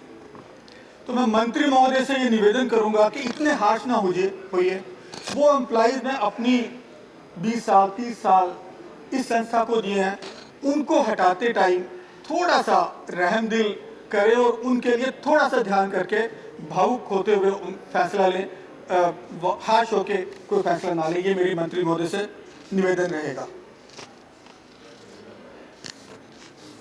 सेक्शन हम 5 पर आते हैं, उसमें कुछ अच्छे प्रोविजन दिए गए हैं कि इस इंस्टीट्यूशन के, इस यूनिवर्सिटी के और सेंटर खोले जा सकते हैं देशों में भी विदेशों में। क्योंकि मैं पंजाब से हूँ और हर कोई सेल्फिश होता, मैं भी सेल्फिश हूँ, तो मैं मंत्री जी से निवेदन करूँगा कि एक सेंटर पहला प्लीज़ पंजाब में खोलिएगा। जब भी आपने खोला होगा फर्स्ट सेंटर पंजाब में खोलिए, और यदि अभी आप इसकी घोषणा कर पाए बहस के जवाब देते टाइम तो हम सबके लिए बहुत ही ये हर्ष होगा। इसी को 12 मिनट लूंगा और मैं एग्जिस्टिंग रिसोर्सेज, हमारे देश में बड़े बड़े विश्वविद्यालय हैं, IITs हैं, IIMs हैं, सेंट्रल यूनिवर्सिटीज़ हैं, उनमें बड़े रिसोर्सेज हैं, लैब्स हैं, बिल्डिंग्स हैं, स्विमिंग पूल्स हैं, ऑडिटोरियम्स हैं, सब कुछ है, लेकिन वहाँ बच्चों की संख्या आमतौर पे कम होती है और वो रिसोर्सेज अनयूटिलाइज रहते हैं। तो मेरी एक सरकार से निवेदन रहेगा कि आप एग्जिस्टिंग रिसोर्सेज को बेटर यूटिलाइज करने के लिए या तो वहाँ नए प्रोग्राम्स ऐड कीजिए, यदि IITs में है तो मेडिकल हम क्यों नहीं में ऐड कर लेते हैं, यदि मेडिकल है तो वहाँ इंजीनियरिंग को नहीं में ऐड कर लेते या मैनेजमेंट को नहीं ऐड कर लेते, क्योंकि हम जब दुनिया को देखते हैं, चाहे हार्वर्ड है, स्टैनफोर्ड है, ऑक्सफोर्ड है, कैम्ब्रिज है, हर एक मल्टी डिसिप्लिनरी यूनिवर्सिटी है, जितनी भी दुनिया की टॉप यूनिवर्सिटीज़ हैं मल्टी डिसिप्लिनरी यूनिवर्सिटीज़ हैं और वो अपने रिसोर्सेज को पूरा यूटिलाइज करती है। हम गरीब मुल्क हैं, छोटे मुल्क हैं, गरीब मुल्क हैं, हम अपने रिसोर्सेज उनसे सीखते हुए क्यों ना बेटर यूटिलाइज करें। और शायद एक चीज़ हमें मदद करेगी रैंकिंग एक्रीडिटेशन भी लेने की, क्योंकि शायद हम सिंगल डिसिप्लिनरी हैं, इसीलिए हम रैंकिंग एक्रीडिटेशन में इंटरनेशनल इंस्टीट्यूशन के मुकाबले में मात खा जाते हैं।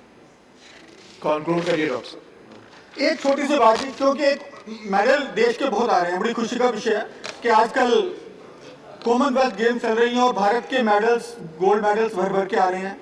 पिछले साल ओलंपिक को वो भी इसी महीने में हमने खूब मेडल जीते। मैं फिर इस सदन को इस चीज़ के लिए मुबारकबाद देना चाहूँगा कि आप सबके बटन से भारत स्पोर्ट्स में बहुत अच्छा कर रहा है, क्योंकि एजुकेशन का आधा मिनट कि हम जो इंडियन की रैंकिंग्स हैं और एक्रेडिटेशन है, NRF है, NAC है, उसमें कहीं भी स्पोर्ट्स को कोई वेटेज नहीं दी गई है। मेरा ये निवेदन रहेगा मिनिस्ट्री से कि स्पोर्ट्स को सफिशिएंट वेटेज दी जाए ताकि हम सब यूनिवर्सिटी कॉलेजेस वाले स्पोर्ट्स को भी उतना ही ध्यान दें जितना हम बाकी एकेडमिक एक्टिविटीज को दें। बहुत बहुत धन्यवाद। माननीय Sujit Kumar ji.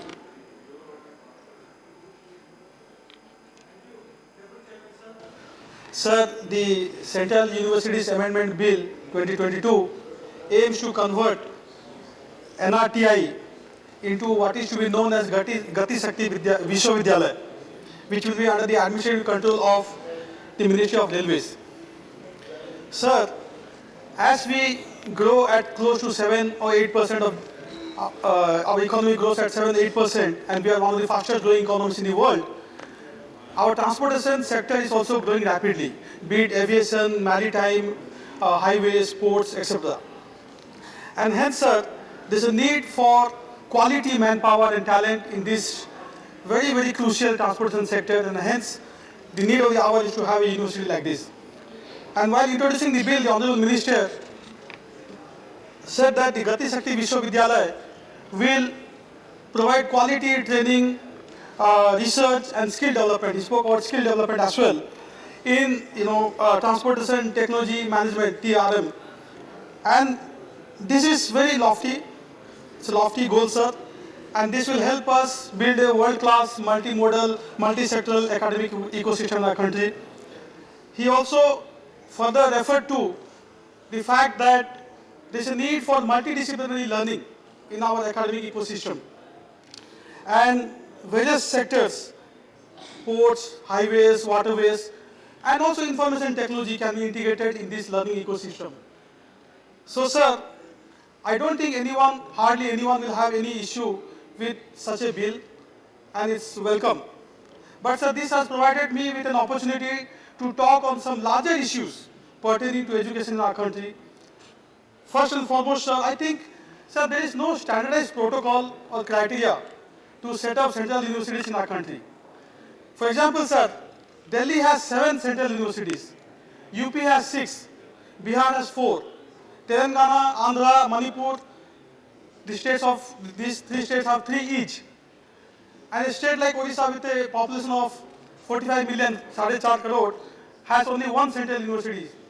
So, sir, I'll urge you to consider setting up another central university in the state of Odisha, which has almost 23% tribal population. Currently, we have only 1 central university. It's called the Central University of Koraput. So, secondly, many other speakers and colleagues have spoken about the large number of vacancies in central universities. So, the sanctioned strength is 18,905 in central universities, of which 6,333 posts are currently vacant. Sir, this is close to 35% and definitely unacceptable. Sir, in this house, in this August house previously, I have raised the issue of vacancies in central universities, particularly in the Central University of Koraput, where there are over 80% teaching posts vacant. 80%, sir.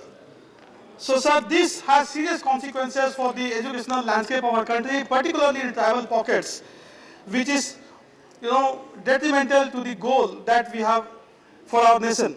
Sir, Honorable Education Minister has assured this House that this post will be filled soon, and I take this opportunity to urge the government again to fill all the vacant posts soon, so that the academic ambience of our country is not hampered.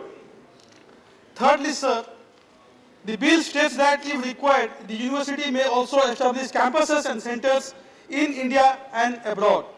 Sir, the state of Odisha is strategically located in the eastern part of the country, and the East Coast Railways, which is headquartered in Bhubaneswar, is India's most profitable railway zone. And Honorable Railway Minister is here, and he knows it better than anyone else that the railway fleet traffic has crossed 200 million tons for the 2nd year in a row. So, sir, my request to you would be to set up a branch of Gati Shakti Vishwavidyalaya in the state of Odisha, which also aligns with the vision, Purvodaya vision of Honorable Prime Minister. Fourthly, sir, we are aiming towards a net zero carbon emission nation. And green, the world is looking at India as a destination of green technology. Sir, we are the pioneer of International Solar Alliance, one of the greatest achievements, I would say. So, sir, my hope is that the Gati Shakti Vishwavidyalaya will introduce courses and programs multidisciplinary in the areas of green economy, green technology. Sir, I'll read out one of the proposed goals of the university. It is to carry out critically needed research and development, R&D, by creating innovative technologies to encourage local manufacturing and substitute the imports of expensive technology, equipments and products. Very commendable goal, sir. Sir, let me highlight, though, a concern which I have spoken about many times. Sir, I will just need one more minute. Sir, as a nation, our R&D spend is only 0.7% of our GDP. Abysmally low, sir. Please allow me to compare this with some other nations. China, 2.2. Israel, 4.9. South Korea, 4.6. US, 3. So where are we, sir? Where are we? Our R&D spend is nowhere compared to these nations. And these are large economies compared to us. So, sir, I hope that Honorable Minister and the government will take initiative to hike R&D budget when they set up this university. So, sir, finally, the university also spoke, the goal also was to reverse brain drain through this university. Sir, our university rankings globally is today very low. So I really hope that this university will have tie-ups, 30 seconds more, will have tie-ups globally while promoting indigenous technology and innovation. We should try to scout for the best talent in the world and get them to be part of the university. Thank you. Sir, finally, sir, last again. Sir, we have hiked our education budget by 12% roughly this year, 11,000 crore. Very commendable, sir. But still, it is nowhere near the recommendation of Kothari Commission, which was made way back in the 60s. Thank you. That 6% of GDP should be spent on education. Today we are spending only 3%. So, sir, while we are speaking about this university, I hope that the government will augment the spend on education. Thank you, sir. Mani V. Vijay Sai Reddy. Thank you, Deputy Chairman, sir.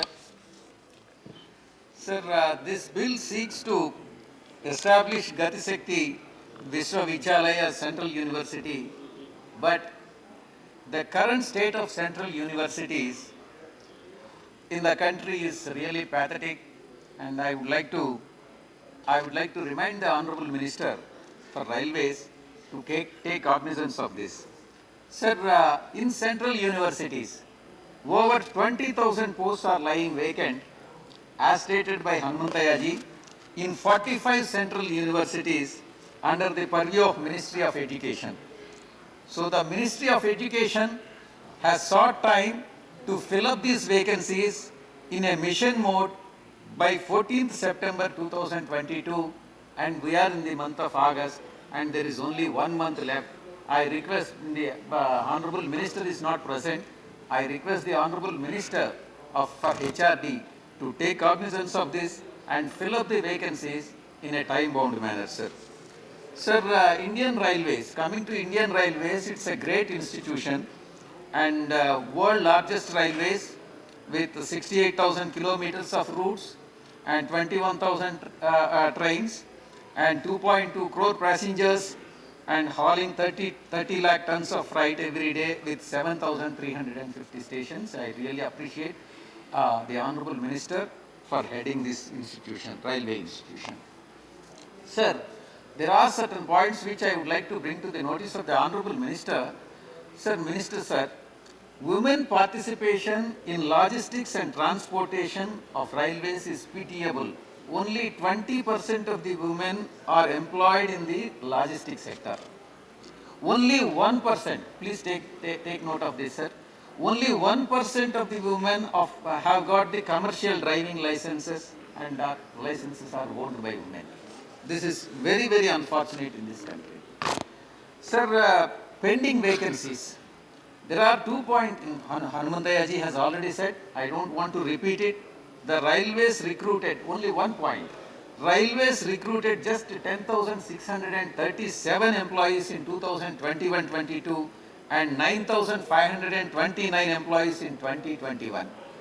And in this rate, at this pace, and if the same pace railways recruits further for the future years in future, it will take 30 years for railways to recruit the aforesaid vacancies.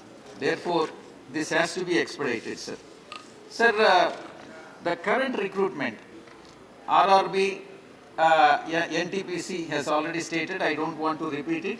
The amount that has been collected by the applicants is to the tune of 864 crores. And in 2019, and now we are in 2022, why is so much of delay?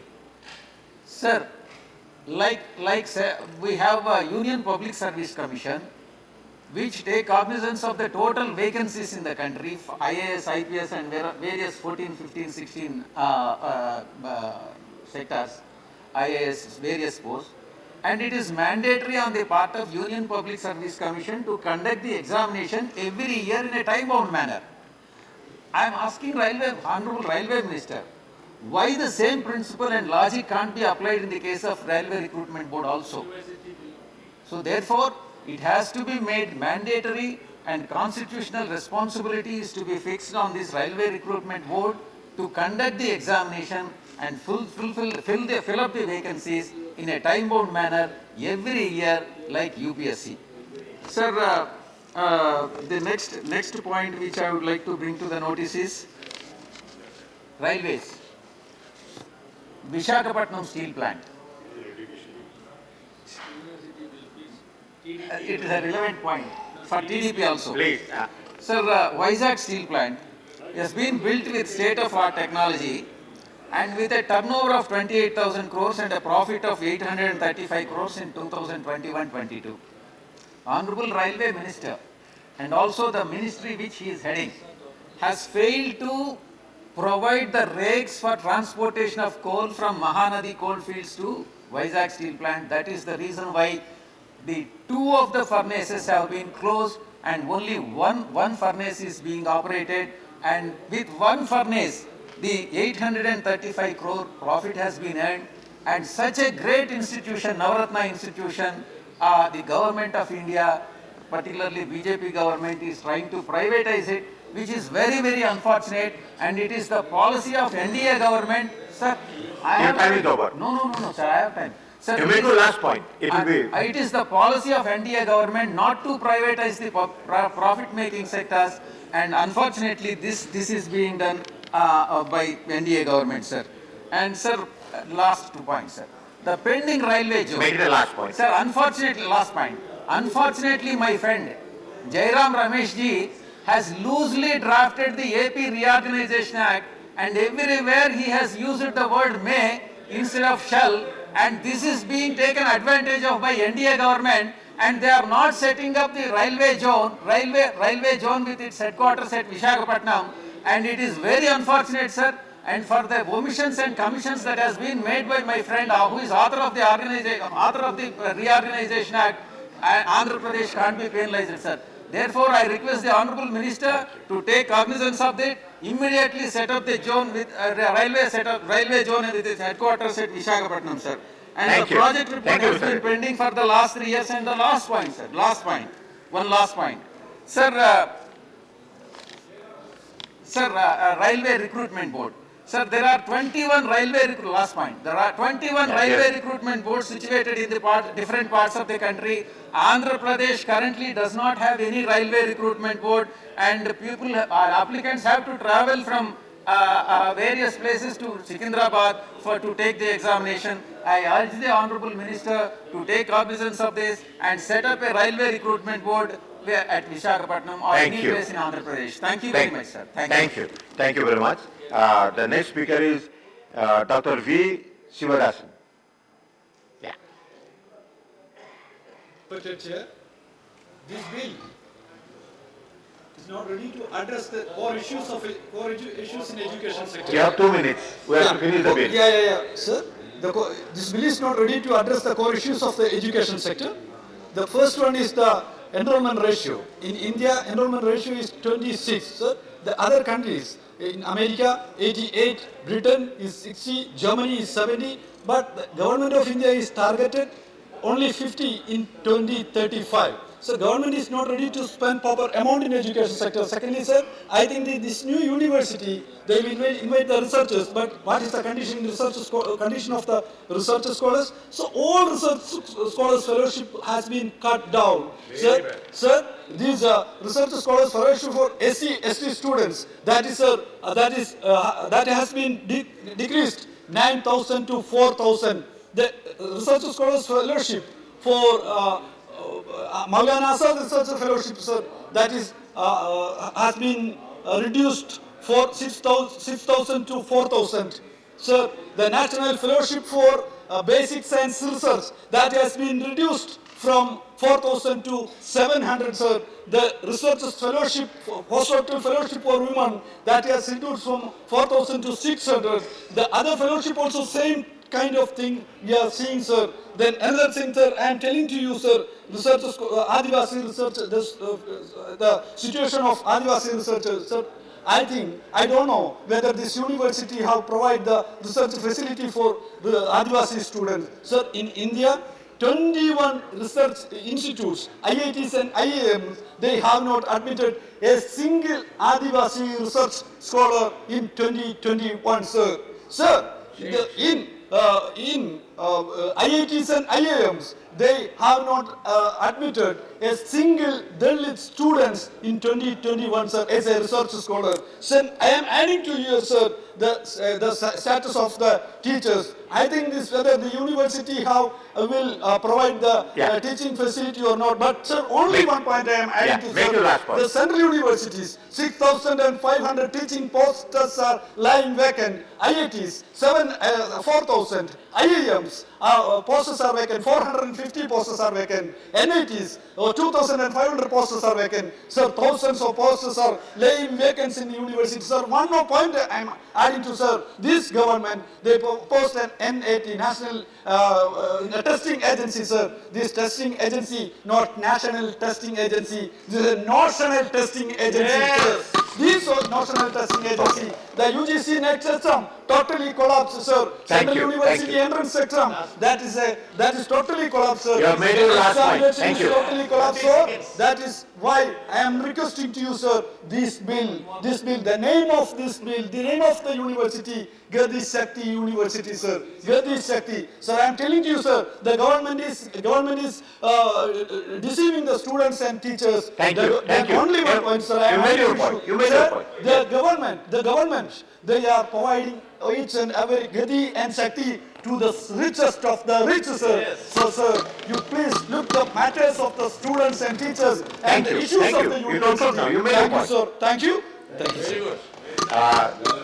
Srimati Bandana Chawat. Thank you, sir. So this bill seeks to convert a deemed university into an autonomous central university called the Gati Shakti Vishwavidyalaya. Sir, what is interesting about this bill that it is not only confined itself to railways, but the complexity in the transportation sector has increased to such a level. So this bill tries to bring into its ambit road, rail, aviation and marine, etc. So I support this bill, but I would like to flag only 3 issues, sir. Please don't stop me, only 3 issues. 2 minutes here. One is, sir, and all these are in respect of clause 5. Now I wanted to read the clause 5, but I'm not reading it because I have no time. Sir, in this clause, I feel that it should have been more comprehensive. It talks only about transportation. I feel that environmental and ecological sustainability should also have been mentioned here. So considering that 900 kilometers of Char Dham project has absolutely caused danger to the fragile Himalayas, the national highways in the Western Ghats has absolutely damaged the biodiversity of the hotspot. Also the Environment Ministry giving permissions, environment clearances left, right and center. It is very necessary that we mention environmental and ecological sustainability in that specific provision. So my concern number 2 which I wish to flag is right from 1992, the United Nations Earth Summit to the Paris Agreement, the transport sector has been recognized as an important player while addressing environmental degradation, as it impacts air quality and health of the people.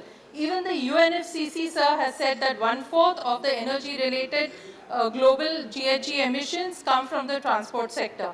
So world over, whenever transportation has been referred, it has always been referred as sustainable transportation. So I feel that kind of terminology needs to be added. And my last point, sir, considering that we are urbanizing very fast, 40% of our population is now going to live in cities by 2030. Cities are known as engines of economic growth, but are large contributors to climate change. Our country needs urban transport planners, urban designers, land use planners, which are equipped with indigenous knowledge of sustainable transport. Sir, this bill does not refer to any of these. So I feel that the intention of the government is very laudable. However, the kind of comprehensiveness which this bill should have shown is totally amiss, and I wish this comes through subordinate legislations. Congratulations to the ministry for having done this. But again, I would say this is absolutely a half-hearted initiation. I remember the Medical Health Services Bill, which was then tabled by Dr. Harshavardhanji, which was an absolutely comprehensive bill. We all would expect that this bill also meets that kind of standard. Thank you, sir. Thank you, Bananaji. Now, Sri Abdul Wahab, 2 minutes. For having this one. I wish it could have been in Kerala instead of Gujarat. Anyway, you are not giving much priority in lines and all in Kerala. At least you could have given this university to Kerala. And one more thing, the Kerala, we are having the problem, everybody, there are a lot of universities. With much difficulty, we got Aligarh Muslim University off campus. 300 acres given by the government, but nothing is done. Nothing, it is lying vacant. And only one university, Kendall University in Kerala, Kannur. And so many people, including our lovely university in particularly in Punjab, our government and not allowing private universities also. So, where are the universities, man? You are just no, we are asking. So far it is not there. You are telling that even our friend is telling it is. So please keep quiet because you are not allowing to make us. That is why I was telling we are this one devil and devil. Either BJP government, either communist government.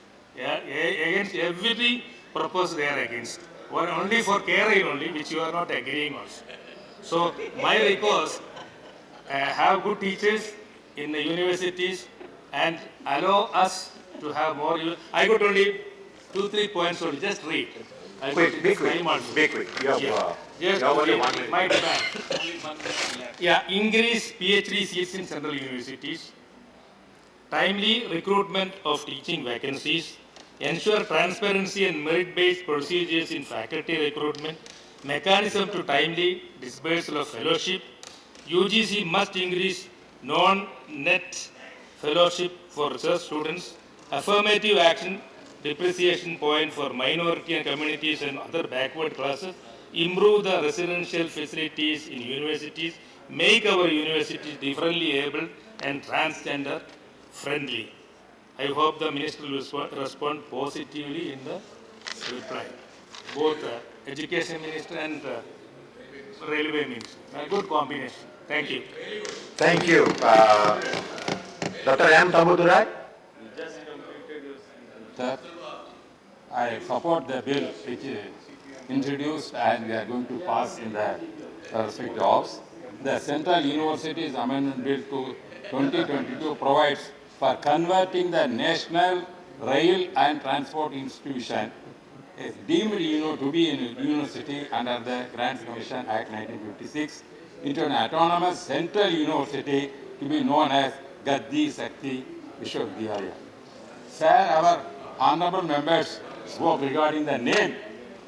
Sir, we are always speaking about our Prime Minister at assuming power, encouraging the mother tongue and all national languages to be recognized.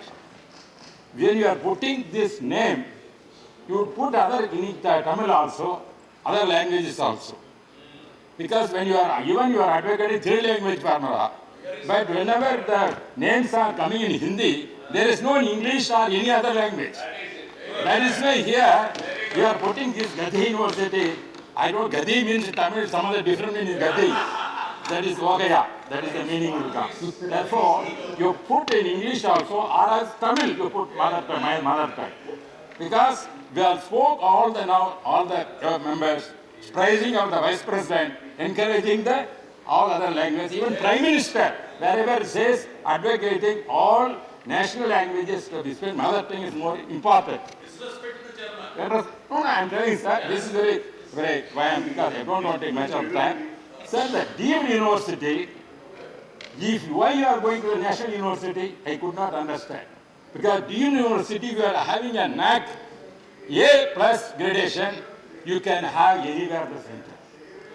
This university, deemed university, and may not have that kind of capacity, that is what converting as a central university. Many private deemed universities, making us A plus like that, they are making money. But you are having such kind, because you are there was, now I could not see the education minister, therefore I could not speak more on that deemed university. But it is the deemed university, because of that, many people are, other institutions are suffering a lot. Second, sir, first of all, this deemed university concept, because Sir Rajyasabha, the President of India, he only introduced deemed university concept. At that time, why he is introduced means Indian Institute of Science, Bangalore, reputed campus. It's a state, central government institute. But why you have not come forward to bring that bill to convert this deemed university that is called, say, Indian Institute of Science, say, excellent institution, would have converted central university or not done. Why I could not understand. But you are coming the regulating, but appreciating that. But at the same time, I am requesting you to see that the names has to be given respective languages, not only this subject. You take any program, Sadhana program, so many programs telling, you give equivalent to the word in that kind of languages, national, other language, regional language, what you are calling the regional languages. It must become. Otherwise, people cannot understand what this thing, what other members said. Therefore, once again, I am telling, sir, requesting you, I am supporting this bill. At the same time, you have please respect the sentiment of the other states, other language people. This must be equivalent word must be given side by side. Otherwise, I put three languages, means at least one language you put Hindi, right? Well, welcome. I am not against any language. At the same time, you put English also. Thank you, Mr. Thakur. Thank you. Third, put at any place in Tamil Nadu means you put Tamil in that name. It will be useful. If you are Orissa, you can put their Orissa language. Otherwise, Rajasthan means Rajasthan. Anyway, that has to be the spirit. Must not be one language. All we are today spoke. All languages are languages, our language. This kind India's language. There we fought freedom not for one language, for we fought freedom for all the national language of this country. Yeah. That kind of spirit must be there in governing, which I am supporting the Prime Minister always taking out to speak mother tongue. Yes. Always quote Tamil language, Tamil poetry, so many things our Prime Minister is saying. I am always supporting that kind of sentiment of Prime Minister. Thank you, Mr. Thakur. I hope that your ministry also will accept that and do that necessary. Thank you very much. Thank you very much. Sri Ramji. धन्यवाद श्रीमान जी कि आपने मुझे इस महत्वपूर्ण विषय पर बोलने का अवसर दिया। श्रीमान जी, शिक्षा व्यक्ति के व्यक्तित्व के साथ ही देश का विकास करती है। शिक्षा ही सभी समाज के साथ विकसित राष्ट्र का निर्माण करती है। इसलिए बाबा साहब डॉक्टर भीमराव अम्बेडकर जी ने भी कहा, शिक्षित बनो। और शिक्षित बनो के उपदेश पर ही जब उत्तर प्रदेश में कई बार माननीय बहन जी मुख्यमंत्री बनी, तो माननीय बहन जी ने उत्तर प्रदेश के अंदर कई सारे school, degree college, coaching institute खोलने का काम किया और साथ ही कई महत्वपूर्ण विश्वविद्यालय खोलने का भी काम किया। Gautam Buddha university Noida, Shakuntala Mishra rehabilitation university Lucknow, माननीय श्री कांसीराम साहब उर्दू फारसी यूनिवर्सिटी लखनऊ, ऐसे तमाम काम जनहित में करने का काम किया। और इसीलिए इन सब बातों को ध्यान में रखते हुए मैं इस बिल का सपोर्ट करता हूं। श्रीमान जी, साथ ही मैं उन सब बातों पर भी सरकार का ध्यान लाना चाहता हूं जो शिक्षा के अंदर जो कमियां हैं, जो परेशानियां हैं, वो बातें रखना मैं जरूर चाहता हूं। श्रीमान जी, विश्वविद्यालय बनाना बहुत अच्छे कदम है, परंतु उनमें सभी समाजों की जनसंख्या के अनुपात में प्रतिनिधित्व भी देना सुनिश्चित करना चाहिए। यह संविधान और सामाजिक न्याय की मांग है, परंतु कुछ समाजों ने इनका अवहेलना भी की है। जैसे कि विश्वविद्यालय किसी एक समाज का ही है। उदाहरण के लिए 54 केंद्रीय विश्वविद्यालय हैं, इनमें से एक भी विश्वविद्यालय के अंदर अनुसूचित जात का कोई भी कुलपति या वाइस चांसलर नहीं है। इसी तरह से दिल्ली विश्वविद्यालय में 80 डिग्री कॉलेज संबंध हैं, लेकिन एक भी व्यक्ति वहां पर प्रधानाचार्य SC/ST का नहीं है। यही हाल राज्यों का है। उत्तर प्रदेश में 23 स्टेट विश्वविद्यालय हैं, उनमें से एक भी कुलपति SC/ST का नहीं है। यहाँ तक केंद्रीय विद्यालयों में अनुसूचित जात के प्रोफेसरों की नियुक्ति का प्रश्न है, तो इसमें प्रोफेसर के 204 सृजित पदों में से केवल 11 प्रोफेसरों के पद भरे गए, 204 में से 11, और 360 रीडर के पद पर मात्र 1% भरे गए। इसके साथ ही IIT की मैं बात करता हूं। IIT के अंदर 4500 वैकेंसीज आज भी खाली पड़ी हुई हैं। श्रीमान जी, PhD में बात करना चाहता हूं। PhD के अंदर जो छात्र PhD करना चाहते हैं, मैं कंक्लूड कर रहा हूं, PhD करना चाहते हैं, उसमें 30 नंबर का वाइवा होता है, और उस 30 नंबर के वाइवा में जो SC/ST OBC के छात्र होते हैं, उस वाइवा में 2, 3, 4 नंबर दिया जाता है और उनकी PhD को रखा जाता है। श्रीमान जी, इसलिए मैं सरकार से आपके माध्यम से अनुग्रह करता हूं कि इस वाइवा को 10 नंबर लेके जाएं, 30 नंबर से हटा करके 10 नंबर का होना चाहिए। श्रीमान जी, यही मेरी आपसे विनती है। धन्यवाद। जय भीम, जय भारत। श्री कनक Mehta Ravindra Kumar ji. Thank you, sir. The bill proposes to convert the National Rail and Transport University of Vadodara, a deemed to be University of Helsinki, Vishwavidyalaya. The new provision, Section 5 of the Central Universities, is a positive step in this direction. But it can be seen from the proviso the Helsinki Vishwavidyalaya shall establish centers in India and abroad. I urge the Minister to establish one such regional center in the state of Andhra Pradesh. Sir, at this juncture, I also urge the Minister to take immediate steps to fill the vacancies that are existing in the institutes of higher education. The prolonged vacancies of faculty seriously affect the education of the students who are studying in these institutes. Sir, in response to my question to the Honorable Minister, the Education had stated that there are around 27 vacancies in Indian Institute of Management at Vizag alone. There are 15 vacancies post faculty in IIT Tirupati. The vacancies at NIT Tadepalligudem stands at 20. The vacancy position in Indian Institute of Information Technology, Design and Manufacturing at Karnuru is 6. This is the situation in the institutes of higher education in the state of Andhra Pradesh alone. What could be the number of vacancies in Institute of Higher Education can be anybody guess. Sir, I urge the Honourable Minister to take steps on war footing to fill up all these vacancies at a time-bound manner by strictly adhering to the reservation policy of the Government of India. Sir, as per the provisions of Section 93 and Schedule 13 of the Andhra Pradesh Reorganization Act 2014, the Central University of Andhra in Andhra Pradesh at Anantapuram and Central Tribal University of Andhra Pradesh at Vijayanagaram have been established and functioning. In those two universities also the government has to take time-bound measures to fill up the vacancies and to have a permanent infrastructure. Already the TDP government has already allocated land, but no buildings are constructed. Sir, I request the Minister of Education to give special focus and attention in the state of Andhra Pradesh in the education sector, because the present government is not taking any steps to complete their projects. And also, the state government is taking steps and pursuing the policies which are against the new education policy, which focuses on the imparting the education to youngsters in their mother tongue. But the state government is everybody's surprised, and this has introduced English as a compulsory medium instruction of students. Please, This thank is a you. serious issue. Thank you. I am calling There is a now need for urgent Shri intervention Santosh by this Kumar P. government. Please. Sir, one more. Final Paucity one of more time, submission. please. Santosh Kumar, please. One more Please issue, speak. sir.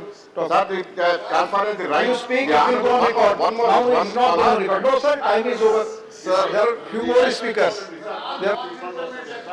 Sir, now the state government is not taking... Please, no, not going on record now. Please, Santosh Kumar, please speak. Please speak. How can he speak? No. He has already taken his time. Sir, we have 126 deemed universities in this country, according to available statistics. So I would like to ask you, what is the criteria in selecting a particular university and to enhance its position to that of a central university? For example, in Kerala, there is a renowned institution which was established in the year 2007, India Institute of Space Science and Technology. Luminaries like APJ Abdul Kalam were at the helm of affairs of that university. So now, you are trying to enhance a university which was established in the year 2018 only to that of a national university. So there must be a criteria, and unfortunately, the government, maybe the great Prime Minister's, I'm not questioning his authority, vision like that. So in the name of Prime Minister's vision and everything, you are actually trying to undermine the interests of other states and other important universities. This is very sad, and you have to stop this. Secondly, in this statement of objects and reasons, it is stated that to reverse brain drain. It is important to note that you have acknowledged the fact that there is brain drain in this country. So, sir, to stop brain drain, you have to enhance the higher education, research deposits. We are spending just 0.7% of the GDP for research purposes, whereas the international average is around 2%. So with that only, you can reverse the phenomenon called brain drain. And thirdly, I can tell you, sir, as most of my speakers have pointed out, fellow speakers have pointed out, the universities are facing a lot of problems. Higher education is in a kind of mess. Most of these vacancies are unfilled, teachers' posts and reservation is not following.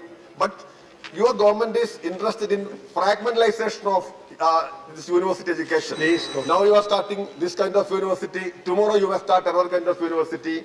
So please stop this, and this will not suit the purpose of the nobility of university education. So your government has to think seriously about that. And finally, sir, the best thing about this central university is that governors are having no role in it. That is the best thing, fortunately. Otherwise, it would have been more difficult. And I would like to request one more thing.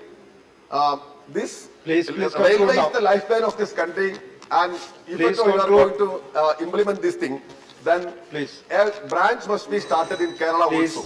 Because Thank you. That is a multi-purpose university. Thank you. Thank you, sir. Professor Ram Gopal Yadav.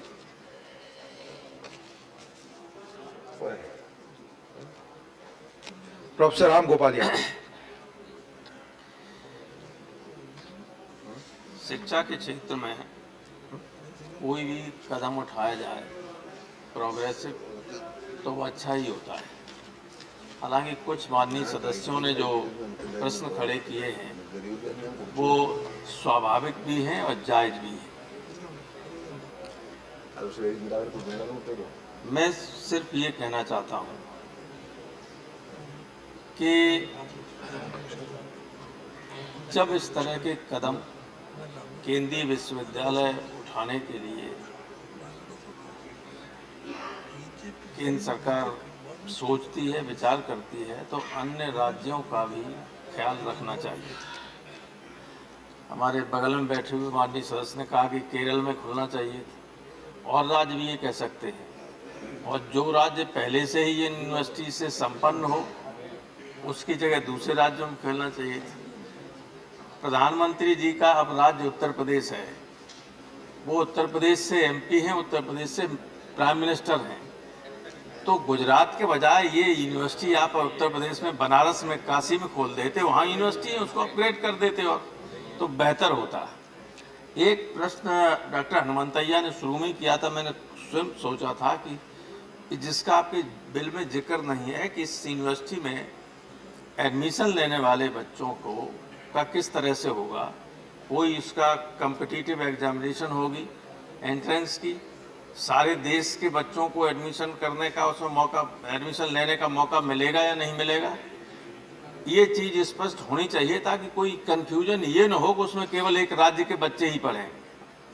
सारे देश के बच्चों को मौका मिले, ये लोगों में जाना चाहिए मैसेज, क्योंकि अभी कहेंगे कि वो गुजरात के लिए बनाई जा रही तो गुजरात के बच्चे पढ़ेंगे जाके, और जब यूनिवर्सिटी को आपने अपग्रेड किया है, पूरे देश के बच्चे उसमें आएंगे, एडमिशन लेंगे, तो उसका पूरा इंफ्रास्ट्रक्चर रहना चाहिए, तैयार रहना चाहिए, बच्चे पढ़ें। हॉस्टल में की व्यवस्था पहले होनी चाहिए रहने की, क्योंकि निजी मकानों में किराए पर जब बच्चे रहते हैं तो उनके पास इतना पैसा नहीं कि उसको दे सकते हैं। ना हॉस्टल हैं और ना मेस हैं पर्याप्त मात्रा में, जहाँ भी दूसरी जगह भी है। बच्चों को इधर उधर रहना पड़ता है और बहुत ज़्यादा किराया देना पड़ता है। उनके गार्जियंस को मुश्किल होती है ऐसे विद्यालयों में पढ़ाने के लिए, चाहते हैं लेकिन पढ़ा नहीं पाते। मैं तो दिल्ली में देखता हूँ, हमारी ग्रैंड डॉटर पढ़ती है LSR, हॉस्टल नहीं मिला तो छोटा सा कमरा, मैं गया एक दिन देखने तो एक बच्ची विशाखापट्टनम की, एक वो रह रही, दोनों से 30-30 हज़ार रुपया महीना लिया जाता, जबकि 5,000 रुपये का कमरा नहीं। मजबूरी है, बच्चे कहाँ हैं। तो जब ये यूनिवर्सिटी अपग्रेड कर रहे हैं तो मेरा सुझाव है माननीय मंत्री जी कि वहाँ हॉस्टल की व्यवस्था होनी चाहिए, और हॉस्टल में मेस की व्यवस्था होनी चाहिए, बच्चों को खाने के लिए बाहर न जाना पड़े और एक्स्ट्रा ज़्यादा पैसा न देना पड़े। बहुत बहुत धन्यवाद। Thank you. माननीय मंत्री जी का जवाब। धन्यवाद सर। 14 मान्यवर सांसदों ने बहुत ही अच्छा डिबेट किया और बहुत अच्छे सुझाव आए। अगर इन सुझावों को हम 7 या 8 कैटेगरीज में बांटें तो मुख्य मुद्दे जो कि गतिशक्ति विश्वविद्यालय और इस पर्टिकुलर बिल से रिलेटेड है उनको मैं एड्रेस करना चाहूँगा।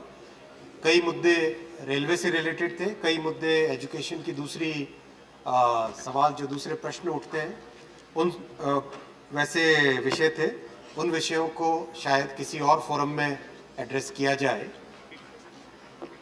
माननीय सभापति जी, सबसे पहला मुद्दा उठा कि क्या ये केवल गुजरात के लोगों के लिए है। अगर कोई भी इस बिल को पढ़ के आए तो मेरे ख्याल से ये कहने का प्रश्न नहीं उठता। क्लॉज 6 बहुत स्पष्ट लिखा है कि ये यूनिवर्सिटी सारे देश के लिए है। It will extend to the whole of India. माननीय सभापति महोदय, सेंट्रल यूनिवर्सिटी और क्लियरली लिखा हुआ ज्यूरिसडिक्शन होल ऑफ इंडिया, तो इसमें प्रश्न ही कहाँ उठता है कि ये केवल गुजरात के लिए। गुजरात में नेशनल जो रेलवे का ट्रेनिंग इंस्टीट्यूट है वो इस्टेब्लिश्ड है, और ये यूनिवर्सिटी सारे ट्रांसपोर्ट सेक्टर को कवर करती है। रेलवे उसमें एक बहुत बड़ा महत्वपूर्ण रोल अदा करता है। रेलवे, हाईवे, पोर्ट्स, एविएशन और विशेषकर मेट्रो, जो अर्बन के बारे में बात की वंदना जी ने, अर्बन ट्रांसपोर्टेशन और इन सब को लेके इस यूनिवर्सिटी को डेवलप किया जाएगा। इसमें देश के सभी बच्चे एडमिशन ले सकते हैं, लेंगे एडमिशन, और बहुत अच्छे तरीके से देश के कई सारे जगह में इसके कैंपसेस भी बनाए जाएंगे। तो कई मान्यवर सांसदों ने जो कहा कि हमारे इस राज्य में कैंपस बने, उस राज्य में कैंपस बने, बहुत ही सोच समझ के इस यूनिवर्सिटी को रेलवे मंत्रालय में रखा गया है। माननीय सभापति महोदय, इसका कारण है कि रेलवे के बहुत सारे सेंट्रल ट्रेनिंग इंस्टीट्यूट्स हैं और रीजनल ट्रेनिंग इंस्टीट्यूट्स हैं। वो ट्रेनिंग इंस्टीट्यूट्स देश भर में फैले हुए हैं। एक बहुत ही अच्छा इंफ्रास्ट्रक्चर है। जैसा कई मान्यवर सांसदों ने कहा, we should be using the infrastructure that we already have. Exactly that is what we are doing in this bill. जो इंफ्रास्ट्रक्चर हमारे पास ऑलरेडी है, उस इंफ्रास्ट्रक्चर को अच्छे से यूज किया जाए। Already there are so many laboratories which are available, there are centres of excellence which have been developed, there are facilities for staying. मान्यवर श्री यादव जी ने कहा था कि हॉस्टल होनी चाहिए, हॉस्टल्स कई जगह ऑलरेडी बनी हुई है। तो क्यों ना इन सब को लेके एक नया आयाम दिया जाए, एक नया डायमेंशन दिया जाए, एक नए लेवल पे लेके आया जाए। उस पे बहुत सोच के इस गतिशक्ति विश्वविद्यालय की कल्पना की गई। दूसरा प्रश्न उठा कि मल्टी डिसिप्लिनरी यूनिवर्सिटी क्यों नहीं हो, ट्रांसपोर्टेशन फोकस्ड क्यों। माननीय सभापति महोदय, रेलवे और मेट्रो और ट्रांसपोर्टेशन सेक्टर बहुत ही कॉम्प्लेक्स सेक्टर है, और विशेषकर रेलवे मेट्रो की बात मैं कहना चाहूँगा। इतनी सारी डिसिप्लिन्स मिलके कहीं पे एक रेलवे सिस्टम को चला पाती है। Mechanical, electrical, signalling, telecom, civil engineering, operations, इन सब को अगर मिलाते हैं तब जाके कहीं सिस्टम चल पाता है। इलेक्ट्रिकल, सबको मिलाएं तब जाके सिस्टम चल पाता है। ऐसी परिस्थिति में अगर एक बच्चा जो किसी भी इंजीनियरिंग कॉलेज से आता है, चाहे आईआईटी से आए, किसी भी अच्छे इंस्टीट्यूट से आए, उसको कई वर्ष लग जाते हैं। माननीय सभापति महोदय, a graduate takes typically 5 to 6 years to be able to understand railway होता क्या है, metro होता क्या है, and then only the real productivity and real skill comes. उसके बजाय अगर हम पहले से एजुकेशन दे के प्रॉपरली ट्रेन रेलवे सेक्टर के लिए, मेट्रो सेक्टर के लिए, पोर्ट सेक्टर के लिए, इनके लिए प्रॉपरली ट्रेंड अगर बच्चों को तैयार करें, तो wouldn't that increase the productivity, wouldn't that increase the level of skill which is there in the sector, which is needed in the sector. आपने अर्बन डेवलपमेंट मिनिस्टर रहते हुए माननीय सभापति महोदय देश के कोने कोने में मेट्रो का जाल बिछाया है। आज उसके लिए कैडर की जरूरत है, उसके लिए एक जरूरत है कि ट्रेन मैन पावर हो। इसी परिकल्पना को लेके गतिशक्ति को ट्रांसपोर्ट फोकस बनाया गया। मल्टी डिसिप्लिनरी जरूर रहेगा। वंदना जी का जो प्रश्न था, सस्टेनेबल ट्रांसपोर्ट, अर्बन प्लानिंग, ये सब इसमें रहेंगे। जरूरी नहीं कि हर एक सब शब्द को उसके बिल के आरंभ में ही लिखा जाए, बट ये सब इसके इंटीग्रल पार्ट रहेंगे। प्रश्न उठा पब्लिक फंडिंग का और प्राइवेट फंडिंग का। This is a public university. इस यूनिवर्सिटी में फंडिंग, जैसा मैंने आरंभ में कहा, ऑलरेडी मिनिस्ट्री ऑफ रेलवेज ने 166 करोड़ इसके लिए बजट में प्रावधान किया है। प्लस जो बिल्डिंग बन रही है इसकी नई, इसकी जो बिल्डिंग बनेगी, उस बिल्डिंग के लिए अलग से एक और बजट बन रहा है। तो this is going to be public funding, publicly funded university. इसमें कोई इसमें डाउट नहीं है। जो भी माननीय सांसद इस पर डाउट करे उनके लिए मैं स्पष्ट जवाब देना चाहता हूँ। एक माननीय सांसद महोदय ने कहा कि एग्जिस्टिंग एम्प्लॉयज पे उनका क्या करोगे।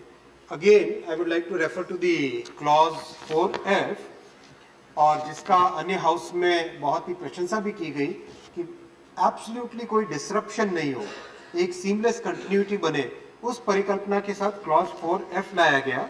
Every person employed by the NRTI immediately before the commencement of the Central Universities Amendment Act, ये वाले bill, shall hold his office or service in Gati Shakti Vishwavidyalaya established under this act with the same tenure at the same remuneration and upon the same terms. Basically एक continuity रहे, उसका बहुत अच्छे से प्रावधान किया गया है, और उस प्रावधान का बाकी सब जगह, इनफैक्ट जो एम्प्लॉयज हैं उन्होंने भी इसका स्वागत किया कि आपने बहुत सोच समझ के रखा कि हमारी सर्विस में कहीं पे कोई डिसकंटिन्यूटी नहीं आए। तो बहुत ही एक ह्यूमेन तरीके से सोचा गया है। इसके अलावा विषय और भी कई सारे आए। माननीय सभापति महोदय, समय की मर्यादा है। एक रिक्रूटमेंट ऑफ रेलवेज, रेलवे में रिक्रूटमेंट पे विषय आया।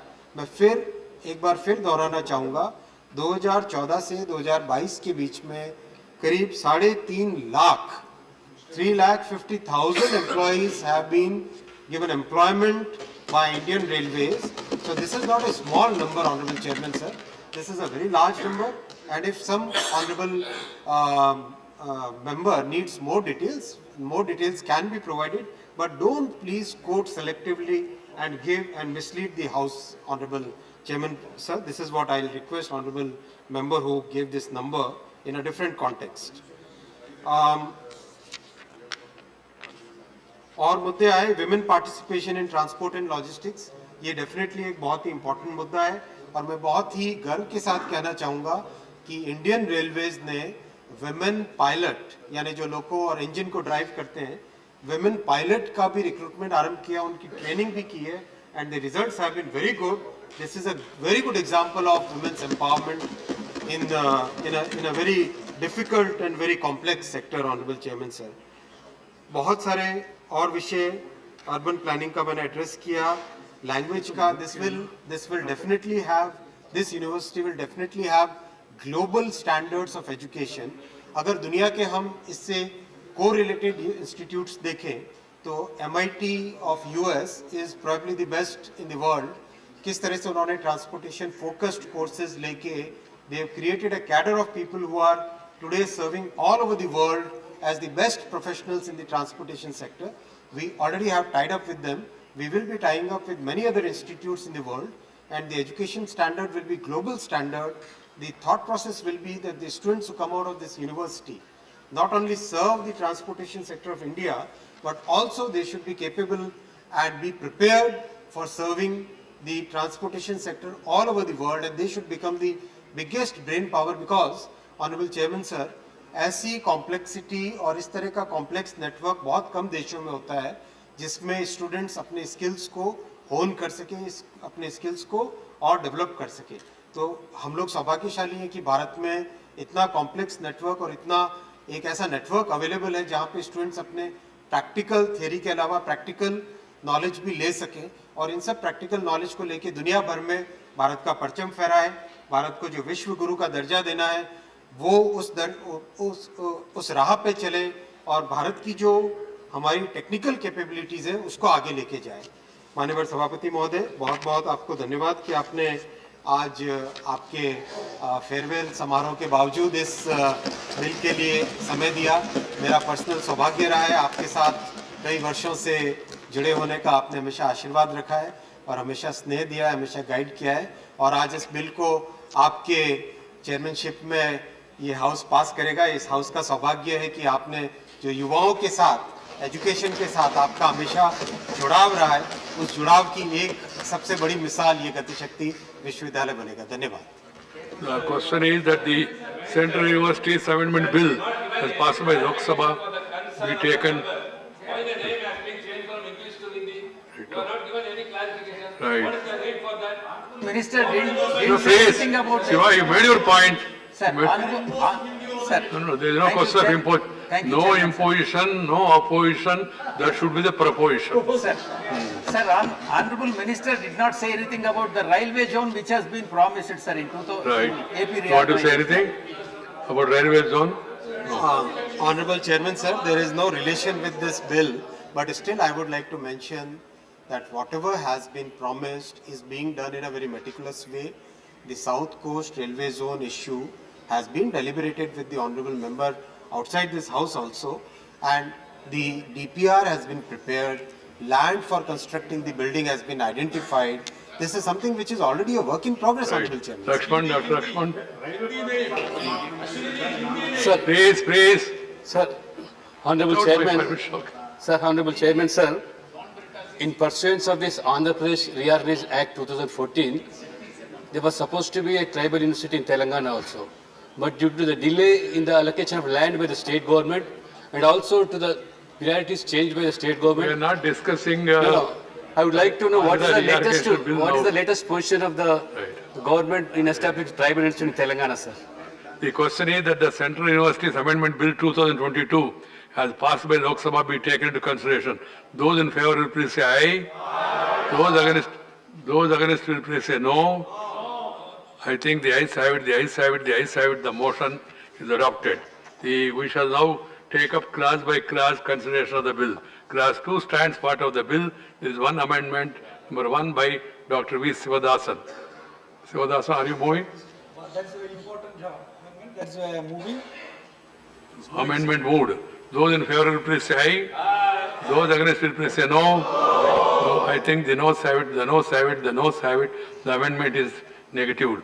I shall now put class 2 to vote. Those in favor will please say aye. Those against will please say no. I think the ayes have it, the ayes have it, the ayes have it. Class 2 is adopted. Class 3 stands part of the bill. There is one amendment by Dr. V. Sivadasan. Are you moving? I'm not moving, sir. Not moving. So I shall now put class 3 to vote. Those in favor will please say aye. Those against will please say no. I think the ayes have it, the ayes have it, the ayes have it. Class 3 is adopted. Class 4 stands part of the bill. There is one amendment, number 3 by Dr. Sivadasan. Are you moving? I'm not moving, sir. Right. I shall now put class 4 to vote. Those in favor will please say aye. Those against will please say no. I think the ayes have it, the ayes have it, the ayes have it. Clause 4 is adopted. Clause 5 stands part of the bill. This is number 4, amendment by Dr. V. Sivadasan. Are you moving the amendment? Sir, because of the, I am expecting the silver line. They are allowing the silver line, that's why I am withdrawing. Right. I shall now put clause 5 to vote. Those in favor will please say aye. Those against will please say no. I think the ayes have it, the ayes have it, the ayes have it. Clause 5 is adopted. Clause 6 stands part of the bill. There is one amendment by Dr. Sivadasan. Are you moving? No, I am not moving, sir. Right. I shall now put clause 6 to vote. It is the members' prerogative whether to move the movement or not. I shall now put clause 6 to vote. Those in favor will please say aye. Those against will please say no. I think the ayes have it, the ayes have it, the ayes have it. Clause 6 is adopted. Clause 1, the enacting formula and the title stand part of the bill. Those in favor will please say aye.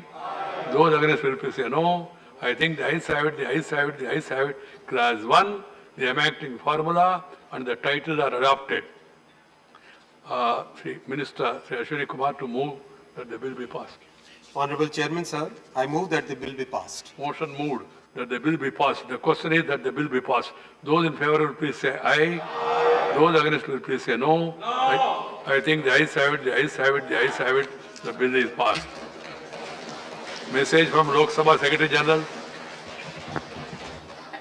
Sir, with your kind permission, I rise to report that the Lok Sabha at its sitting held on 8th August 2022 passed the Energy Conservation Amendment Bill 2022.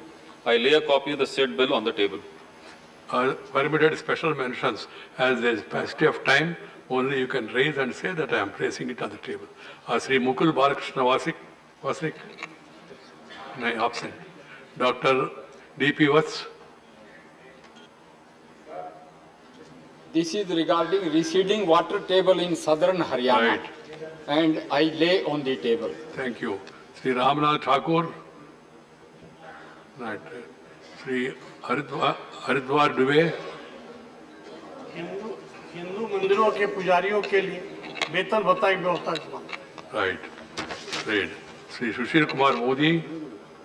The need for a single charging device mandate for consumer electronic devices in India. Right. Please. Sri Y. Vijay Sai Reddy. V. Vijay Sai Reddy. Sir, if you permit, I can please. Can read the main line. Subject at least, sir. I request to ensure that the next delimitation commission gives due weightage to demographic performance, income gap, area, forest and ecology while drawing the boundaries for Lok Sabha constituencies as well as assembly, sir. Thank you, Mr. Reddy. Sir, I lay it on the table. Right. Mr. Thoda Sen. Thank you, Chairman, sir. As the Ordnance Factory Board has been dismantled and has become DPSUs, all the 24 schools having 20,000 students under OFB must be under DPSU and those schools must not be closed. Right. That's my urge upon the central government. Mamata Mohanta. I lay it on the table. Anybody want to associate? They can say. Mamata Mohanta. माननीय अध्यक्ष जी, मुझे बोलने की मौका दिया इसीलिए धन्यवाद। मैं उड़िया में बोलना चाहती हूँ। नहीं, उसको पढ़ना है बस एक ही लाइन में। समय कम है विकास।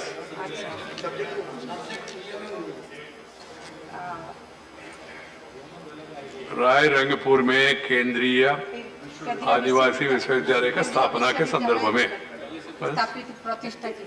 Right Shrimati Shanta Chhetri. Thank you, sir, for allowing me to speak. Sir, my subject title is Jobs and Compensation for 11 Gorkha Rifles personnel who lost their lives in Manipur landslide on 30th June 2022. Right. Thank you, sir. Sri Balbir Singh. Sri Balbir Singh ji. Sant Balbir. मैं अपना आपदा ध्यान पंजाब विच वगदे दरिया ते थले railway दे पुल जिहड़े आ उन्हां हेठां गार जमी होई है ते ਉਹ ਹੜ੍ਹਾਂ ਦਾ ਕਾਰਨ ਬਣਦੇ ਆ. ਤੁਹਾਡਾ ਧਿਆਨ ਰੇਲਵੇ ਦਾ ਉੱਥੇ ਦਿਵਾਉਣਾ ਚਾਹੁੰਦੇ ਕਿ ਉਹ ਹੜ੍ਹ ਦੇ ਦੁਆਰਾ ਪ੍ਰਭਾਵਿਤ ਨਾ ਕਰਨ. धन्यवाद संत Balbir Singh ji. Shrimati Pongna Koniak. Chairman, sir, I rise to lay this request for Naga political solution at the earliest. Thank you. Political solution to Naga problem. Right. Sri Dhananjay Bhimrao Mahadik. धन्यवाद सभापति जी। सभापति जी, राजर्षि छत्रपति शाहू महाराज महाराष्ट्र कोल्हापुर के एक महान राजा थे। उनकी स्मृति शताब्दी महोत्सव के अवसर पर राजर्षि छत्रपति शाहू महाराज के नाम पर कोल्हापुर में national institute of technology institute की स्थापना करने की मैं सरकार से मांग करता हूँ। धन्यवाद। Shri KRN Rajesh Kumar. Chairman sir, I am laying allocation of the funds to develop the Mamalapuram as a iconic site for tourism in Tamil Nadu. Right. Dr. John Britas. Honourable Chairman sir, write to the members of Parliament to recommend works for the interest amount accrued for MB Lodge funds be retained. Sri Jayant Chaudhary. Jayant ji hai? Nahi. Sri P. Wilson. Thank you, Chairman sir. To lay on table the special mention of urgent public importance to regulate criminal activities through social media by bringing in legislation or amending Information Technology Act 2000. Thank you, Chairman. Sujit Kumar. Sir, my special mention is about the need to revise the salary of Supreme Court, High Court and judges of the subordinate judiciary. Aye.